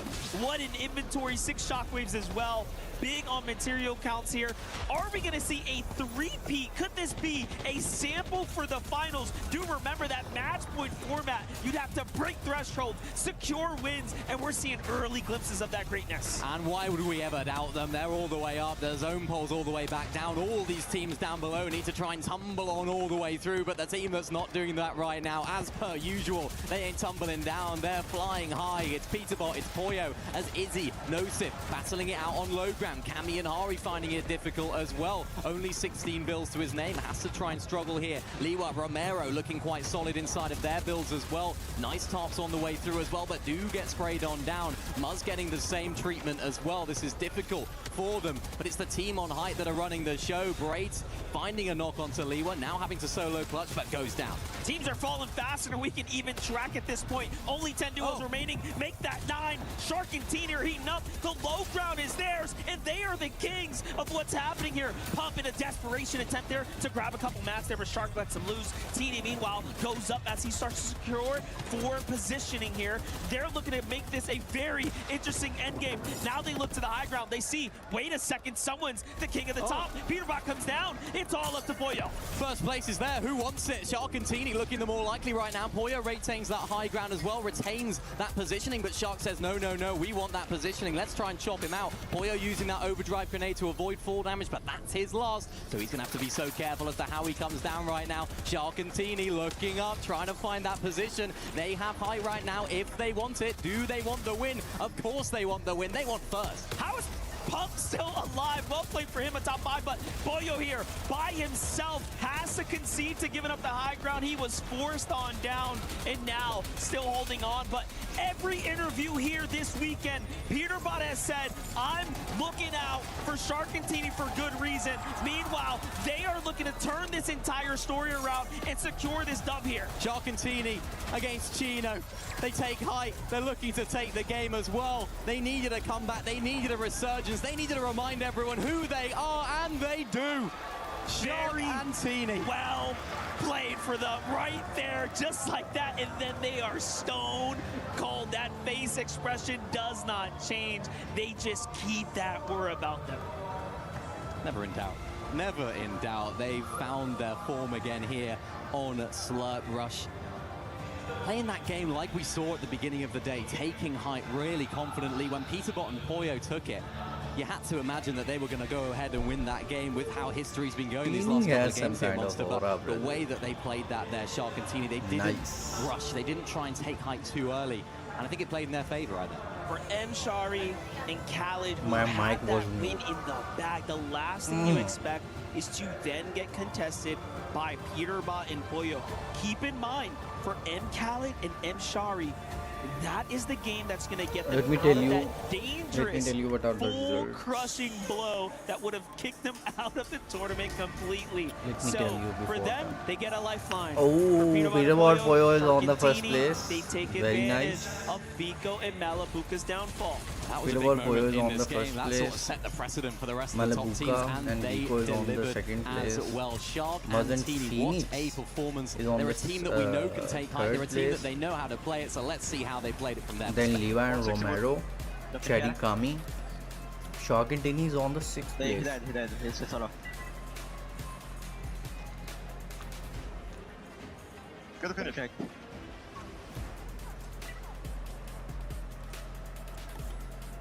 In my box.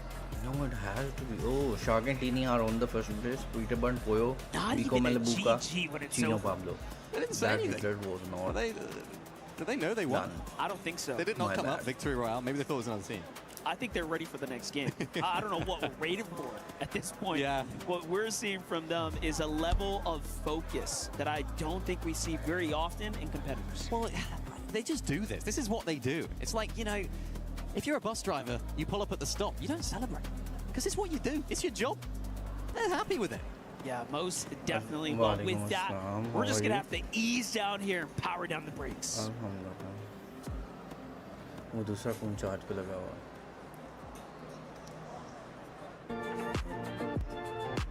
इसका camera उससे भी आपके वाले phone से भी कोई 10 गुना बुरा है इस वजह से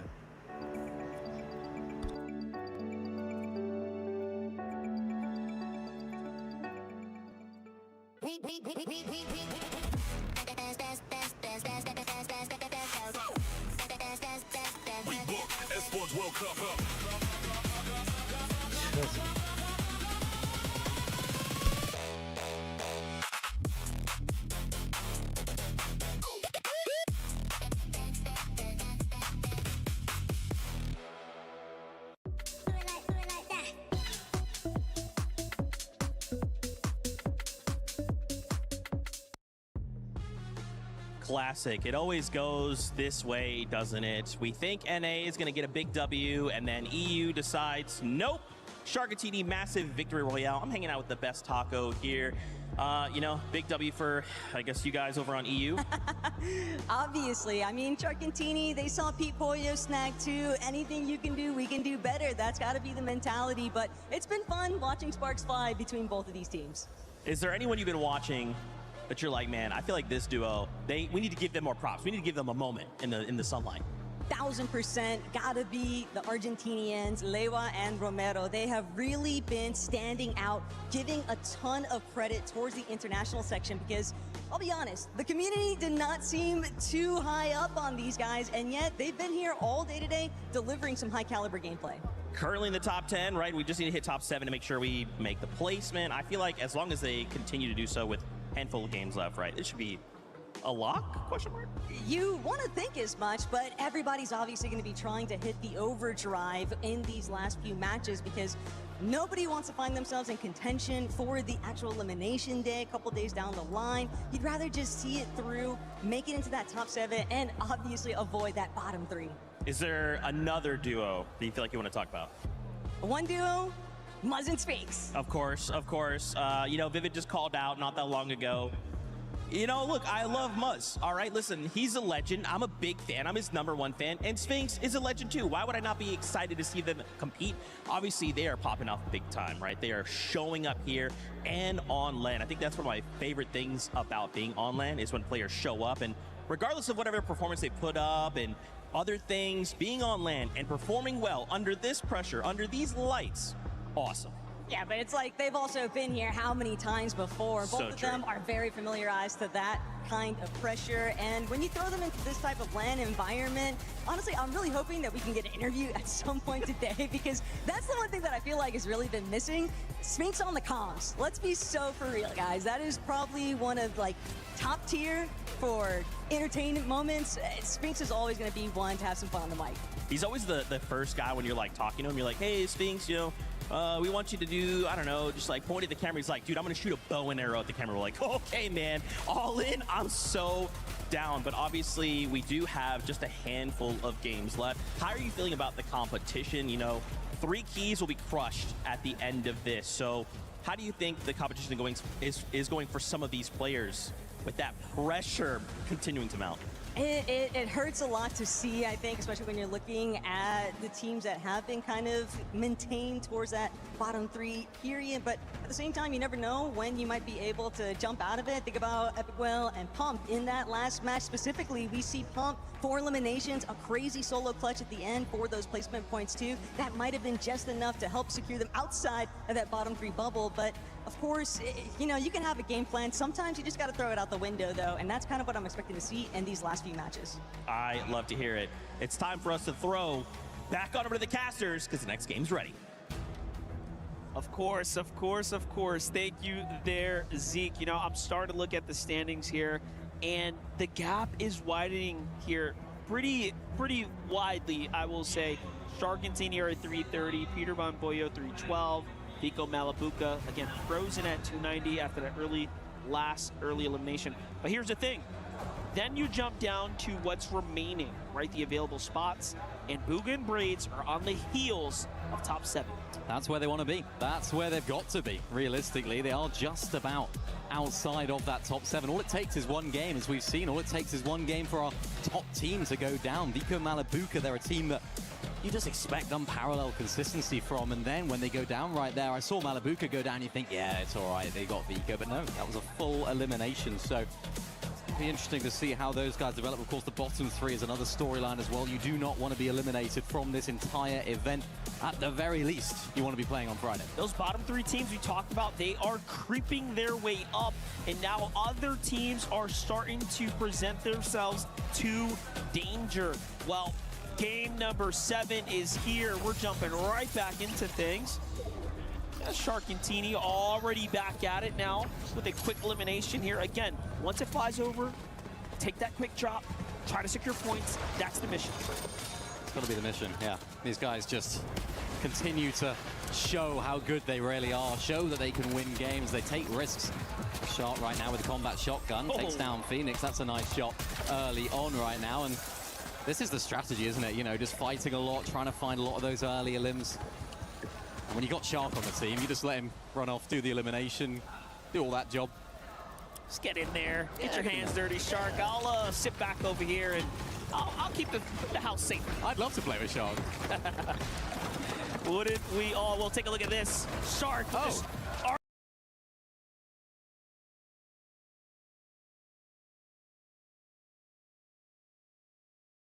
RPG to himself. That wasn't exactly a strategy, but you saw the writing on the wall. He tries to put the code down. A little misplay. Yeah, can I switch him to Teeny now? Can I play with Teeny instead? Retro and Phoenix, though. No. Oh, no. Retro and Phoenix. Retro and Phoenix are bantering, dead. having fun, and now what they the get hell? sent out. Pablo on the other side in a crazy fight. Must somehow ends up being on the losing end of that battle when he had full advantage. Well, yeah, Pablo and Chino are getting a bit of momentum right now. Of course, they were in that final 2v2 already. It was a 2v1 against Shark and Teeny there at the end of that last game. So they're one of those sort of teams that you don't see loads of throughout tournaments. I feel like you kind of forget sometimes that Chino and Pablo are in the game, and then it's like, yeah, they remind themselves as to why they're here. They're two incredible players. Just don't always keep that consistency from them, especially when it comes down to FNCS majors. Here seems like very similar though, but what a performance needed here from Epic. Oh, Vidava got the kill on the Booga. They're not Nice. Top three yet, but it is close. Yeah, you know what? They've actually had a better back half of the tournament so far. They were much farther down as far as points were concerned, but now they're looking like they might actually fight their way into at least being safe for the survival round coming on Friday. Take a look at what Pump's doing here. Another elimination here. He's just farming Alex, actually hunting him down. Meanwhile, Peterbot finds Izzy and no sip. I thought he was going to emo for a second. I was like, do you really have time for that? I don't think so. But it's all good. Peterbot's heating up. He's at 3 elims. That's what he does. Patrols this area. Very similar to when Peterbot and Poyo are running the region, but look at this now. Vico takes down Epic Whale. That's the first knock. Malibuka looking for Pump as well. This could be an absolute disaster here for Pump and Epic Whale. Remember, these guys really need a solid last couple of games here in order to get themselves out of that bottom 3. Vico, Malibuka looking to reclaim that top spot as well. That's why they're so aggressive. Knockout live for a second. That was very spooky for Pump. You had Braids on his heels as well, thinking about whether or not he wanted to key him. Khalid got the ultimately, he has a little bit of time to get back. We'll catch back up with Vico in his second first. We can see what's happening here. Shark gets Goofy got the Shark. Nice. Goofy at Z-Dog. Where is the Teeny? Z-Dog, if Z-God got the Teeny. Teeny just forced the high here if after Z-God got again, the this is their Teeny, then drop, it will right? be This is the spot over. they have claimed. Yeah. Khalid for the Nalu. Going to have known, they're going to have practiced, but of course, I suppose in reload it matters a lot less than in typical Battle Royales. E-Dog looking to try and find another few shots on the Shark. Goofy trying to get involved as well. Remember, Shark only has a basic loadout. Shark is one shot. Shark is one shot. It's going to be something though, and he still don't want to fight him as Goofy Shark gets straight is inside the one box, knocks shot. him in the process as well. Shark will reboot. Teeny off in the distance. Goofy and Z-Dog are more than happy with these eliminations. That's their third of the game, and they're a team that are sort of in the middle of the pack. They're not a team that really are struggling in terms of how a lot of our teams on the lower half are doing, but of course, they've got to be pushing for that top 7. Yeah, it's a different type of pressure, you know, when you are, you know, coming into match 8 and then you're at the absolute tail end of the standings. You know, it's the worst spot to be in. Yeah. And that's where Reckless and Alex are now kind of contending and fighting for. Meanwhile, Pump and Epic Whale are slowly marching their way up and out of that desperate situation. I'm seeing folks like Virgo and Shadow, though, like kind of on that line now. What's going on with them? It's dangerous, isn't it? This is very dangerous. You can see two of our lower down teams fighting right now. It's Pump against Virgo. Virgo boxing him up. That shot was crazy. Shot That as shot well. was good. Virgo finding his first of the game, and of course that team's as well. It's all up to Epic Well right now. Remember, Epic Well's the one that went down earlier, so now they've had to get another situation. Look at Epic Well's HP. No, Pump and Epic. they're out of match 8 right now. They've only got 2 more to break out of that top bottom 3. And listen, if you're Virgo and Shadow, you are absolutely happy about that because that's a team that you want to just stay down there as you are teetering on that line, right? So you're actually taking out the right team in this instance to at least be able to extend your tournament life. It's almost like doubles the value of those eliminations. You know, You know, it's super valuable for those guys. Chino looking to try and line up a mammoth pistol shot as well. That We know shot how should good be his aim the last is. shot. Not actually going to take the shot though, but we can Why See no these one guys is often picking- operating in the storm right here picking by up the Logjam. They're quite grappler happy in the in this storm? position. Yeah, They made it do it. far in that last game as well. I Easier suppose in the the zone was storm. favouring them, pulling up towards Steamy Stacks. Not a massive rotation for them. As Oh, Malibuka looking for Malibuka a is sneaky lurking. play here as well. We've seen them getting very active early on in this game. Remember taking down Epic Whale early on. Z-Dog and Goofy also getting very active in this game, taking down Sharp multiple times, which is some feat. Malibuka hits the shot. Ooh, Malibuka Running almost inside got the it. box as Almost. well. Do Can it, he do it, find do the it, full do it, do it. knock onto Goofy, Oh, onto Z-Dog. Goofy's further back. Z-Dog one Back shot. inside of their own box, back inside of their own home, cocooned in there, and Malibuka says, no, that's Oh. my ball, that's my shot, that's my knock. Goofy is Vico coming gone. from another angle as well. Goofy. Z-Dog trying to find any which way to get out of here, but he's stuck. He's trying to scurry away, but Malibuka and Vico, they smell this elimination. They find this that was opportunity. very They good. need as many as they can right now because they're the ones chasing first.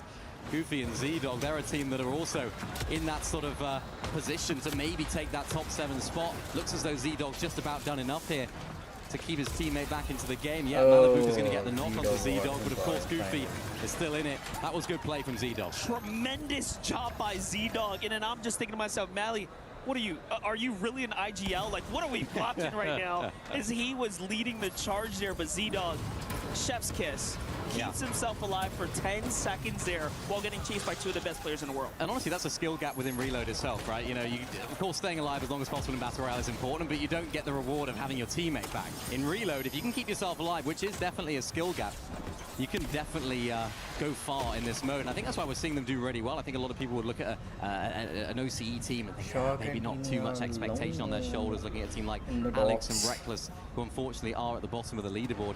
You don't have high expectations of them typically, but they are exceeding those expectations. We're doing so well. Leaderboard. PHN's got to exceed him Peter as well Board, for the Peter Brazilian Board, region Peter if he Board, wants to Peter stay in this Board, one because Peter Board, Peterbot is Peter on Board. his tail. Nice 5th elimination now for Peterbot and Pollo. I think they've recognized 7th. Top 7 for them is in the bag. They put the fries in the bag. They're minor. They got it. This is the Peterbot and Pollo you don't want to be fighting. You never want to fight them, really. But By when the they've way, they already got got the things to 0 go, when they're points in playing with the that level of first confidence that game. we've seen from them, when they're patrolling the lobby, they're conditioning everyone else around them, they are honestly unstoppable. I'm really looking forward to seeing how that pottery is going to play out for them. You know, Elite Stronghold clearly is a weakness or a weak point in their tournament strategy, but man, they've got this map on lock. That's the thing. I mean, it's neither situation, I suppose, is going to be easy for them. You have so many other great teams in the lobby, but the thing that they do really well, and the team like Shark and Team do really well, is they can convert those end games into wins, which is going to be really important come Saturday's finals, because you need to win in order to actually take home the title here. So that match point's really going to shake things up as well. And the teams that are capable, the teams that will take those risks, that will go for hype plays, it's going to be absolutely cinema. But of course, they've got to get there first. And from based on today's performance, we've got an absolute spectacle coming up as well.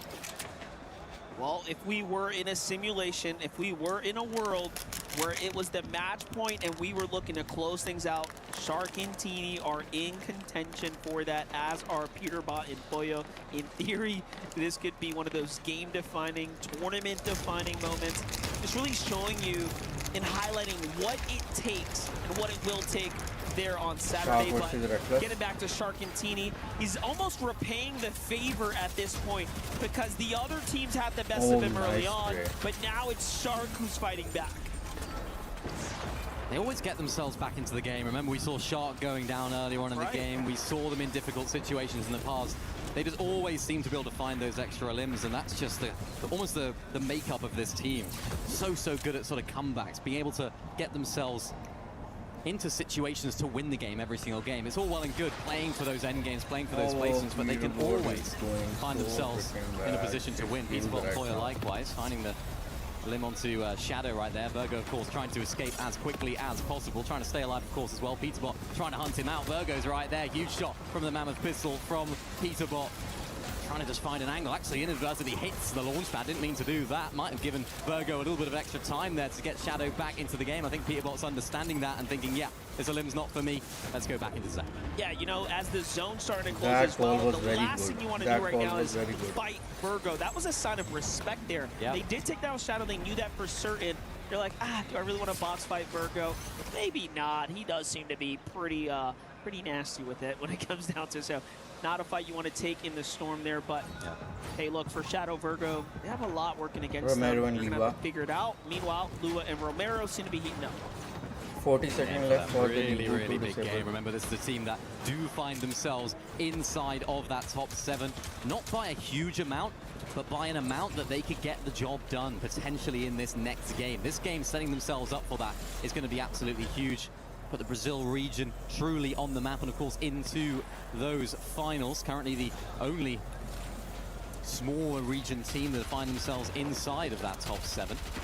That's one of those teams that we expect big things from in these sort of level lobbies as well. And as that clock ticks down, the reboots become impossible, and that changes things. It's music to my ears right there. This is where things start getting really exciting now. And also for the players, reality sets in. There's no more messing around.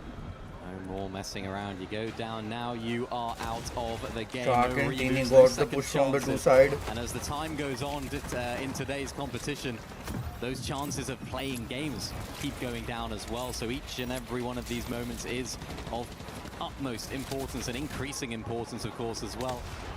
Muzz and Sphinx quite happy to just dance inside of their box. Are we going to get an elim here, or are we going to get an emote? We're going to get an emote. We're going to get an emote. We're going to get an emote. We're going to get a dance. Muzz and Sphinx, they must have heard the comms earlier, like, hey, you want an interview? Can't give you that, but we'll give you this little dance for the fellas. Ooh. Meanwhile, Peterbot, Boyo, just looking so good right now, playing for height, back with that into that like exuberating confidence here as they are looking to secure a potential other win. Would that bring them up to 4 at this point? I'm like losing track. I think 3 maybe? Yeah, I don't know, 3. dude. It's getting crazy. That's just a classic Peterbot and Boyo. You just lose count of all their numbers because they're just so astronomical. Another astronomical shot from Peterbot as well. Just the ability to find those shots, and what I'm noticing here as well, he does have that spray weapon, that combat SMG. He hasn't held that in a lot of those previous games, which gives Height another problem to think about. Whoever does end up on it, if it's not them, they're going to have that double spray down potential, which they haven't been having previously. Notice what they're doing. Pablo and Chino eyeing up high ground. They haven't had a chance to really stamp themselves in this tournament with a win just yet. They're looking at it, and they're thirsty for a chance to do it. This might just be it. This is a really far pull here. Lua falls. That's a terrible spot to be in. This could be the moment that cracks things open and gives away their lead. Was absolute disaster for Lua. It's all about Romero right now. Peterbot playing spoiler to the rest of the lobby. Romero has to keep his cool. Just about getting into these placement points very shortly, of course, as well. So absolutely vital that they stay inside of this game because they need it to stay inside of that top 7 as well. Peterbot doing damage to everyone else. They've already qualified through. They don't care about how everyone else does. They just want this win. They want to prove that they're the best team here, and they're doing that with all of these incredible shots and holding on to Height. If you're Romero, you cannot afford to fall now. Peterbot, Boyo, Hawks in the sky here looking for their next prey. Meanwhile, Pablo and Guccino, an excellent rotate here, using that grappling, just splitting up from one another, really playing for themselves now. Pablo ends up in a scrappy little fight here, changes layers. Meanwhile, Chino just trying to stay up. Here's Romero's perspective. He's got danger all around him. He does have good mats. Good mats there. He's got that med kit. He can play that as well. Really good mats. So he can play this game out. He can hold on to it. And you do need that in these LAN environments. These solo clutches become so important. Malabuka, Vico, a time to have a sip of water. They're inside of that top 3 right now. They're trying to resurge up the top of the standings, of course, as well. No Sif down there in the feed. Peterbot Poya still maintaining this high ground, using that overdrive effect as well. They're using that pad as well. We've seen this happen so many times here, Monster. They're skipping all of these late game zones. And this is how they're winning. They're maintaining a lot of those materials. They don't need to go down for those refreshes. They're able to hold on to Height really easily. What's really nice about it is they figure that out after those 2 very rough games. They're like, wait a second, we're doing something wrong. And that's the little adjustment in the strategy. Well, here's someone that can't adjust much further. It's Romero. He's completely out of extra heals to shield with. Unless he goes down into the river, there's no other way for him to recover it other than getting an elimination here. But even that's very dangerous. You have players fighting all around him here. He just wants to keep a low profile and stay front side of zone. Meanwhile, Izzy also in a clutch situation. Remember, he came into this, he was in 9th place.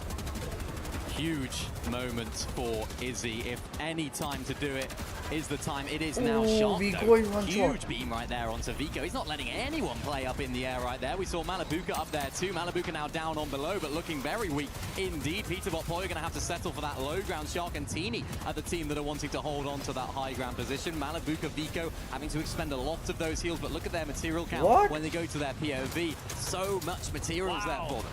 There it is, that elim that we were talking about. Romero actually gets one, Coming and now he out can the even think about Peterbot. going for it, but no. Instead, he gets What about targeted the there, coming? off to the side. He is just clutching up big points here. This is how you fight to maintain your place on that standing there. Romero doing a really good job.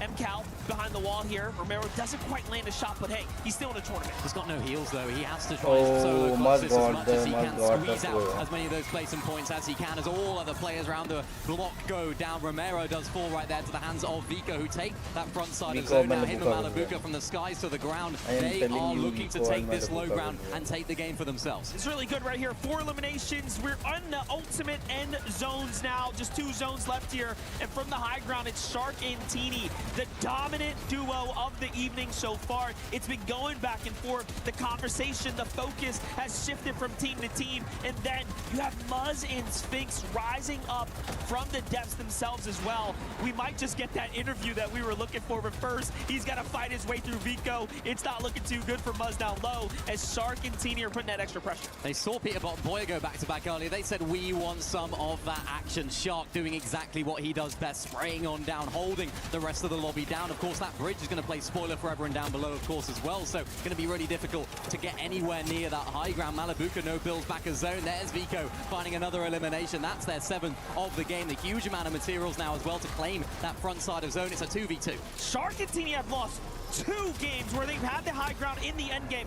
Now they get a chance to redeem themselves, and it's up against Vico and Malabuka. It's like I'm dreaming to watch this fight happen again from Shark's perspective. Who's going to secure that first elimination? It's all about Vico, Malabuka down low. versus They've already Vino. recovered this game. Shark and Teeny Malabuka, Vino versus Shark and Can they Teeny. close on down right now? Though they're Oh, collapsing Vino is under it. down. Shark hitting Malabuka huge is one shots. shot. There's Vico down. Malabuka's the last piece of the puzzle. Malabuka Can he is one find the shot. shot to close it out? Oh, Of yes. course he can. They go back to back. My Shark gosh, and Teeny's the third ability to make VR. the decision to shoot the down body, secure the siphon. Now you can play the storm a little bit longer, and just like that, it went from, wait a second, this is looking scary, to give me a second here, Teeny, I got this. That's what makes this team so good. That's what we've got to look out Look for. at the fans. Look at the fans. They're in disbelief, as am I. I don't know how they keep doing this. And Shark in particular, remember he was going down a lot in those games. They recovered their game there as well. The ability in those end games to make those quick fire decisions. That's what separates some of our best teams from some of the teams that are fighting for that top 7. Innings, well, take a look, guys. Feel it for yourselves. Here's that play I was talking about. Boom, there it is. He's in the game. There's no pressure at this point now, as he's got the huge lead. Bring up. Behind them. Dead. Dead. Use your build. Nice. We got a nice. That was better than last time. We got a nice. Improvements. Improvements. They're excited. They're ramping up towards these finals. I think realistically now that really secures their spot here into Saturday's finals. And they're definitely going to be a team to be a force to be reckoned with, a team to take a look out for, because even those final few moments, you highlighted it, the ability, the understanding, that forward thinking from Shark to not go for the second player, to find that knock body first, to keep himself alive inside that storm via that siphon. That's what separates these best teams from the rest. And I want to talk about Romero there as well. What a solo clutch. Didn't make it into the later stages of that end game. But when you're a team from a smaller region, Brazil, you don't typically see them performing at the very top. So much of that pressure would have been on his shoulders right there. When Lewa goes down, you think, oh, is this the downfall? Is this the time they crumble? But they stepped up to the plate there. My gosh, the resiliency that exists amongst the Brazil duos is impressive and admirable to say the least. And again, you see it there, Romero just doing everything in his power to secure those elims. and get that win. And even now, you know, we kind of have this moment here to really kind of take it all in. Here's a team that, again, coming in from NA West, Phoenix and Retro, fell so early there. You know, we've been giving them this platform. They had that opportunity to really show us, you know, what they're capable of, and then just came up slightly short. Well, they won, didn't they? They got that win. Things were looking so good for them. Things were on the up, and it just became difficult for them throughout the rest of the day. So they've dropped outside, of course, of that top 7 a while ago. They haven't been able to claw their way back in. For them right now, it's just going to try and stay in the lobby, stay in contention for it, of course, as well. So I want to hear from a couple of our players. It's Vico Malabuka with Zeke. Thank you, guys. We are here with Vico and Malabuka. We just had this fantastic game, and so, I'm sorry, you were saying something right to me before, right before we cut here. What were you saying? You can clearly see like the 3 best teams in like Reload right now. You know, Shark and Tini in first. You know, Pete and Pollo in third. Us in second. Yeah, I think like you can clearly tell. You know. It's a little bit of a lead, just a little bit of a lead. Mally, do you agree with that? Do you feel like we have the 3 best teams in Reload? We know who they are. It's what he just called out. Yeah, I mean, I think he's right. There's just no one else. Maybe there is like Sky and Skrull, but we'll see tomorrow if that's true.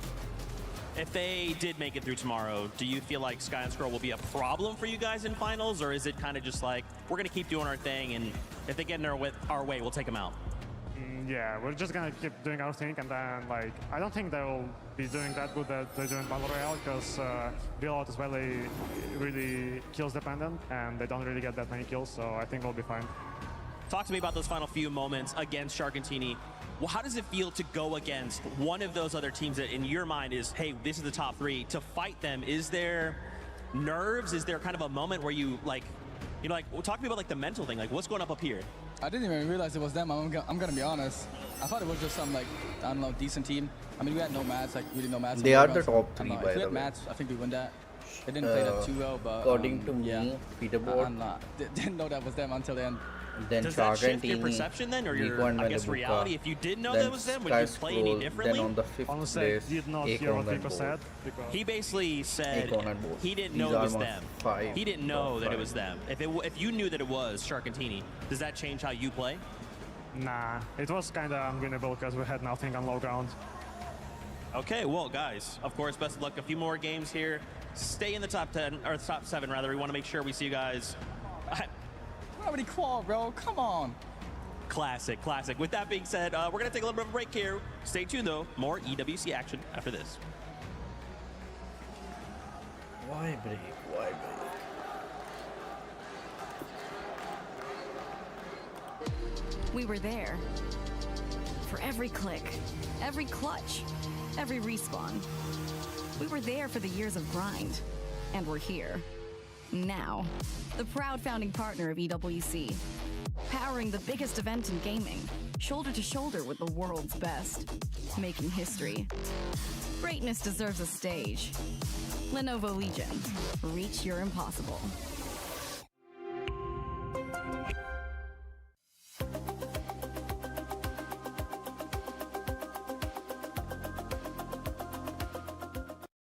Welcome to the side of stage at the Gadia City Grid, where I am joined by the super fans from Team Falcons. How are we feeling? That's right. I'm joined here by Faisal. Faisal, talk to me about where you've traveled from. Where have you traveled from to be here today?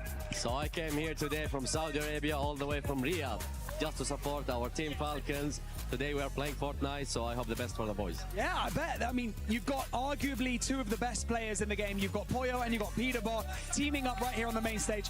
It started quite slow today, but now they're picking up pace. What's the experience been like watching them?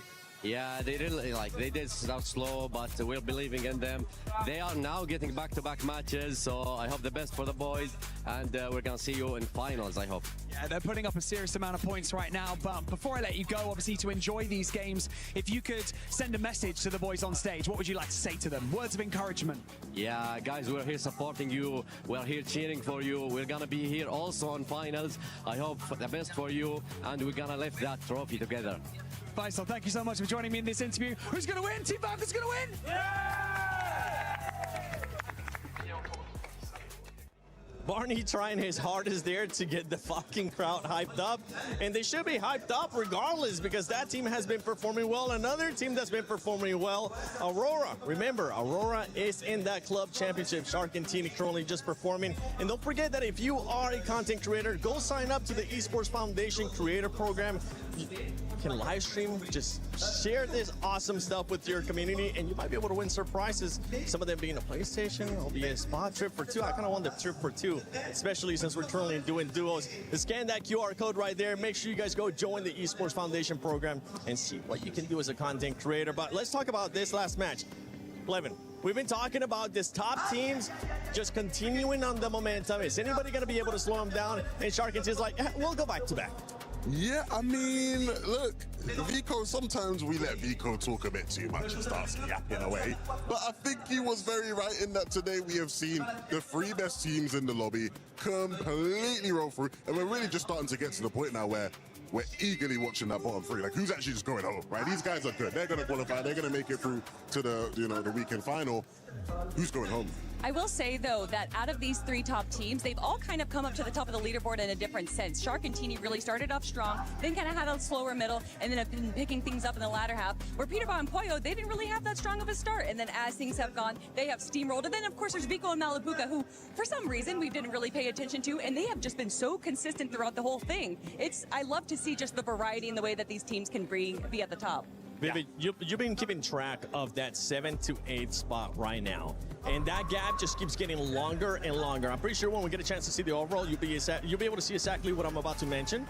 But it's getting so big that right now, 7th to 8th place is just separated by 54 points. Yeah, it's super scary because it's funny that you kind of bring that up. Right now, we do have in 7th place, we're taking a look at Lua and Romero, and I was like, oh man, these guys have been doing so well. Like, how are they kind of on that threshold? And then after I saw that they were in 7th place in that last qualifying spot, then I went ahead and took a look at the points that are actually separating them, and that's where that point kind of comes in. Because in 8th place, Izzy and Nosif are 237 points. That's how many points they are on. And like you mentioned, about 50 points behind. So yes, that gap is starting to grow now between our qualified teams and our non-qualified teams.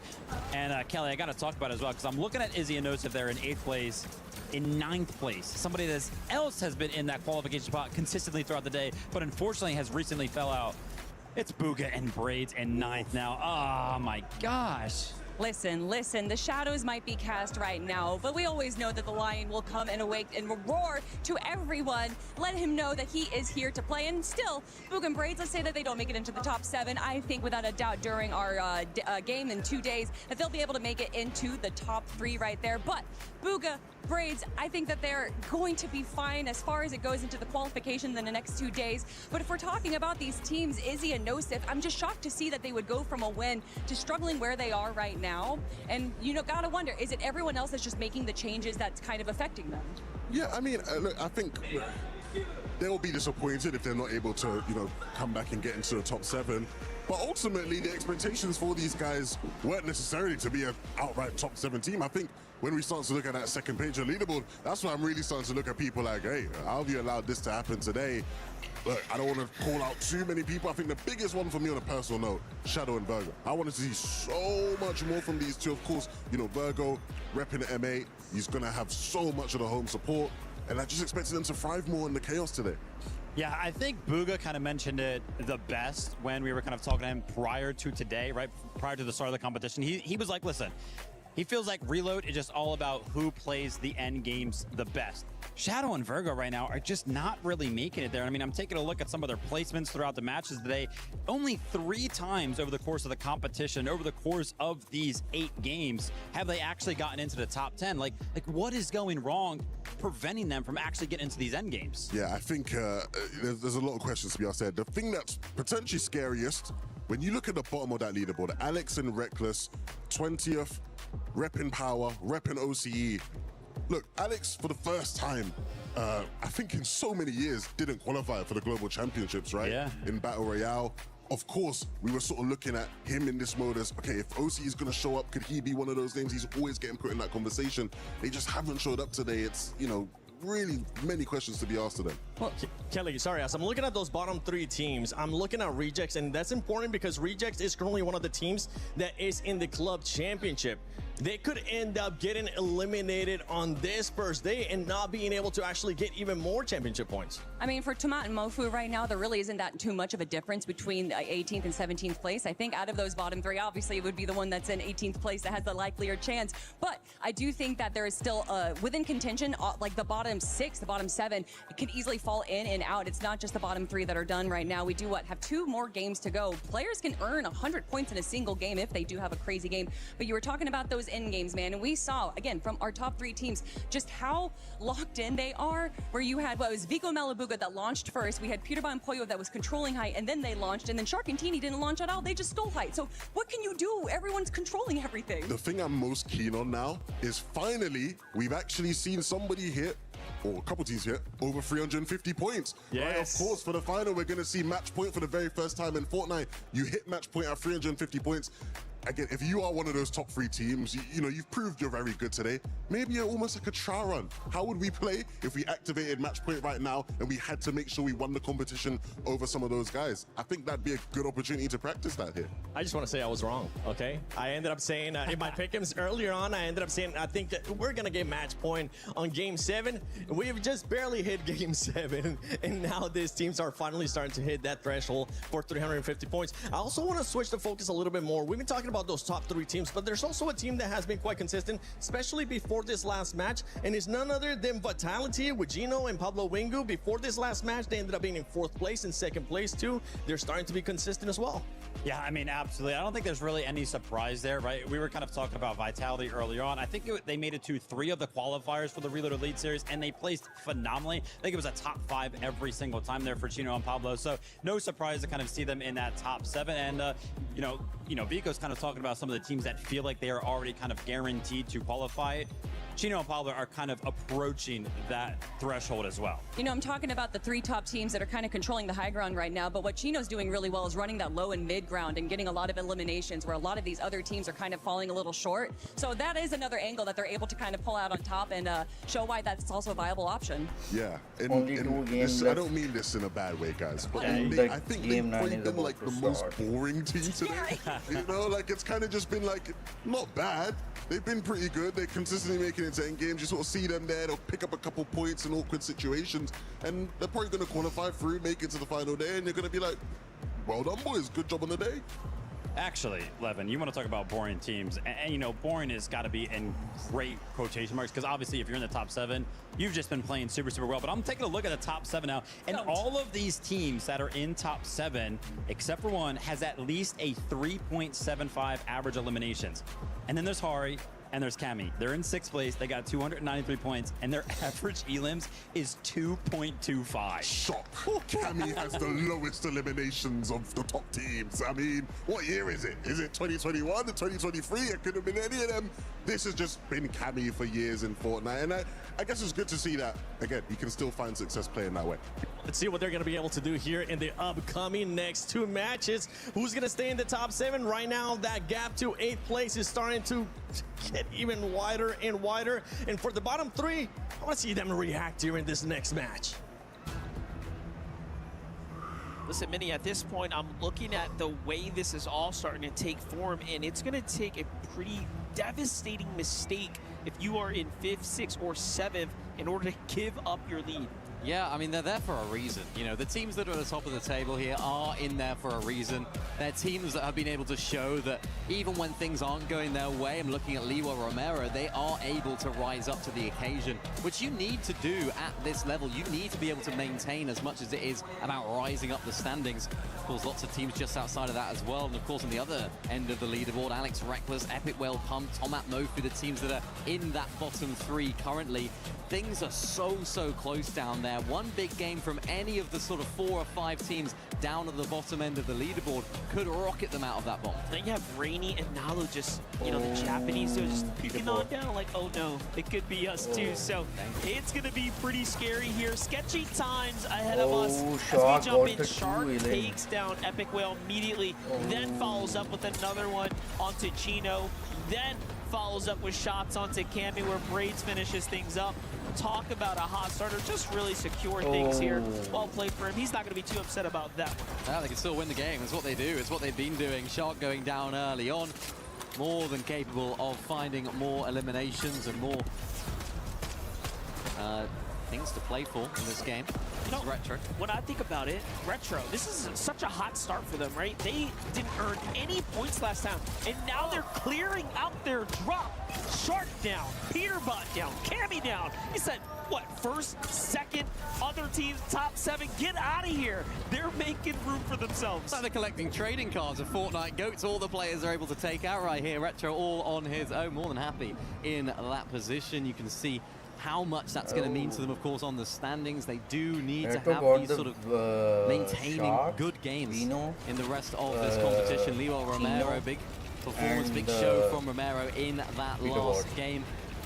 Just going to breed a lot of confidence for these guys, particularly Leo. Just a reminder as to why you're playing with your teammate, why these guys are at the top of the standings. Big performances so far from them. Just need to get into a bit of a rhythm inside of these end games as a duo. On the other side of things, of course, Izzy, Nosif, Booga, Braids, the teams that are just outside of that position inside of the top 7. Izzy all alone as well, having to fend off Peterbot, which is not an easy task whatsoever. Peterbot spraying inside of that wall, able to get the knock right there as well, but just in time, Nosif is able to get back into the game. Peterbot and Poyo, they are on the hunt. I think they see is that Nosif in the air next to them, so they'll keep on trying to find their way through this game, keep on pushing through, and keep on being aggressive. He's just lining up Shadow there as well, but keep in mind, take a look at this for a quick second. If you missed it because you blinked, that's how all those eliminations came tumbling down. Meanwhile, though, Peterbot is still in the fight here with Poyo. They're just continuing to stay active. Peterbot gets hurt, though. Opts to go for that free shield here. See how quickly bounces back. Meanwhile, Vico gets an elimination onto Braids. Peterbot falls to Virgo. It's just all unfolding here, and now the action really picking up the pace. It's really interesting to sort of hear from Vico Malabuka. We don't tend to hear necessarily from the team that just lost the game from their perspective, of course, getting second in that last one. But it does seem like they're going to need to rely on a lot of those team chemistry vibes that they've been having so much throughout the time they've been playing together. As Poyo finds another one right there onto Shadow. That's going to be interesting to see how those guys can bounce back. They're sort of in that middle of the standings. They're not quite low enough to drop out of the competition, not quite high enough to break into that top 7 probably from this game, but they can put themselves in that position here after here in game 9. Malabuka and Vico, one land champion fighting another. Booga trying to find an angle. Malabuka finds it. Not enough damage really to do too much harm to Booga, who launches his way out of the zone. Malabuka looks for a shot, lining it up, misses the first, second one too. He's not able to find it, and there we go, the third one. Third time lucky for Malabuka. Fourth time to try and close it out, doesn't find it. Looks as though they're going to be able to use this launch pad. Are they going to give chase right here to Booga, because Braids is in a bit of a difficult situation as well? They do. Booga Braids out. They're chasing that top 7, and their hopes rely on that last game. That might be it. Like, unless Lua and Romero fall now, they are going to be so far ahead. There's only 2 games. You just dropped this one. Game 10, I mean, the math might not even be mathing. That's the worst possible outcome, right? One of you goes down to one team, another one goes down to another. We've seen so many teams where they are able to stay alive, they're able to hold on out to get their teammate rebooted. When you're fighting 2 different teams, it becomes even more important. Reckless, though, another team that's needing a big game all the way down at the bottom of the standings. Shark giving chase right now as well. Can he find that final blow onto Reckless? Maintaining that momentum so well, of course. He's able to hit that shot. Where is Alex?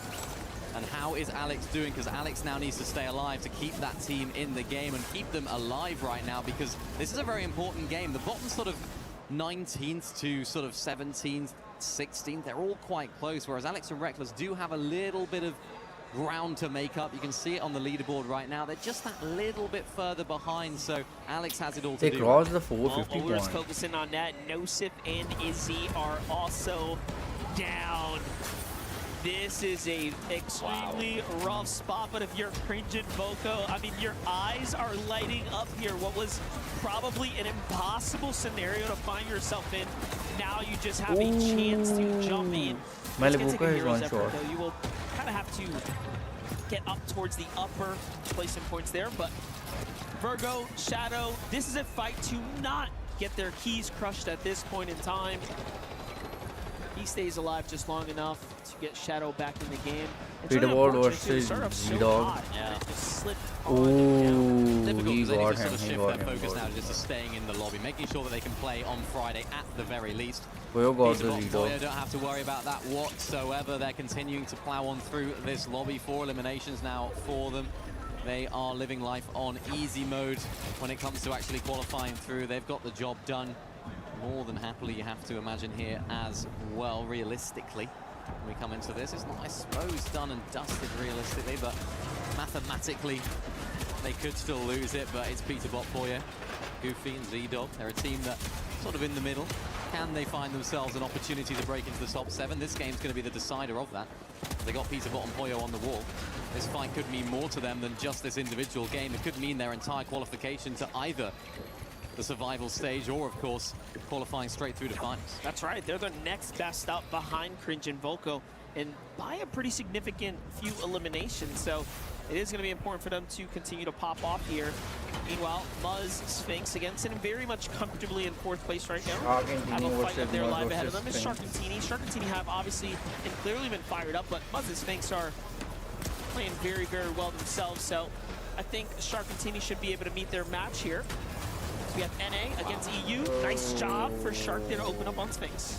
What Shark's so good at is just sort of herding his opponents into the same area, into the position that he wants to find them in. Getting that free piece, getting that positioning, conditioning the fights as well. And you could see that Muzz and Sphinx falling right into his trap because he was almost ushering them into that position. You can see what it means though when you're on the opposite side of things. Muzz and Sphinx have to now separate. They've got to do things solo. Shark and Teeny looking to try and close on in. Shark looking for the shot, not connecting in that instance. 2 of the world's best fighters going head to head right now. Shark definitely you have to fancy in this situation. So many angles being covered, so many pieces being controlled, and Muzz is just trying to escape. He's trying to scurry away, but there's only so much you can do against Shark. He's got him in the box. He's got so many of those walls, but Muzz can escape right now, and this is the danger for Muzz. He doesn't have this piece control. He's trying to scurry away. There was a point in time where Muzz would have been the fastest and most mechanical player After in the so world, many but tries, this new age Shark and finally Shark got the and Muzz. Teeny are just a different breed right now. Hey Muzz, we love you, we respect you. You're still in 4th place, but let's go. Man, Shark and Teeny are looking different. What's the difference? Peter You know, we're Poyo, not talking Chino about first and Pablo, last. We're not talking about Shadow. first and 50. We're talking Okay. about first and 4th, right? Levels difference Chino in Pablo terms are of going fighting away. ability. Shark showing exactly how far he has come and what he means here on this global stage. We Had a little bit left of a wobble with just in 2 the last minutes major. We for didn't see a the great performance from them in day EV one. to disable. We didn't see the star-studded performance maybe some people were Chino expecting Pablo. out of them in the Major 1 Summit, in the traditional sort of FNCS track, but I think shaking off a lot of those nerves, particularly for Shark, making his first LAN earlier on in the year, now LAN number 2. Expectations are so high. So for them, it's all about maintaining that calm, maintaining that positioning that they find themselves in. Everything on the line right now for Epic Whale Pump. No points earned. One of the first teams to get kind of picked off. You saw there to the hands of Shark. Things haven't looked much better since. I mean, the loadout extremely scrappy, even for a reload tournament. This is just shambles all around the board. They're just really, really struggling here. But hey, one good end game and they will jump up and bounce over. They can Malabuka got the Pablo. put another team into a dangerous situation. Malabuka and Vico, while we were kind of looking all around, they're already at 7 elims, so just creating terror on the field here.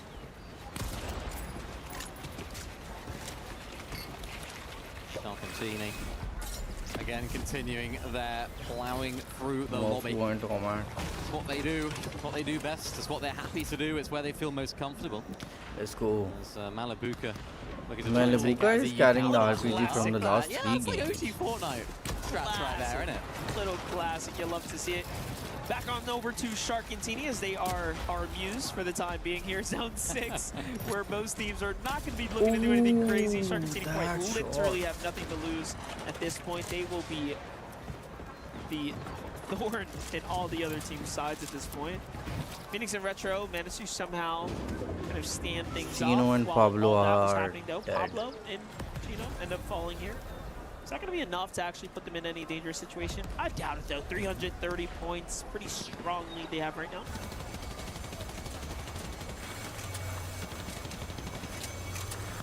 Vico and Twice, Malabuka. if Pablo and Chino had an early flag that twice it could be really, really bad. So they're the first to fall. Why outside you are of our not? top 7 duos. Why you are not showing Here's us a look the at the fight, map. bro? At least we got some land in play. Right? Yeah. A couple of those games are pretty Excellent. rough to kind of kick things off. I've noticed that now things have kind of gotten back to somewhat of a more standard type of zone play. Nico Malabuka, 7 eliminations, but looking low on the HP realistically for both of them. Looking for that siphon, particularly on Malabuka to try and get their HP back up. 10 seconds It's all left about building that for the confidence ready for them. Look at that though, Goofy and Z-Dog. For the reboot to disable. Causing them 5, trouble now. Vico 4, down to 9 HP. 3, That 2, ticking that timer 1. in all Let's the players' go. ears. Reboots now. Now the ending. fight will begin. There it is. No more Malabuka rebooting back and into the game. Vico are This reload very format strong with the keeps things super exciting though for us as match teams are and the still team. fighting now. And if you get taken down, it's a worst case scenario for you. And then you have someone like Shark Sphinx. on your heels here. Teeny's gonna go and finish up Phoenix. Phoenix. Pressure coming in for the rest of the lobby. Teeny's very hurt. They have almost asked for the lobby to look this way. This is what happens. You get into too many fights here. Gotta be careful, but look at that. They buy themselves a little bit of time. Alex or Reckless likely steal the loot from down there.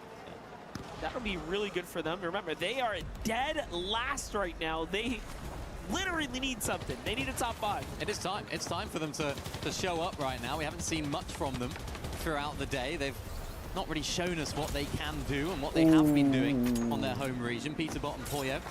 We've seen them, of course, doing exactly what they do best in this game. Looking for height here again early on. Identified the fact that they can hold on to it. And Peterbot with the mammoth in hand, looking to do so much damage, missing a couple of shots in quick succession. that Hitting one. another one, actually dropping himself down right there, but they don't mind Shark right now. and They're sort of team, banking on Shark that and zone, team, pulling Shark back and towards team. that southwest. So if that does happen, expect them up on height again. And remember, this is a team that just have been playing these endgame zones so effectively well. Looks like Shark and Teeny, though, they're not allowing them to have this higher positioning. Shark and Teeny want it for themselves.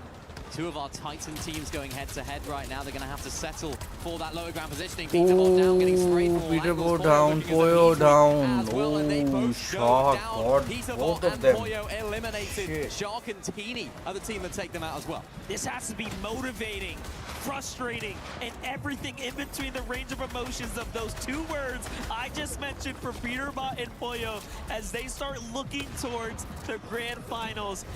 I think they know who they need to try to find a solution for, because Shark and Teeny are running away with this group stage. They are, and remember, it's the mental game as well. That's the game that they were winning when they were dominating NA Central. It's the game that they keep on winning. And right now, they lost that mental battle. Epic well with the rebooted loot, the reloaded loot that you get from when you respawn on in. As we get to take a look at how that fight went down. Peterbot Poyo versus Shark and Teeny, star-studded fight. Again, Shark having that piece control, having that ability to take them out. And another one. That's what Shark does. That's what he's built for. That's what he's made for. For Lua, for Romero, this is their moment to break so far ahead that they can secure their way to the finals. Can they do something big here? Meanwhile, Malabuka Vico, of course, still keeping pace. The last time we tuned in with Vico, he had this low amount of HP and it hasn't changed much since. Pump though, the tournament is on your back, my friend. How far can you push it now? You are on and knocking on death's door, and down he goes inside a 10th. It was further than any other game though, so at least he gave us a little bit of life here. Malabuka Vico though, still in the game right now, in the ultimate low ground here. Just trying to find their footing. Yeah, they're looking for a refresh right now. They need that siphon, which they get. Malabuka, that's going to be huge to keep their hopes of staying in this game alive. But as I say that, Malabuka down. Shark and Teeny still flying high up in the sky. They are looking on down to the rest of the lobby. They want to close out yet another victory royale. These guys are running the show right now. They've taken out their direct competition. They don't want just first place. They want first place by an absolute mile. Liwa, Romero, they need to take advantage of Pablo and Chino going down earlier in the game. This is a huge game for them, but crucially, Monster, they're here as a duo. Yeah, definitely. I mean, look, at this point, they're going to be able to spring and jump their way up the standings here. Just continue to kind of have that cushion again between them and the rest of the pack. Shark, Teeny at 14 eliminations and counting. They got the high ground. and just with a staggering amount of dominance here, there is not another duo in sight that can stop them at this point. Muzz and Sphinx here take down Vico and Malabuka. That's going to be it from them inside the top 5. Sphinx and Muzz continue to rock their way up. Lua goes down. It's up to Romero to do a little bit more, but Sphinx is firing up here. You know what? Z-Dog, Goofy as well still in this game. They're healing inside of the Storm. Romero, Lua, they are out. Muzz looking to try and make this game count, of course, as well. Teeny up on height. Goofy and Z-Dog trying to go for height. Teeny says, no, no, no, this is our domain. We're not letting you up here. Z-Dog now has to do it all alone. This is a huge game for Z-Dog right now. They're trying to break their way into that top 7, remember, as well. So much of their direct competition are hip to hip with them. So Muzz has to try and go for height himself, looking to try and take the game for their own. Muzz and Sphinx, a healthy duo, but Sphinx goes down to the hands of Teeny. They are an unstoppable force right now. Hey, Muzz can still do this. They almost have the chop right there. Shark and Teeny are out of shields here. They're just healing. If there's one player that could have did something big, it would have been Muzz, but in the end, Shark and Teeny, I mean, at this point, have just really showed us what they are all about. The 3-peat back to back to back. You know, I thought Peterbot and Pollo just had the map on lock, and then you just got these boys playing so well. It's just unbelievable. Every single time you just think, yeah, surely now, right? They're going to have to settle for a second or a third, but they don't. They do not settle for those positions. They want those wins. They want to show the lobby, and I think even taking down Peterbot and Pollo in that game, they're a team that want to win that mental game. They're a team that want to show that they are better than Peterbot and Pollo, because yeah, they've already qualified through. They're chilling. It's not about qualifying anymore. It's about showing. It's about proving. It's about dominating, and that's what they're doing.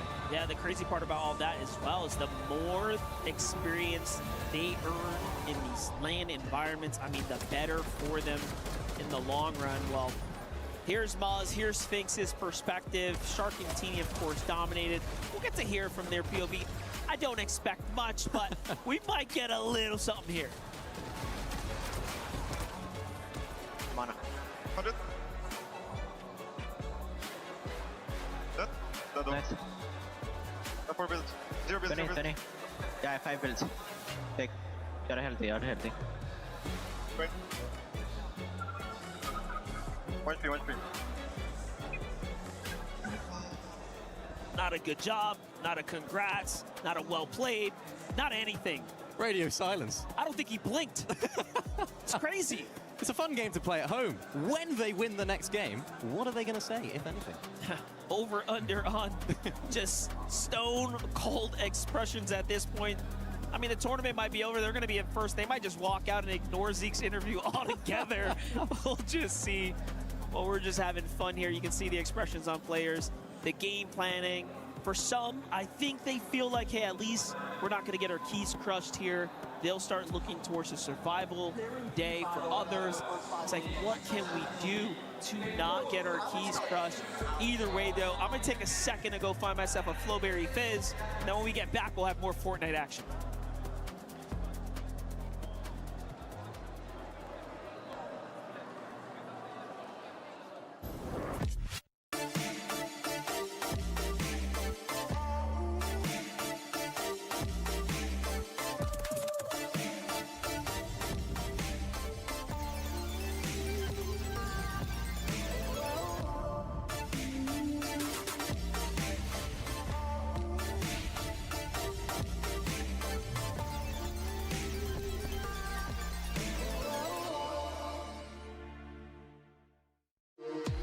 We were there.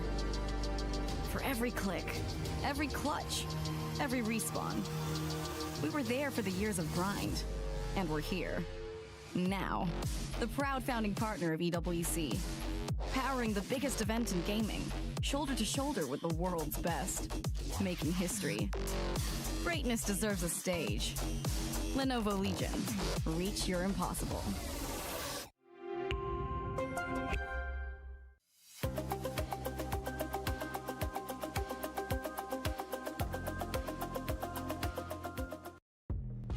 Oh, it feels so good to be here on this stage with one of my greatest friends in this scene, Jacob PR. Jacob, it's crunch time. We're going into that final game. We've seen a lot of Fortnite today. You were calling some of the games. Anybody sort of you're looking at in this last game to really step things up now? Yeah, I'm looking at somebody that multiple people have mentioned throughout the weekend. I heard Clicks mention him, Peterbot mentioned himself. I'm looking at Bugha and Braids, the World Cup champion. I know I mentioned like Epic Well, how long he's had been and his tenure is. Bugha won the World Cup. He qualified in the last game of his qualifiers just to make it here. And why not have a little repeat today? Of course, I think we were also excited to see him playing here on this stage. I'll be honest though, I did walk past them. They just sat to the right of us. I looked at Braids. I said, are things going thumbs up, middle, down? And he looked at me and he said, it's a thumbs down right now. So it's going to have to be better in this last game. And of course, they're one of those teams sitting just outside of being able to qualify in that top 7, right? They need a big last game here if they're going to have to make it happen. You think they can do it? I think they can. There is a little bit of a gap as well. It's not going to be easy, just like outplays your opponent. I do think they need to get a couple of eliminations throughout the course of their game while placing over their opponents by a decent margin. But I think they can do it again. Look, on top of them, you have to look at Izzy and Nosif, right? A team that had probably a hotter start to the day. Of course, they had all the fans in here really cheering for them, really impressed with them. I obviously am a big fan of these guys, you know, repping from EU. I know a lot of the EU fans are watching them and hoping for them to put in a good performance. Unfortunately, again, it's just sort of slowed down a bit. I think they really need a big push here in this final game. Yeah, I think for Izzy and Nosif, you know, when they're flying under the radar and people don't necessarily realize they're in the lobby or playing as well as they do, they perform phenomenally. But in a reload tournament like this, where you almost literally have to take out your competition in order to qualify, in order to win the finals as well, it just makes them a little bit more noticeable. They kind of put a target on their back by playing so well and coincidentally. So I do think they're kind of in the same boat as Bugha and Braids. They have all the potential in the world, but they just might need to pick up eliminations to close the gap. I think the thing that gives me a bit of confidence for Izzy and Nosif is in EU, a lot of the time they have had these late game resurgences, right? Where you get to a tournament, the back end of things, you think, oh, are they in it? Are they out? Are they in? Are they out? And they just roll through in that last game and really put on the show. And I think the great thing is here, obviously they have these amazing fans. I feel like the energy though from the fans, they need a bit more of that energy. Are there still any Izzy and Nosif fans in here? Any, make some noise. All right, I see some people. Okay, I hear a lot of people. Oh, yeah, no, okay. So again, that's the type of energy they need. I think it's been so beautiful to see. Even when they're not, you know, on one of these French walks like a Vitality or Gentlemates, I'm seeing so many of those fans just grouping around those guys and giving them that support. Yeah, and honestly, I just want to see them play like they have nothing to lose. Because in essence, they almost do have nothing to lose because they're so high up, it's impossible for them to get into the bottom 3. So why not just put it all on the table, leave no regrets behind, and hopefully make it directly to finals so you have a break. Yeah, no, I'm really looking forward to this. So look, Paris, if you're ready for this last game, make some noise! Let's send it to the casters. They are ready, as are we here on the casting booth. We've got one more game here of Group A, the first day. So many storylines here to pick up on, so many teams that are fighting for their position, whether that's to break into that top 7, whether they're maybe an OCE team like Z-Dog and Goofy looking to try and put their region on the map.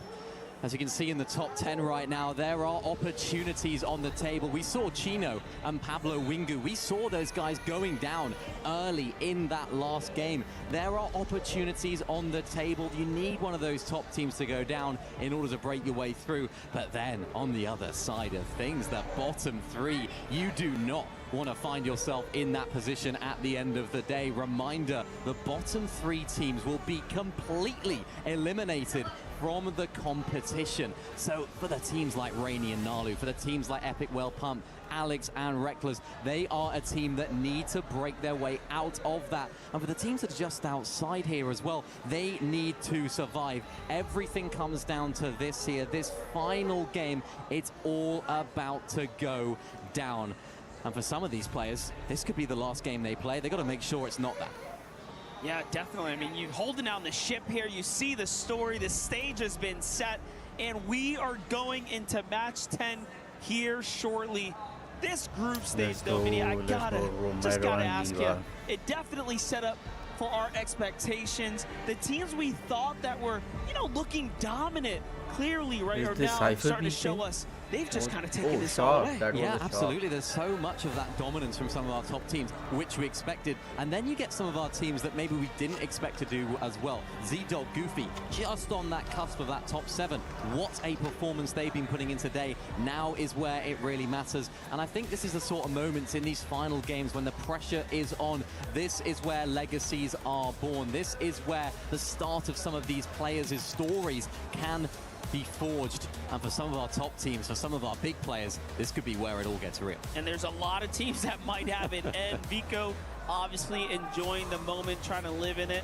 This guy's just something else. Ever since he won that championship at the summit, he's just really starting to blossom here. You'll love to see it. Well, ladies and gentlemen, you don't have to wait much longer. We're getting into the final match of the evening here of the Fortnite Reload Championship here at the EWC 2026. Oh, we don't got the This Edson. has been some incredible Shock. top-tier Fortnite. This is only the beginning for what's to come.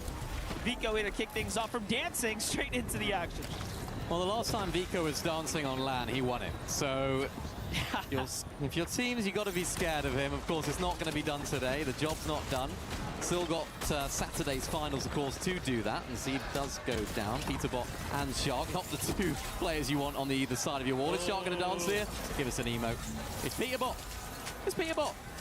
Yeah, it's worse than that. He just stopped moving, looked at him, said, I don't need an emo for you to know what is happening here and now. It's really crazy. He's just kind of grabbing the competition by his own grips here. It's just, it's so insane. It's his second LAN. Yeah. You'd think it would be his 20th. Saw the quick pickaxe there from Peterbot. He's also having a good time here. Pump and Epic Whale. Pump, Epic Whale have some problems to potentially work with. Vico and Oh, Malibu Vico are in the fight right Malibu now up on against. Of course, Peterbot Peterbot there. The Surfer Swamp remaining that shot extremely was active at this good. point.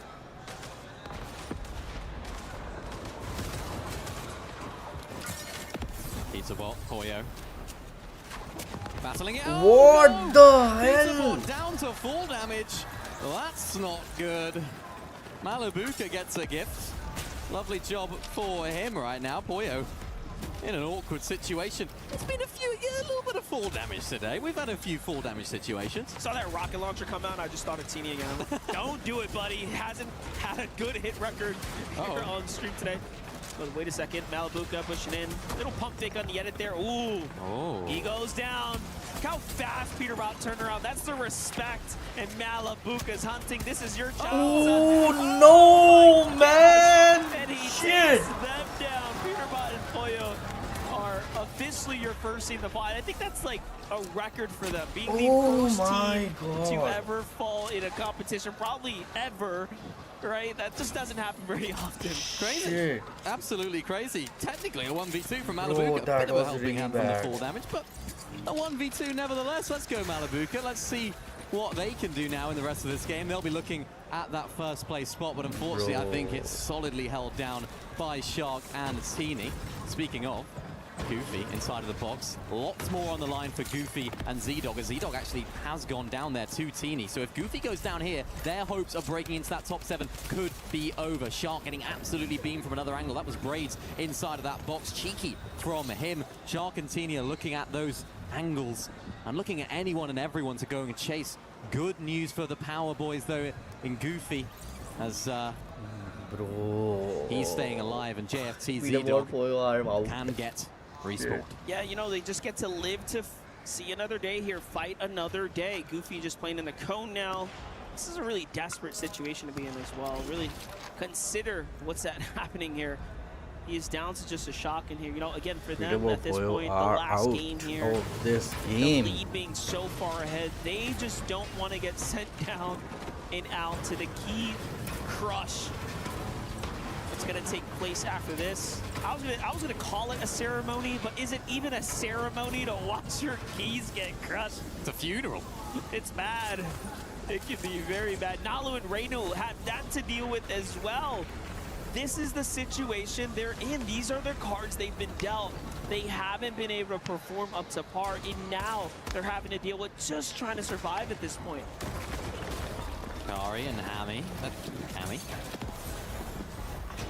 A team that you expect a lot from on land. This is a situation that we saw Malibuca get himself into, an absolute gift. Not only a 4 damage, but it's Peterbot. Of course, takes down Poyo. Yeah, he took down Poyo as well. Definitely, it could be a 1v3. You could call that if you want. Lovely work from Malibuca there. That's what he does. Puga as well. Why not? Make it 4. That's what he does. That's a highlight. That's definitely a reel in its own. Well, we put that one together for you real quick in case you missed it. BH Zin, Edson though, 170 here. Again, teams that are very much on the bubble right now that just have to outperform, outpace that remaining competition, as anything can happen. Clearly, with top teams falling, that means bottom teams have a chance to jump up. Already have. So anything really can happen. You've got to be very careful with your tournament position. Dangerous though, look at this. Teeny, Mythic in hand. Mythic drum gun no less. Alex down below. Alex needs to stay inside of this tournament. Remember, they are very much last place at the moment, and that's not going to help as Alex does go down. Had to try and find some white somewhere in the vicinity. Reckless trying to keep his team alive as well. The difficulty for Alex and Reckless, they don't just need to stay in the game, they need a good game here as well. So it's going to be difficult for them to make it happen, but you know, if there's any time to do it, the time is now. Yeah, everyone's got a different story. Epic Whale and Pump. Just rough tournament overall, but again, this map has proved to be at least marginally better for them. Yeah. But they need to do more. Last game they got that little bit of an end game, got a sample of it. We need to see Pump and Epic Whale do it one more time in order to kind of leapfrog their way out of the Key Crush.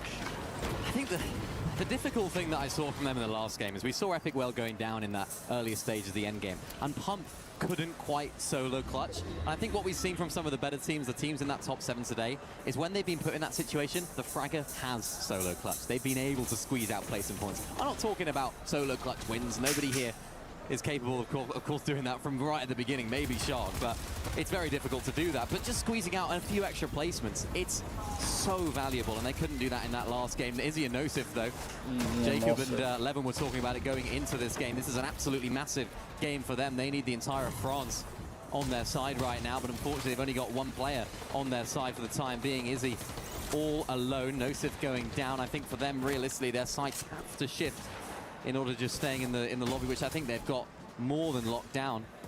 Can they have a big win here? Levin spoke about it going into this. They have had these big games going into last games over on EU. They've been able to clutch up. Can they do it on land when the pressure's on? The crowd's looking at them. The country are looking at them as well in this lobby. Can they do it? Yeah, and that's the thing, you know, anything can happen at this point. If Cammy and Hari get caught out of positioning, out of place, Romero and Lua get taken down, Chino or Pablo fall early, you know, all of a sudden now, you know, placement starts to get looked at here. And then you have someone like Shark and Teeny, who, by the way, are continuing to run through the lobby. Things are going to be ending here tonight on Fort Crumpet. We're going to have a highly congested zone as, of course, everything goes that way. Look at what's happening here, though. Shark and Teeny had 12 eliminations, doing what other lobbies, other players in the lobby need to get done. But here's Vico. Little spam crouch for Shark there in the end. Malibuca, though, still on the hunt as well. I was going to say, for all I know, Teeny might just put his hands up and say, catch me if you can. You can't. There's that far ahead. As they've got this all but secured. But still, 7 elims. They're playing very well. Yeah, and honestly, I think Teeny's really good at staying alive. We were speaking about it earlier, how important that skill is. Teeny's had this sort of reputation for a long time in EU as being that sort of solo lurker, trying to lurk around, try and find little shots. He used to lurk on surge bases back in the day. That was sort of the Teeny strat, landing in different locations. And I think that's honestly helped him in this situation. He knows where he can go as a solo.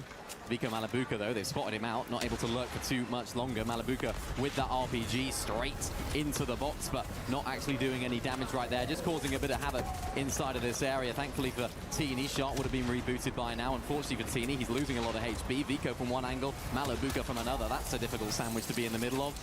But unfortunately, they're going to lose that Mythic, as Vico is able to pick that up. Vico X Mythic X Endgame X Momentum.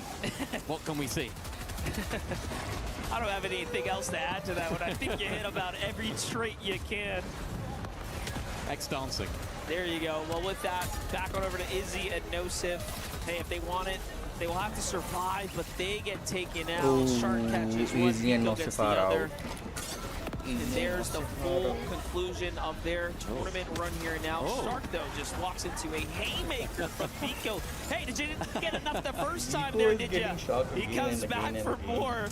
TD now lurking about, just really living up to the reputation. Vico's loving it. He's loving it on the left side of the screen right there. He's grooving. He's feeling good. He's moving in these lobbies as well. And that's the sort of Vico that you want to see. He's now taken down Shark twice in quick succession. And I think Vico does see Shark as sort of enemy number one. The player that... Most definitely. Yeah, you know, he's the fragger that he wants to sort of catch. Everyone's talking about Shark. It's like, why not talk about me? I'm the most recent land chap. And I think he's doing a good job keeping himself in the conversation at this point, and then also just framing himself up for that grand finals rivalry, right? We all, you know, of course, know that Falcons is in a very tough spot right now with Peter Boy. And there it is. Finally, someone takes him down after all that. It's going to be Romero who gets his get back there. Kind of seals the deal. Yeah, they'll be more than happy with that as well. Lots of teams playing inside of the Storm, like we talked about before. So be Swamp able to have plenty of those heals, of course, to make their way into the zone. Romero knowing that very well, of course, indeed. Malabuka, Vico just next door, more than happy just to sneak on by. Oh no, what a shot from Romero. That was a headshot. That was onto Malabuka. Vico trying to go for the revive. I don't think he's going to be able to get it. The pressure comes on through from Romero. Malabuka has to then close on out and look for the reboot, which he does. Vico stuck inside of so many different boxes that I don't think he owns. He's got to try and find his way out of this situation. Romero and Liwa are more than happy. Remember, this is a team that are inside of that top 7 team from the Brazilian region, and a team that are defying expectations right now. My God, what the hell is... It's on to Alex. Alex Going on with the Romero. back in time, and that was a little bit of greed and temptation. He was sitting on those keg barrels there, trying to just inch out a couple of more seconds, and that will cost him there. And then you hear the timer, so I don't think he's actually back in the tournament. It might not have been enough unless he squeaked out at the very end. I think just about enough time, but the difficulty is now, is he going to be able to actually fly back in? Is he going to be able to actually do it? Hopefully for him, he'll be able to find an opportunity right there, as Vico does get knocked there in the feed as well. Booger and Braze looking to cause havoc from the front side of this zone. They've almost got priority here above the rest of the lobby, and that's what I've liked about their gameplay so far today. They've been really proficient at getting towards that front side of zone. They've been really solid in terms of their positioning. Vico, they're still a knock and only a knock. Malabuka down to just his white HP, getting pressure from so many different angles, trying to use this hill as cover, but unfortunately he's getting looked at from 3 or 4 he got him, he got him. Angles, doing well to keep he got his him, but he went down But again. unfortunately for Malabuka, the builds are running low. They've fully run out. What's he gonna do? Absolutely nothing. They are out. That was crazy. And then at the crowd was chanting Malabuka at that moment too. They just love him at this point as much as they love Vico. But Epic Whale still alive. Pump still alive. The hope is real. Nalu and Rainy have slipped down into that key crushing position. Can they hold out? It is a dangerously close tournament for some at the bottom. Well, so many of our bottom teams have been going out early today. Right now, every single duo inside of that bottom 10 are still in the game. They are fighting. They are holding out. Teams like Moda right now, only down to a solo. They need to try and hold out this position right there into that mid-ground sort of section of the leaderboard. They'll be happy. Moda does eventually fall, as Rue and Moda should have solidified their spot here into the survival stage. Hari and Cammy looking to try and find their way into that top 7, of course, as well, just inside of it as of right now. But if they go down, things are looking dangerous from that OCE team. Goofy and Z-Dog down below them. Yeah, at this point, if you're anyone at the bottom, Toma or Mofu, you are needing to stay alive here.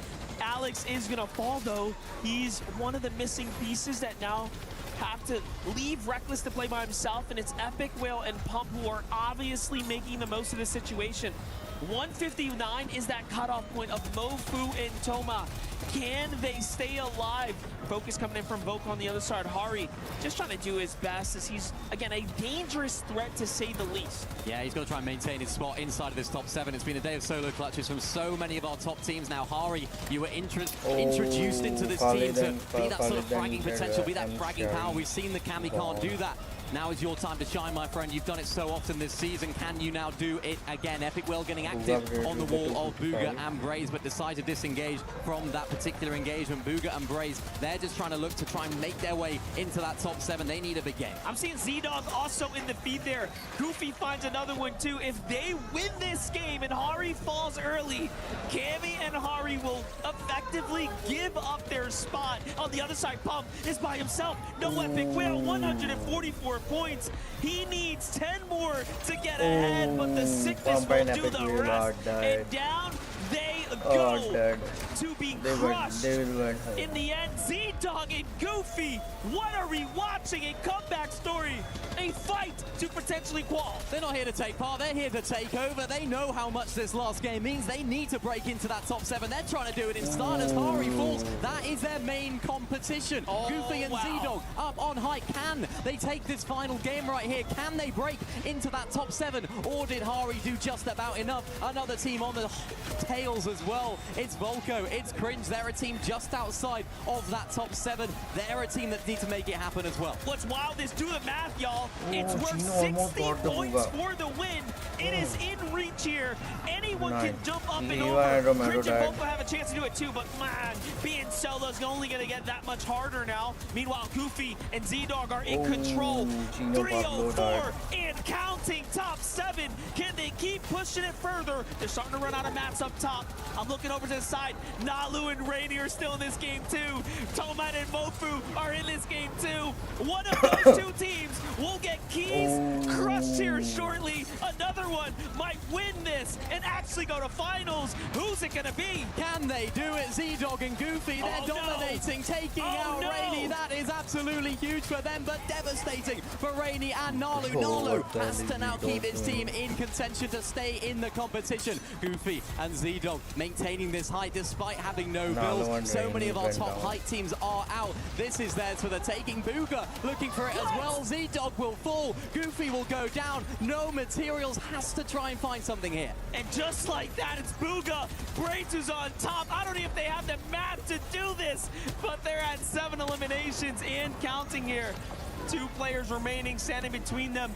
Mofu and Toma out-survive, outpace Nalu and Rainy to make sure they don't get their keys crushed and they live to fight another day.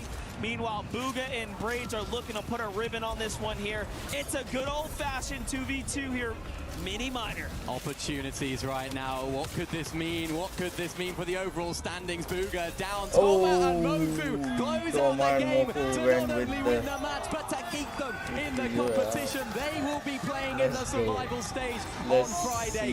When the times were looking so tough for the Monster, they rose to the occasion and they won the match. You see there, Toma and Mofu had to just really soak it in for a second. The awkward handshakes, the celebration, they're just thinking to themselves, did we do it? We surely did there, because that win was gonna save their tournament, and what a sigh of relief.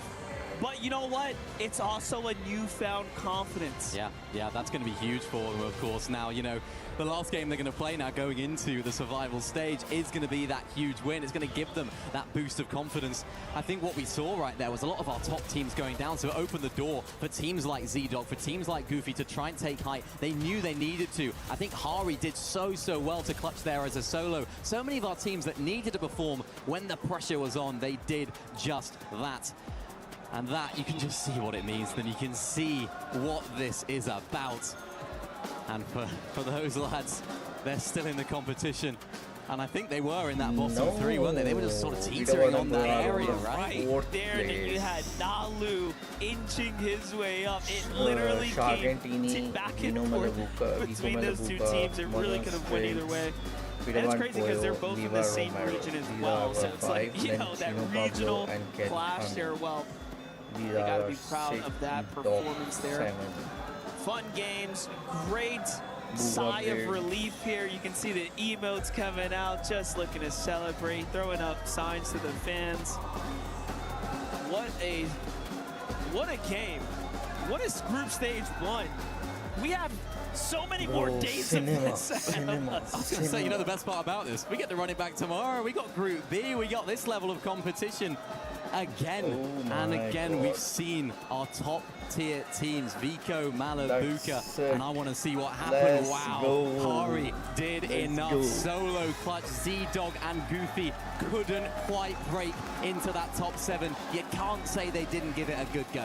The difference, they had so many more elimination points worth, but it's the placement points that held them back. Z-Dog and Goofy are going to be a dominant team to look out for. You know, in the end, you have to... That's it from me today. Oh. Bye.